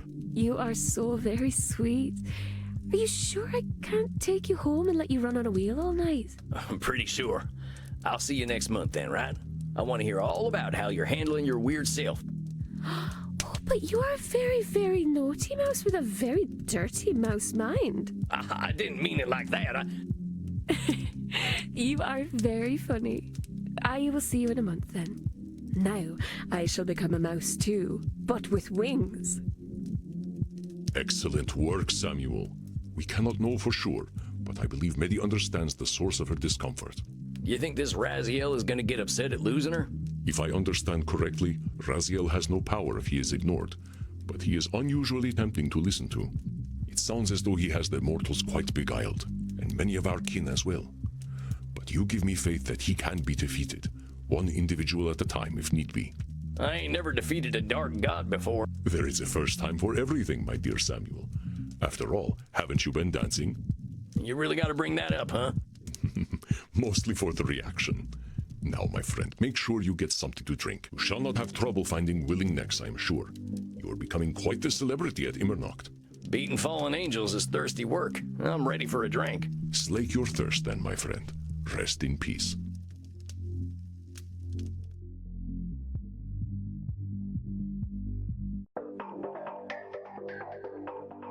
Funny to think vampires being born now are growing up with the internet. We're gonna have to reckon with that someday.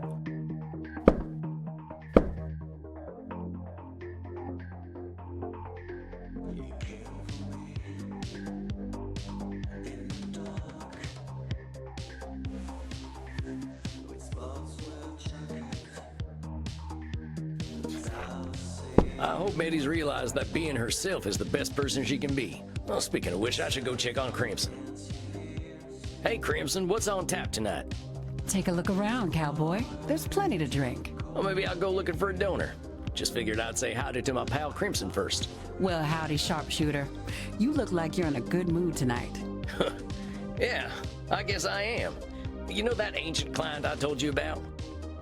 I think she's finally realizing that some people are gonna appreciate her for being who she is. Maybe she ain't gonna have 100 million fans, but the people who genuinely like her will be there for her. How's your blood sugar, honey? I think you're a little too sweet. Oh, come on now. I've been thinking a lot about exactly what you're saying. Folks in DC didn't much like my style, but I'm not sure why I cared. Don't beat yourself up over it. I think we all do the same thing. Easier to do what other folk are doing than blaze a trail, right? I'm not sure it is easier if we're fighting ourselves the whole time. That's some real wisdom right there. Anyway, thanks for making me think. I think I'm done spinning my wheels. Excuse me, I wish to speak with you, vampire, in the kink room. I think my dinner's calling. I'll see you later, Crimson. Ciao, Tex. You know, I have seen what you are doing. I see all. So you mentioned Panoptabella, and what am I doing? I see that you change people. You make them stronger, more confident, more comfortable. I'm pretty sure they're doing all that themselves. No, that is not what I see. I see that without you, they repeat their actions over and over again. Usually, I can see the future because people repeat themselves. But you make the future uncertain. I do not like what I cannot see. Well, why do you need to see everything anyway, Panoptabella? Ain't it exhausting? To see all is to see danger and avoid it. I see that you wish to say something, but are holding back. Well, I try to do my therapy stuff just in therapy. It ain't right to be analyzing folk without their consent. Then consent is given. To see all is to see danger and avoid it. Well, see, what that is a control fallacy. It's a kind of cognitive distortion. The future's always got elements we can't count on. You can be prepared to a certain extent, but you ain't ever gonna know everything. You can only see what's in front of you after all. Interesting. Then what do you believe I should do? Well, just that. See what's in front of you. See how you feel about right now, not yesterday or tomorrow. Right now, you can see. I see. Yes, I see that. I would like you to drink from my neck right now. See, that wasn't so hard. I see more clearly, vampire. I thank you. And I thank you for the blood. I hope your torpor is most satisfying. I shall see myself out. Oh, yeah. Good night, Panoptabella. I think that was a pretty successful night. Coffin time for old Sam. Well, if it isn't the gunslinging guru of mental health himself, good evening, Samuel. It seems you have made quite a reputation for yourself in a very short time. It's hard to believe I've only been here in Germany for 6 months. In that short time, I think I've grown more than I have in the last 200-some years. You are quite correct, Samuel. It is truly gratifying to see you grow and change. Of course, our mental health journeys never quite end, do they? I am sure you still have much to talk about. But let us first take a moment to breathe and meditate. That sounds like a good idea.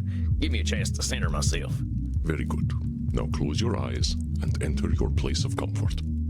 Isabella Destiny. I wonder. Nah, how was Andy squeezing to that suit anyway? Is Raziel listening in on our conversation? Princess to the rescue! I sure am a lily-livered coward. Cognitive distortion left and do-si-do. What am I doing hiding out in Germany? Why'd you do this to me, Ernie? You keep running, Sammy boy. You dummy Sam, loving your horse more than your kin. The United States needs some therapy. Sure am glad I don't sweat. Tarnation. What a great word. How do you feel, Samuel? Yeah, not bad. My thoughts are all over the place, but that ain't unusual. I'm glad you have that perspective, my friend. What came up for you tonight? I've still got my head wrapped up in my past wrongs. I feel like kind of a yellow belly for running away from them to come here. But dang it, there's me labeling myself again. Why are you calling yourself a yellow belly then? It's a pattern of mine, that's all. I gave you my history, and it's a history of my running away. I ran from my home, I ran from all the trouble I caused, I ran from my wife and into the hands of a vampire gang, then I ran from them and hid out in the woods. When my gang tracked me down, I ran off to Europe. Whenever the going gets tough, Sam Walls gets going. Samuel, this is quite the oversimplification. I remember a man who came into my office and told me about how he should have made better decisions as a traumatized child. In each of these cases you speak of, you made difficult choices following terrible events. Have some compassion for yourself, my friend. Yeah, well, I haven't even given you the full story yet. There's another thing I've been running from. I got kin, Andy. Distant kin, but kin all the same. See, my wife was pregnant when she up and left me. Didn't even tell me. My line ain't never been strong, thank goodness. But I've got a great-great-great-great-great-granddaughter. Give or take one of them greats. I looked her up, and she ain't living well, Andy. I want to be there for her the way I wasn't for my wife and child. But all I am's the undead man who got her great-great-great-great-great-uncle killed. If I were her, I wouldn't give me the time of night. Which I guess is mind reading, but it seems like common sense to me too. Yeah, I've tried to make amends, but as far as kin is concerned, well, I ain't done shit. Hell, I can always be confident that I'll do the wrong thing when it comes to my family. I guess that's like being always right about being always wrong. I see you are becoming quite perceptive of your own distortions, Samuel. But let me do some reflecting for you, and you can tell me how you perceive what I am saying. You consider yourself a yellow belly, a somewhat archaic term for coward. I guess I'm still doing a little labeling there, huh? A little. I believe you understand that calling ourselves names does nothing to improve ourselves. All right. Maybe calling myself a coward ain't too good for me. Now then, you said you believe that your distant relative will not want to speak to you because you caused the death of another distant relative. Sounds like I'm doing a little mind reading there. I can't really know what my my distant relation is gonna think of me. Naturally. We vampires have a reputation as monsters, but that is not a universal reputation.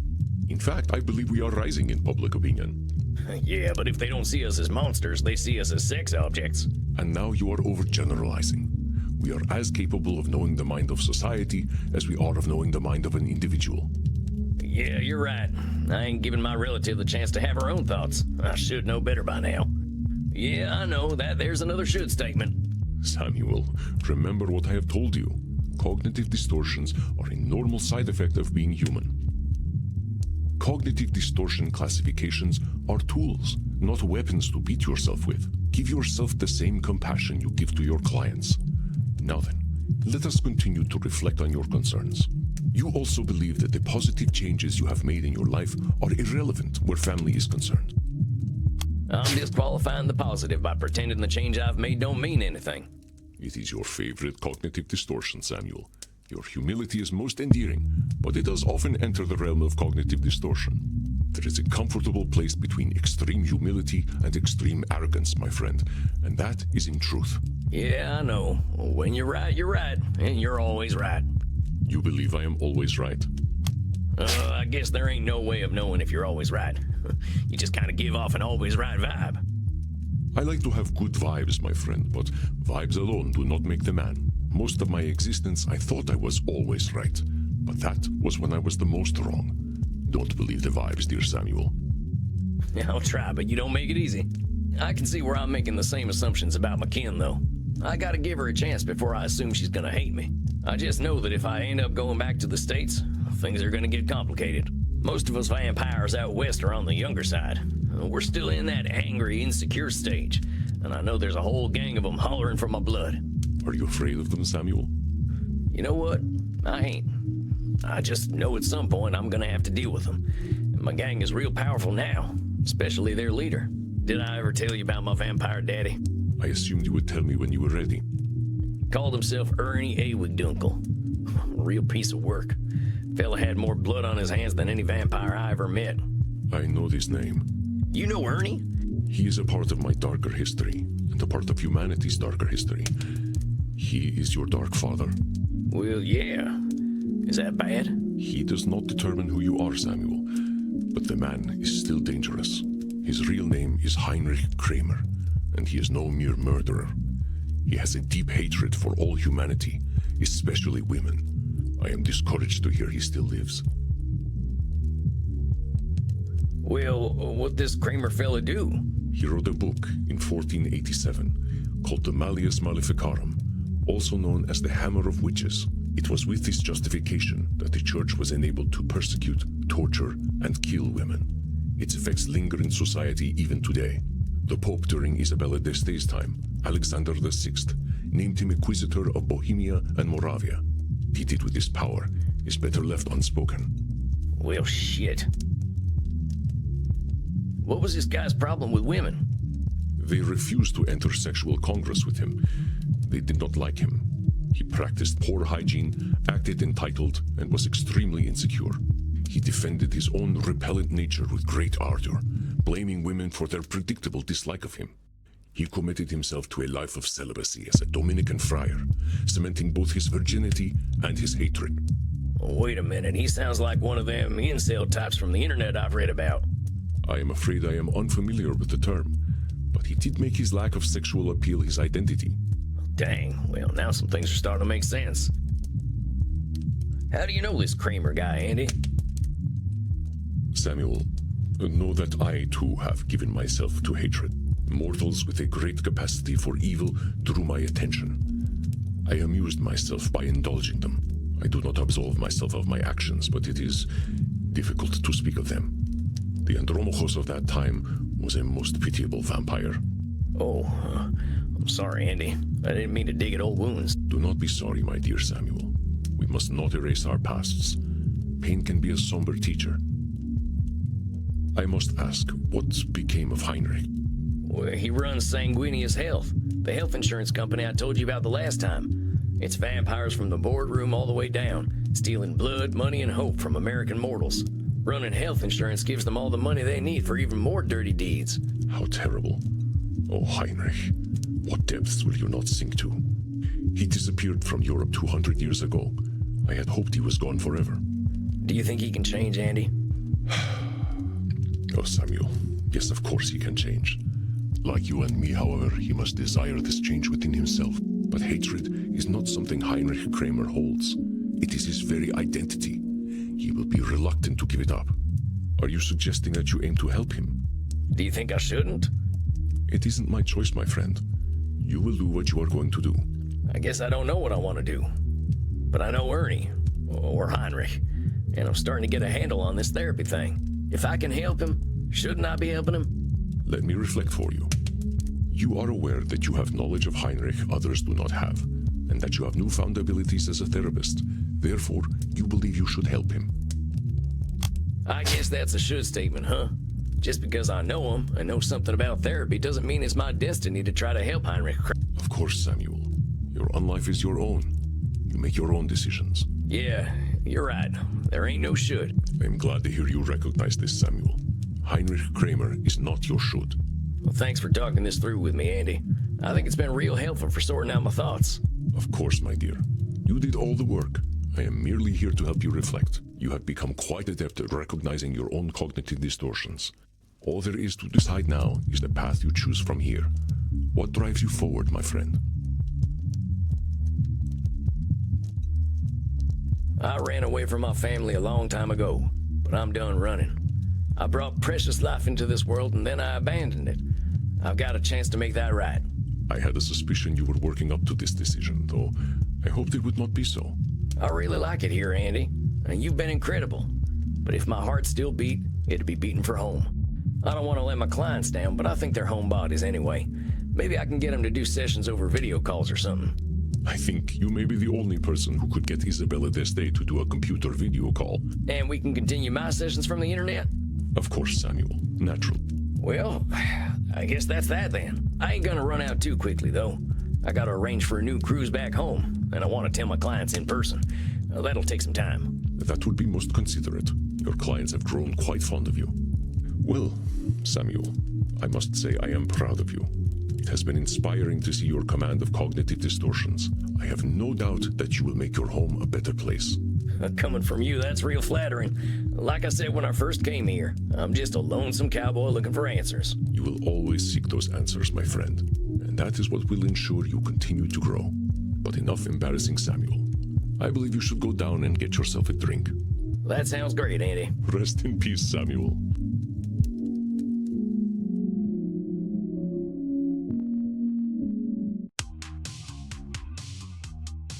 Well, that's it then. I'm going home.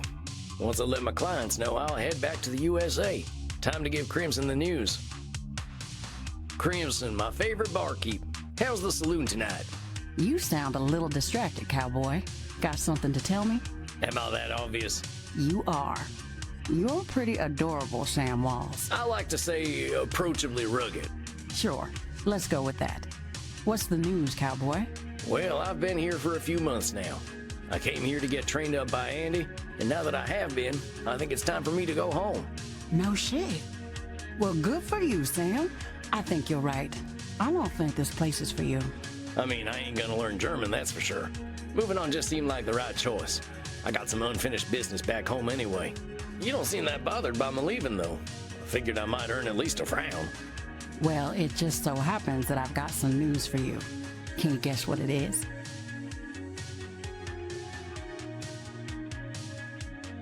You got a new kitten. I bet you'll name it Sam so you won't miss me too much. You know, that's a pretty good idea. Maybe I'll do that. A Siamese named Sam. But no, that's not it. Take a look at me. Notice anything different? Well, no. How about now? Crimson, you're a vampire. Newly undead and ready to bite some necks. Well, what led to that decision? I thought about what you said, about how vampires have got time to start over and time to do things their way. I'm going back to America too. Gonna join a different kind of bar again. The law moves slowly, but I've got time. Dang, Crimson. A vampire lawyer. Look out world. Kinda sounds like a neat video game. Vampire lawyer. No, it doesn't. But I think I can make a difference. How'd Andy take the news? He knew it was coming, like he always does. Can't surprise that man. I love him to death, literally. And I'll come back someday. I just need to go my own way for a while. Dang. Well, this is some big news. When do you think you're leaving? Figure I'll go with you.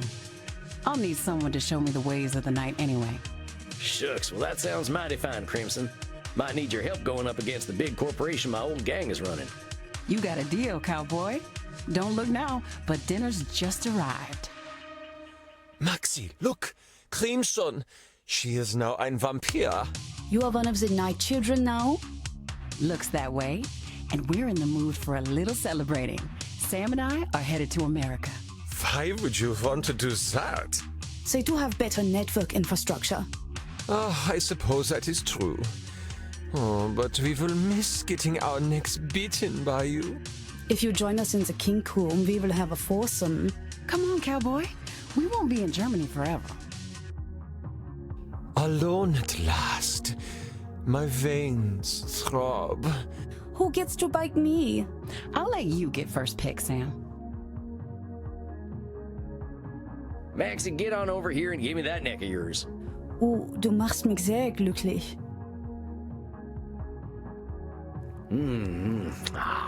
That's the good stuff. Oh, I am feeling woozy in the most wunderbar Weg. Glad I could be of service. The new vampire is not so bad herself. I know my way around a neck.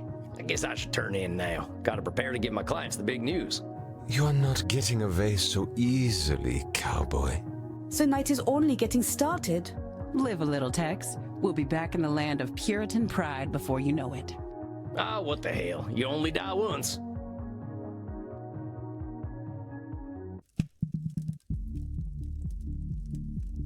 Good evening, Samuel. I believe you are seeing Dr. Drain tonight.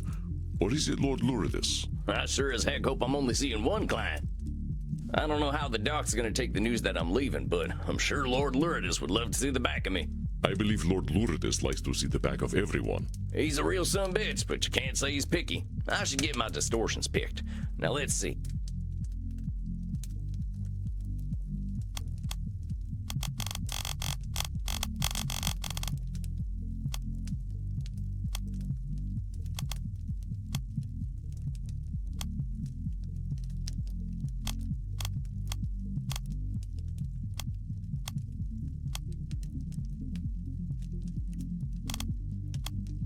All right, got my chambers loaded up. Is that really a phrase, or are you trying to get a reaction out of me? I'm joshing a bit. To cover up your very real obsession with firearms. I know you by now, Samuel Walls. Guilty as charged. I will leave you and your gun in peace. Good luck tonight, Samuel. Hello, Sam. Evening to you, Dr. Drain. How you been this month? Seems like you had a big breakthrough last time. Yes, I think I did. I have been feeling a lot better ever since. Well, you look great. Like a new man. Or perhaps the same man, but whole. Well, you look a lot more at peace than I've ever seen you. Why don't you fill me in on the last month? I can scarcely believe how the last few weeks have gone. I didn't do a single hour of work. I let my scientists do it. They couldn't believe I backed off. They thought I was dead. But you are dead. They don't know that, do they? Regardless, I thought I owed myself a little space. I actually stayed here in Germany the entire time. Really? Here in Leipzig? I went to Berlin. I heard you can do whatever you like there, and no one cares. I went clubbing, Sam. I bit mortal necks. I really had quite a nice time. Yeah, I remember you were a good dancer. Oh, I sometimes danced for several nights in a row. They keep some of these places free from light, so I was free to party day and night. I did end up doing some pharmaceutical research, though the more recreational kind. Sounds like you were living it up. You're keeping safe, I hope. Oh, Sam, I'm 430 years old. I don't have mortal fears. And did Lord Lourdes show up at any point? I dare say he was there the whole time, in some fashion. He's a much more agreeable chap when he's with me, though. Oh, and Sam, something else quite interesting happened. Oh, yeah? What's that? I engaged in coitus. No shit. Oh, goodness, no. I've got Lord Lourdes under control now. Not to say that it wasn't exciting, though. I was a little nervous at first. I haven't had sex since I died, after all, not counting whatever Lourdes got up to. But riding another human being is like riding a bike, I suppose. It just comes back to you. Well, dang, Doc. I'm just thrilled to hear you're letting yourself live a little. Yes, it's been a satisfying month. I'm headed back to Berlin tonight to meet my paramour again before I fly back to London. So is this some kind of serious thing? Not at all. Having a conversation with him makes me want to yank my hair out, so I just yank his curly locks instead. Who the hell are you and what have you done with Dr. Drain? It's funny, isn't it? I would have been disgusted with this person 6 months ago. Now I find I quite like him, and others seem to as well. Well, maybe this is a good time to give you some bad news then. I'm headed back to America, Doc. I reckon I can do more good there than I can here. Truly? But you're all so repressed there. I guess you'd know, huh? Touché. Well, Sam, I'm sorry to hear that you're leaving. Oh, I ain't gonna leave you high and dry. We can still do our sessions over the internet. It just won't be in person no more. Well, that's all right then. To be honest, I'm not sure I even know what I'd be looking for in therapy now. But then I didn't know what I was looking for from therapy when I first flew in either. Well, I appreciate your keeping an open scientific mind, Doc. Is there anything you wanted to go over tonight? Honestly, no. I suppose I should snap back to reality at some point and tend to my research, but not now. Well, remember, them should statements are what got you to lock up Lord Lourdes in the first place. Think about what you could be doing, or what you want to be doing. It's that intrinsic motivation that'll take you where you want to go. Of course. I'm a vampire now. I'm the master of my own destiny. Attaboy. You got any strategies for what to do if you want to get into that plasma stuff again? If I desire to go down that road, I am surely denying myself my vampiric nature again. Perhaps it is best if we maintain our sessions. I think I know what I want right now, and that's a spot of blood and dance. What do you say, buckaroo? Sure thing, old chap. Come on.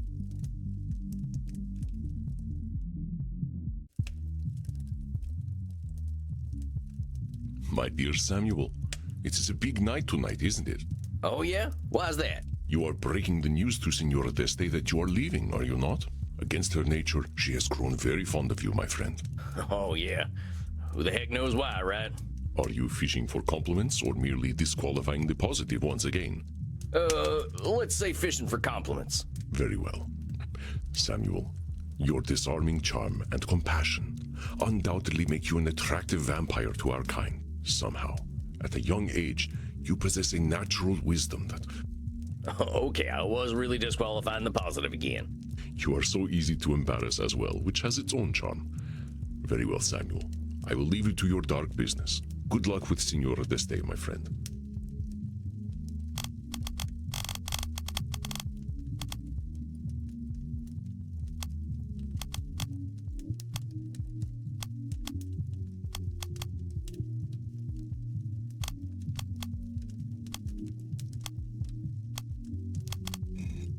All right, got what I need. Here comes the good lady herself. Evening, Senora. It's good to see you. I am pleased to see you as well. You have been on my mind of late. Oh, why's that? I wished to apologize for my behavior during our last session. I let my monstrous side come out, and I addressed you in ways most unseemly. You have been kind to me and did not deserve this treatment. Oh, think nothing of it, Senora. Therapy's kind of the place for them big emotions to come out, ain't it? I didn't take it personally. Oh, but you should, Sam. I called you some terrible names. I disrespected you. You should be quite angry with me. All truth. I'm glad you let yourself get properly worked up. Yes, that is exactly the problem. I allowed it. I allowed myself to insult a man who was being kind and patient with me. I lost control. I should not be so careless.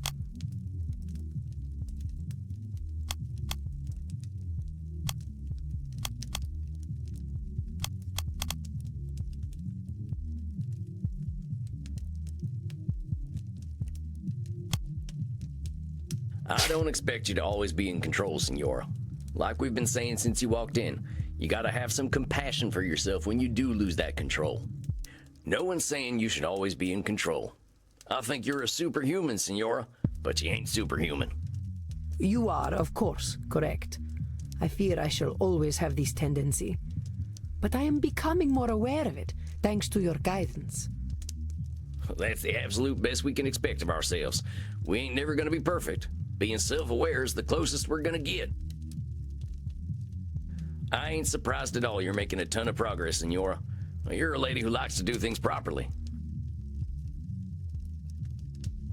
But let us say, not perfectly. Exactly, you're getting it. I ain't worried about you, Senora. How have the last few weeks gone? Have you done any more art? A little. It can be a little frustrating for me to paint when I am so unpracticed. I think I have always been better at recognizing and cultivating talent in others. The problem has always been that my artist cannot stand dealing with me. Poor Leonardo used to tremble whenever I said his name. I would like to try being a more patient benefactor. I think that's a fantastic idea, Senora. Maybe the next great masters are out there waiting to be discovered. Yes, that is my thinking. There will always be rise of the spacewalkers. But I can complain about the state of art today, or I can do something about it. See, now that's a great direction for your frustration. Don't let them folks be the only ones making art. That is my thinking exactly. I'm starting a foundation for the arts, specifically for talented, living women. I aim to spend about €1 billion each year. I believe that should be enough to create art worthy of attention. $1 billion a year? Where'd you get that kind of money? My children's children intermingled with the Habsburgs and Medicis. My dynasty is full of blood-sucking investment bankers I can exploit. Oh, you mean they're vampires? No, they're just mortal leeches. But they will do what they are told. What about them artists you're funding? Are they gonna do what they're told? I shall not hobble them, as I hobbled the great masters. I will let them share their own dreams. But they must be dreams. I will not fund a rise of the spacewalker. Seems like you got a good game plan, Senora. This sounds like a real touchdown. What on earth are you talking about? Oh, never mind. Just saying, seems like you're on a good path, Senora. Maybe this is a good time to tell you I've got some news too. I'm going back home soon. To America. Why would you ever want to go back there? Are you trying to get away from me? No, it ain't nothing like that. I've got my own reasons. Stuff at home that's waiting for me. I know I can be a little intimidating sometimes. It doesn't have anything to do with you, Senora. It doesn't mean we have to stop doing our sessions. We'll just have to use some of them internet video chat things. But I do not know how to use such things. Can't you stay here? No can do, Senora. Besides, you gotta admit, I don't exactly fit in here in Europe. Perhaps we need more men like you. Oh, well, trust me, Senora. I ain't that special. I got my problems just like anyone. The popes of my time would have hated you, dear Sam. They would feel naked before you. I suppose if you must go, then you must go. Will you at least teach me how to do a video call before you leave? We can take a little time now if you're willing. I would like that. Very much. Come on, Senora. I'll show you how it's done.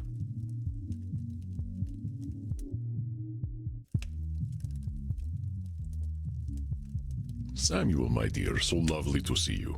How are you feeling this evening? Oh, all right. A little nervous, I suppose. About Edmund? Yeah, he didn't seem to be doing too well last time. Feel for the guy. You had empathy and compassion for him when not many would.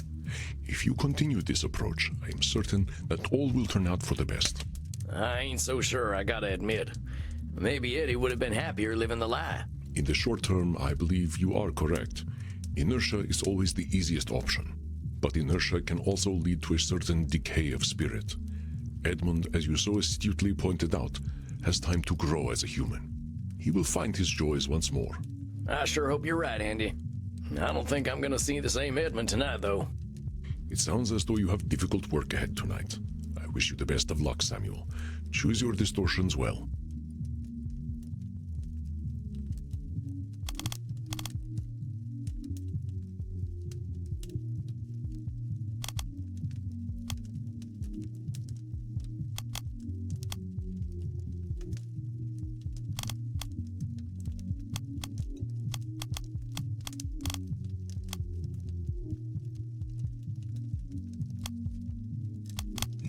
Locked and loaded, boss. Do you plan to engage in therapy with Edmund or fill him with holes? I was planning on therapy. Then try not to refer to cognitive distortions as ballistic weaponry, my friend. Sorry about that. Thanks, Andy. I'm teasing you, Samuel. Do have a good session. Howdy, Eddie. It's good to see you. Is it? Can it be good to see me if you do not know who I am? Eddie, whoever it is that's sitting in front of me, it's good to see him. Well, I'm glad you think so. You're not feeling too good, are you? Not very. I've spent much of the last weeks in bed, in silence, pondering the only question that matters. And what question is that, Eddie? To be or not to be? I've said the lines so often, but I never understood them. They were just pretty sounds I used to make the people cheer. I said them with conviction, with emotion, or simulacra of such. and so full of sound and fury, yet in the end, signifying nothing. Now I know that the answer is not so simple. To be, indeed, or not to be. Well, maybe you can walk me through it, Eddie. I never was much of a theater guy. Of course. To be or not to be, that is the question. Whether it is nobler in the mind to suffer the slings and arrows of outrageous fortune, or to take arms against a sea of troubles, and by opposing, end them. This part is simple enough. Do we accept our troubles as they are, or do we take the effort to address them? The bard continues with some more pretty speech, and then, that the dread of something after death, the undiscovered country from whose bourne no traveller returns, puzzles the will, and makes us rather bear those ills we have, than fly to others we know not of. I have borne those ills of my own making. My undiscovered country is the true Edmund Keene. Who is he? To be or not to be? Indeed, I have feared that undiscovered country with all my still heart, and now I have arrived there. Not to be. Where is the place upon this cursed orb that was made for Edmund Keene? That sounds really heavy, Eddie. But I want to help you with a little perspective. You're saying now that you've made a change, you're not to be, right? Yes. 'Tis so. But Eddie, this feeling you're experiencing now, these words you're sharing with me, they're still real. The fact that you're capable of having these feelings and thoughts contradicts the idea that you're not to be. It seems you understand the bard better than I ever did. I was rather good at pretending I did, though. You're a clever fella, Eddie, and you're still a human being. You're just dealing with a lot right now. Give yourself some compassion. It ain't easy starting over after 200-some years. I'm proud of you for soldiering on, hombre. I do not understand why. What does the world need of me? All I have ever done is play the clown upon the stage. I am as unnecessary a man as ever there was one.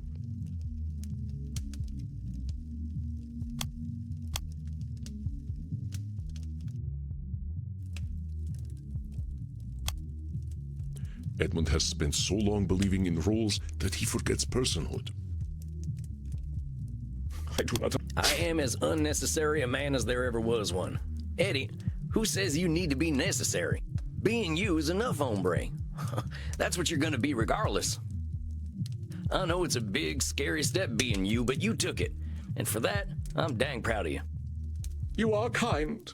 And I suppose it is true that facing the slings and arrows of righteous fortune is a virtue in itself. But the future is now all undiscovered country, and it will be a hard land to navigate for a swaddling babe such as I. I can scarcely crawl, but at least I have you to help me. About that, Eddie. Oh dear. I'm heading back to America, Eddie. I've got growing and changing to do myself, but we can still do our sessions over video call. Oh no! Oh no, no, no, no, no, no, no, no, you cannot leave, you must not! I will be all alone! The mortals wait for me to stumble, and when I do, they will fill my mouth with garlic and cut off my head!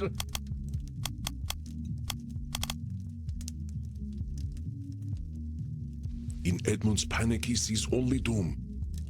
Oh, Eddie, come on, you're doing a little catastrophizing there. We'll still be talking over video calls. You've been handling yourself fine in London without me. oh, but I haven't! I absolutely have not! I stayed in my coffin for the entire month! The director of the play who disarmed me so seeks my head for the loss of her Piero! Oh, my dear man, you must not go! You cannot do this to me! You cannot turn me into a shell of a vampire and then abandon me! What makes you think I'm doing this to you, Eddie? I've got my own concerns that don't have anything to do with you.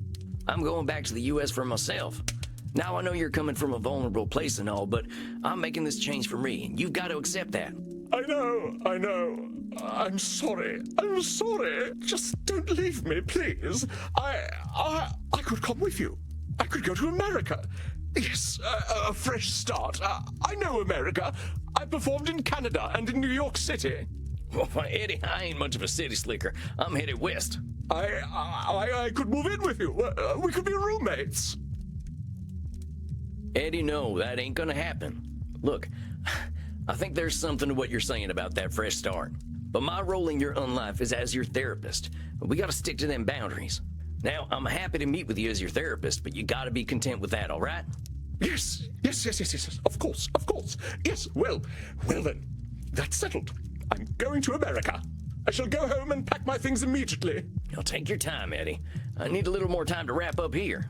I'll let you know what my schedule looks like over Vmail. Now, you gonna be okay? Yes. The idea of a new start is rather exciting. I have something to look forward to. All right, Eddie. I'll talk to you soon then. Of course, yes.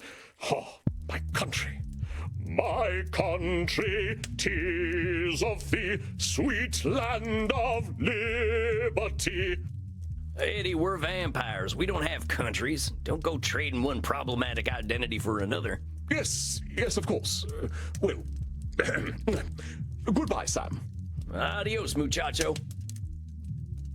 Well, a new companion, is it, Samuel? Oh, it ain't like that, Andy. I know. I am very pleased with you. You maintained your boundaries well and gave Edmund a lifeline. Well, an unlifeline. You are the future of vampire therapy, my friend. Oh, shucks. I'll settle for the present. Then the present is a fortuitous one. I believe you're owed a drink. Oh, yeah. After that, I sure as hell need one. Then go downstairs and enjoy yourself. You shall soon say goodbye to your last client. Enjoy Crimson's best while you can. Rest in peace, dear Samuel.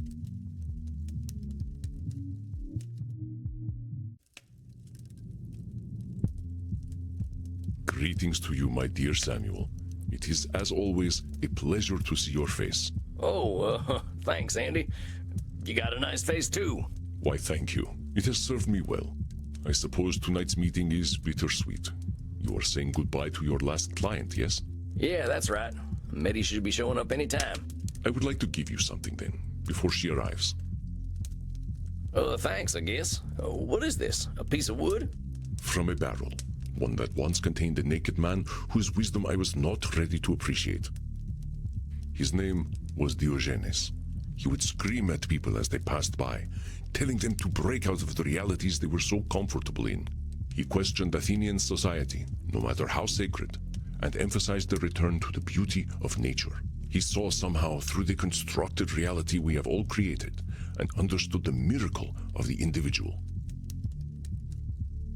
You, my friend, through your rebirth and death, your travels in the wilds, remind me so much of the man. Thus, I give this part of the barrel he lived in to you. Wow. Dang, well, thank you, Andy. What's it say, though? Some great insight about what it means to be human? It says Diogenes was here. Well, all the same, I love it. Thank you, Andy. It could have no greater honor. Now then, I will leave you to tend to your client.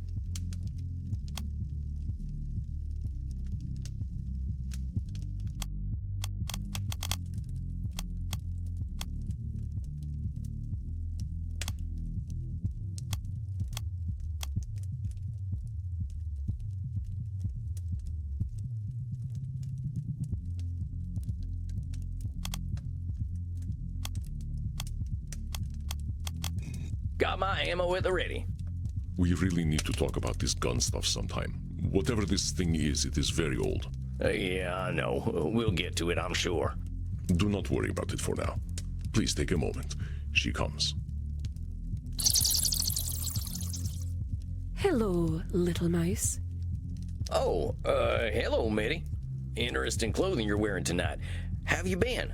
How have I been? Or rather, who have I been? Sure, how about who have you been? I've been a halfling druid. You've lost me. That's all right, sweet cowboy manling. I've had ever so much fun as a halfling druid. My name is Bulgo Fraggykins, a halfling of Tuckland. When I was a child, I saved a tree from being burned by a group of nasty orcs. The trees gave me magical druidic powers, which I now use to cleanse the land of evildoers. Hold on, is this a thing that actually happened? I know you're real old and things were different back in your time. What are you talking about, my sweet? It's happening right now. Me and my companions, we're a fellowship on a noble quest.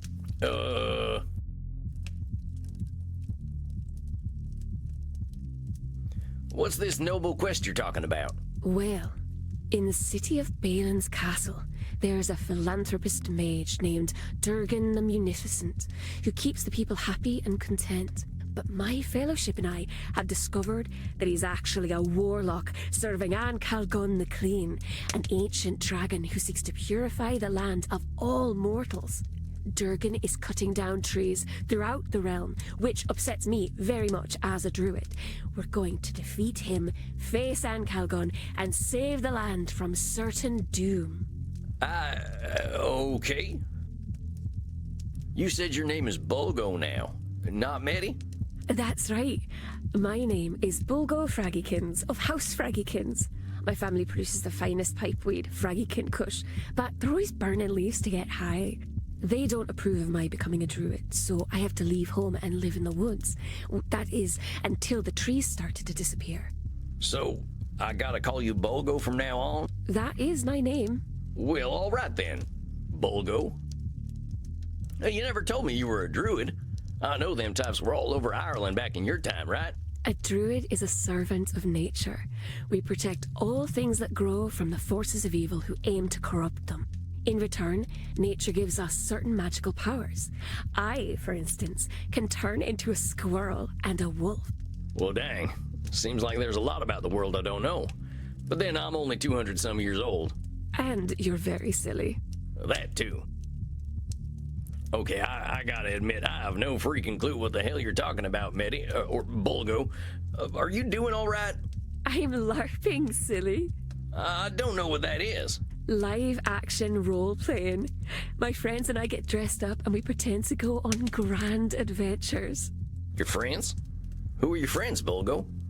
I did what you suggested. I emailed all my friends from the web ring and they were very happy to hear from me. Some of them live in Ireland, so we decided to get together and play games. It's been ever so much fun. They're all mortals, but they love that I'm a real vampire. They share their blood with me as part of our role-playing. It's how I summon up enough magic to turn into a squirrel. That's incredible. I'm so happy to hear that, Bulgo. You got blood, you got friends, and what about the algorithm? My friends and I performed a mystic nature ritual to clear my mind. Nature provides what I need, not hyper-intelligent monsters. The algorithm only wants boring things anyway. I close my glitch and only sell its accounts. I like my IRL friends better. And how do you feel? I feel happy. You were quite right. There are kind mortals. My friends have lots of mortal problems, but I have lots of money, so they don't need to worry about mortal things. Well, that sounds like a pretty decent exchange, Bulgo. Sounds like you're in a pretty good place, huh? Well, almost. I have one problem that plagues me. What is it? Orcs. I hate them. Orcs? Orcs. They're all awful. They cut down trees for fun, they're always saying dirty words, and they like to kick halflings. Now, come on. I haven't met any orcs, but I know you haven't met all of them. You don't know their stories. Maybe they're that way because they were raised in troubled households and they don't know any better. Maybe some of them act that way because that's what you expect. Show a little compassion, the same as you'd show for yourself, and maybe them orcs will surprise you. But the rule book says all orcs are evil. Since when do you follow a rule book, Bulgo? Perhaps you're right, little mouse. I have been a bit harsh on the orcs. I shall be kinder from now on. You do that. I gotta share some news with you, though. I'm heading back to America. I've got my own orcs to deal with. Of course, we can keep doing our sessions over video chat. The time zones are a little rough, but I can talk just before dawn. Oh, that's all right, little mouse. I would rather not do a lot of computer things. And I'm feeling much better now. Are you sure? I'm happy to talk, and I don't want you to think you're all alone. Little whisker face, don't worry about me. I have what I need now. Well, if you're sure, if you ever need me, just send me a V-mail, okay? That ain't no social network, more of a digital Pony Express. Perhaps I can tell you about my adventures and how I will exact my bloody revenge on Durgan the Betrayer. I'd love to hear all about your adventures, Bulgo. I guess this is goodbye then, huh? Nay, 'Tis not a goodbye, but a farewell, sir, and may the light of Malone shine upon your path. Walk with nature. Well, I hesitate to say any client is ever cured of cognitive distortions, but perhaps Bulgo is. Yeah, I wonder. She's been pretty free of all this human society stuff for a while. Maybe she knows better than any of us. Perhaps. The Dark Angel Raziel ensnared even her, however, so we should be aware of his influence. Well, that was your last client. I suppose you are now free to leave whenever you like. Oh, I ain't no rush, Andy. I'm still dealing with the cruise line to get some space for my coffin. I'll be here a little while yet. Then I shall endeavor to enjoy your company a while longer. Come, Samuel. The nights grow long. Let us enjoy ourselves.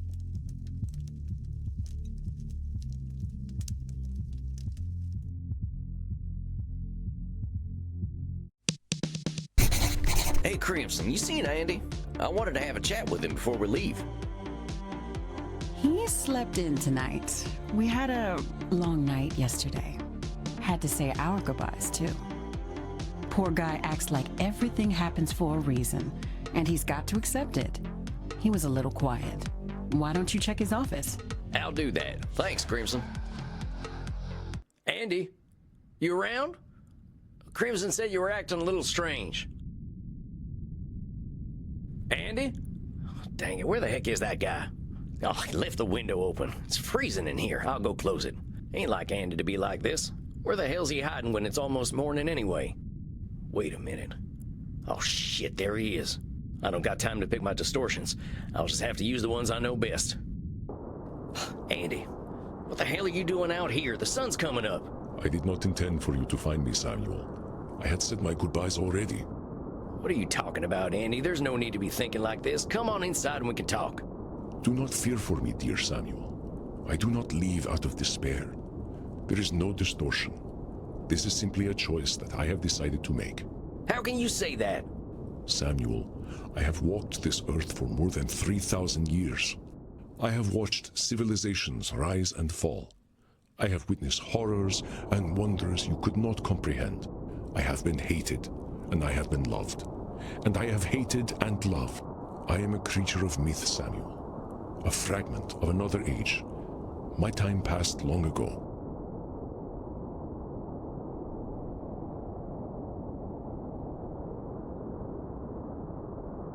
Andy, these things are only true from your own perspective. You're doing some labeling and you know it. I know you ain't a mythological being. That's a cognitive distortion. My friend, it is not. This is a world of computers, of technology. But I was here before the name Jesus Christ ever existed.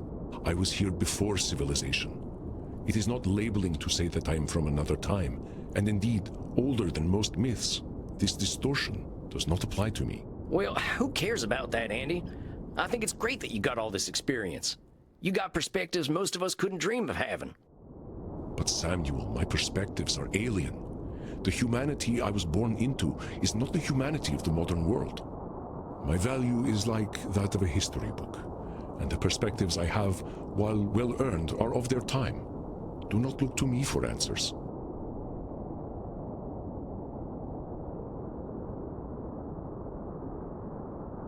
Andy, now you're disqualifying the positive. You compare yourself to a history book, but history books don't talk. They don't reason. Of course, my friend. But I do not disqualify the positive, not in the slightest. I merely ask you, and indeed humanity, to look to itself for answers. This is not a cognitive distortion, my dear Samuel. You give me such hope. That is why I must leave this earth to you, and those you will help cultivate and grow. I have had my place in this world for a very long time. I have done much good, and I have committed great evils. These things I accept. But it is time for me to stop having an influence on this world. When you told me that Heinrich Kramer still lived, it proved to me that I have had too much influence. The small choices I make change the fate of the world. Andy, that ain't something you can know. Heinrich Kramer is his own man. He's made his own awful decisions. It's a control fallacy to think you caused what he's done. It is not a control fallacy, my dear Samuel. My point was that my decision to support Heinrich Kramer had a lingering effect on this world. Like the wings of a butterfly, my actions have consequences for good and ill that cannot be predicted. But even butterflies die to support the natural order. This is not a control fallacy. Samuel, do not mourn me. All things must pass. It is the way of nature, a way that you know well. It is this way that brought you to my door. We have talked much in our time about the value of change and growth. Death is change, my friend. Nothing good can come from my having an eternal existence. Now that's Nosferatu thinking if I ever heard it. Nothing good can come from your having an eternal existence? You're doing plenty of good all the time. Think of the people you've helped. Think about Crimson. Think about me. I did not say that I could do no good, my dear Samuel. I have been honored to be a companion to you, to Crimson, and to so many others. It is the eternal that is incompatible with nature. My thoughts are clear. This is not Nosferatu thinking. I know you look for the best in everyone you meet, Samuel. You see potential where others do not. That is why you seek to rescue me. But I do not need to be rescued, and that is why I am honored to leave the future in your hands. I confess, I did not have hope for Edmund Keene. Rarely can such men be aided, but you persevered. I would not hope to help Heinrich Kramer either, but you dare to hope. I should leave and allow this hope to flourish. Andy, pardon my saying so, but that's a load of horse shit. Where's that should statement coming from, huh? Just because you don't see the same potential I do doesn't mean you should leave. That's Distortion City Population Andy. There are certain shoulds, however, Samuel, that are inevitable for the world to keep turning. The sun should shine, whether we like it or not. We should drink blood, whether we like it or not. And all things should die, whether we like it or not. It is not a cognitive distortion to think. Please, Samuel, do not make this difficult for me when it need not be. Go, face your blood father. I believe you will succeed in turning Heinrich, and that will bring me peace in death. But, Andy, I don't want you to go. I know, my dear Samuel, but I must move on, just as you must. I have had my time here. Too much time. Too much blood has been spilled on my account. I have done much to atone for this, but for good or ill, my time must be over. I have a confession, Samuel. Perhaps it will make my decision clearer to you. I am Heinrich's bloodfather. What? I made him into a vampire. I gave him eternal life. In my hatred for humanity, I empowered him in his dark work. It is my choice that brought the Malleus Maleficarum into existence. My choice that fueled the deaths of so many.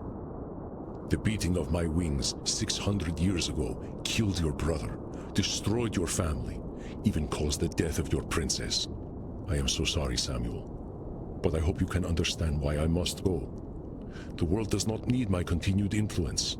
There is no cognitive distortion that clouds my thoughts. Only the clarity of seeing the long arc of history formed by my hand. I don't know what to say, Andy. Then say nothing, Samuel. Go back downstairs. Live your unlife. I have accepted my influence on this world, but that influence is over now. Crimson is now a vampire. She needs me no longer. You are a greater therapist than I. I am at peace. If I may offer a last word of advice, my friend, remember your strength. Approach every client with the same mentality you always have, and it will serve you well. Wait a minute. Approach every client the same way. I know what Andy needs. Now, I wish to see the sun rise one last time. There is nothing more you can do for me, Samuel. That's where you're wrong, Andy. I do have something to offer you, and that's compassion. I know you've done some awful things, and that must weigh mighty hard on you. I can imagine the pain you feel at seeing someone like Heinrich Kramer running around reminding you of the vampire you used to be. I appreciate your empathy more than I can say, Samuel. You are right. It is painful. But my decision is about more than pain. I know my presence is unnatural. My world has died so many times over. I know it has, Andy. I watched my friends and family die out a few times. You've done it 100 times at least. If you didn't feel that, there'd definitely be something wrong with you. I'd say that pain is more natural than anything. But you don't have to feel that pain alone, Andy. You've made this world a better place so you don't have to. You are kind, dear Samuel. Too kind to an old relic like myself. But I do not wish to see the history I have created. It is darkness that builds upon itself, regardless of what I do. Andy, I forgive you. A lot of them decisions you made were terrible ones. Now, that Andy was a hateful asshole, but I feel sorry for him. Nobody who feels content and peaceful does things like that. I'm sure he hated himself as much as you hate him now. I know what it's like to look in the mirror and see a murdering sack of shit. But you're a person, Andy. You got needs, joys, regrets, and sorrows. You're deserving of love.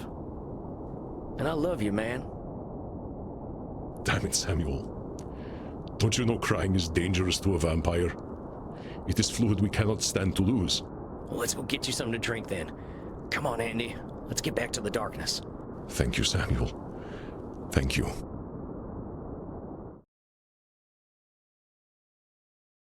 Whew, what a night.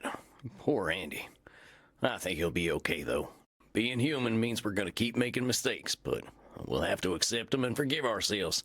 I'll keep an eye on Andy before we leave, but he seems pretty eager to help me with Heinrich now. That ought to keep him going. He gave me this here coffin as a gift, and I'll definitely think of him whenever I'm resting in it. Now then, I think I'll do a little reading from my favorite book. Something to inspire me for the challenges ahead. I learned this, at least by my experiment, that if one advances confidently in the direction of his dreams and endeavors to live the life which he has imagined, he will meet with success unexpected in common hours. In proportion as he simplifies his life, the laws of the universe will appear less complex, and solitude will not be solitude, nor poverty poverty, nor weakness weakness. Yeah, you got it, Henry. I'll just keep walking and everything will turn out okay. Now, time to watch Mo yank Larry's hair out. Well, there ain't nothing funnier than some good old slapstick violence.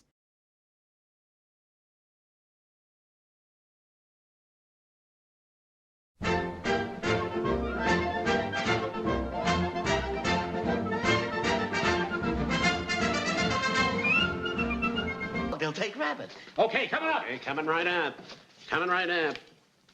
Here we are, pepper and salt. All right, I think I'm nice and relaxed now.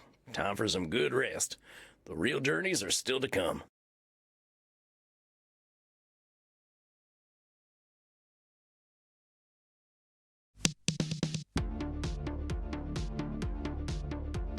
Tonight's the night. Time to hit the dusty trail back home. You ain't gonna take any sunrise strolls, right, Chief? I am fine now. It was a momentary lapse of self-awareness. I have much to regret, but much to live for as well. I believe that you can turn Heinrich Kramer, Samuel, and I wish to help you as much as I can. You better, Sugar Blood. You know I can stay if you need me. No, I cannot hold you or Samuel back. We all must continue on our paths. On my honor, I will continue as well, as I have for the last 3,000 years. You are already packed, and I would not see you delay. I guess this is it then. Last time I'll see this bar for a while. Immernacht shall not be the same without you, but it will be something new. Oh, if you're looking for a new snack, there's this fellow who's been roaming around, named Kieran. We have met. I should very much like to know him better. But do not worry for me, Samuel. A vampire is always comfortable with a little quiet. Regardless, I have my cats to snuggle. Now then, let us go outside. I shall see you off. Well, here we are. Guess this is it. Samuel, my dear, this is not an ending, but a beginning. Do not think that I have nothing left to teach you. We will speak over the internet. I do not release you from therapy. Reckon I got plenty of work to do still anyway. We all do. Now, Crimson, come, embrace me.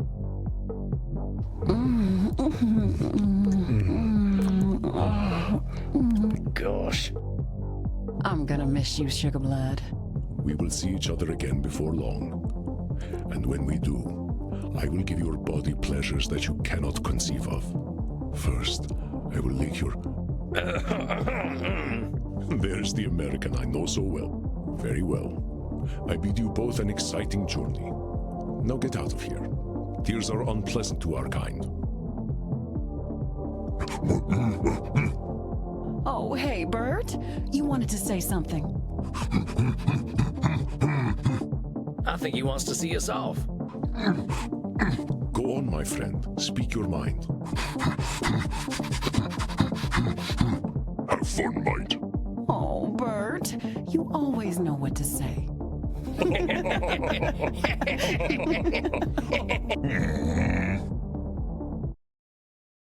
That's it then. In the past months, I've learned more about myself than I did in the last 2 centuries. I got reasons to hope that I can put my skills to use back home, and that I can help anyone who's ready to be helped. For the first time in my life, I got real friends who can't die. And together, we can be better vampires than we ever were alone. I was lost once. I didn't know what I was put on this earth to do. I didn't know why I died. I didn't know who I was. I may be a vampire, but I can reflect now. Now I know who I am.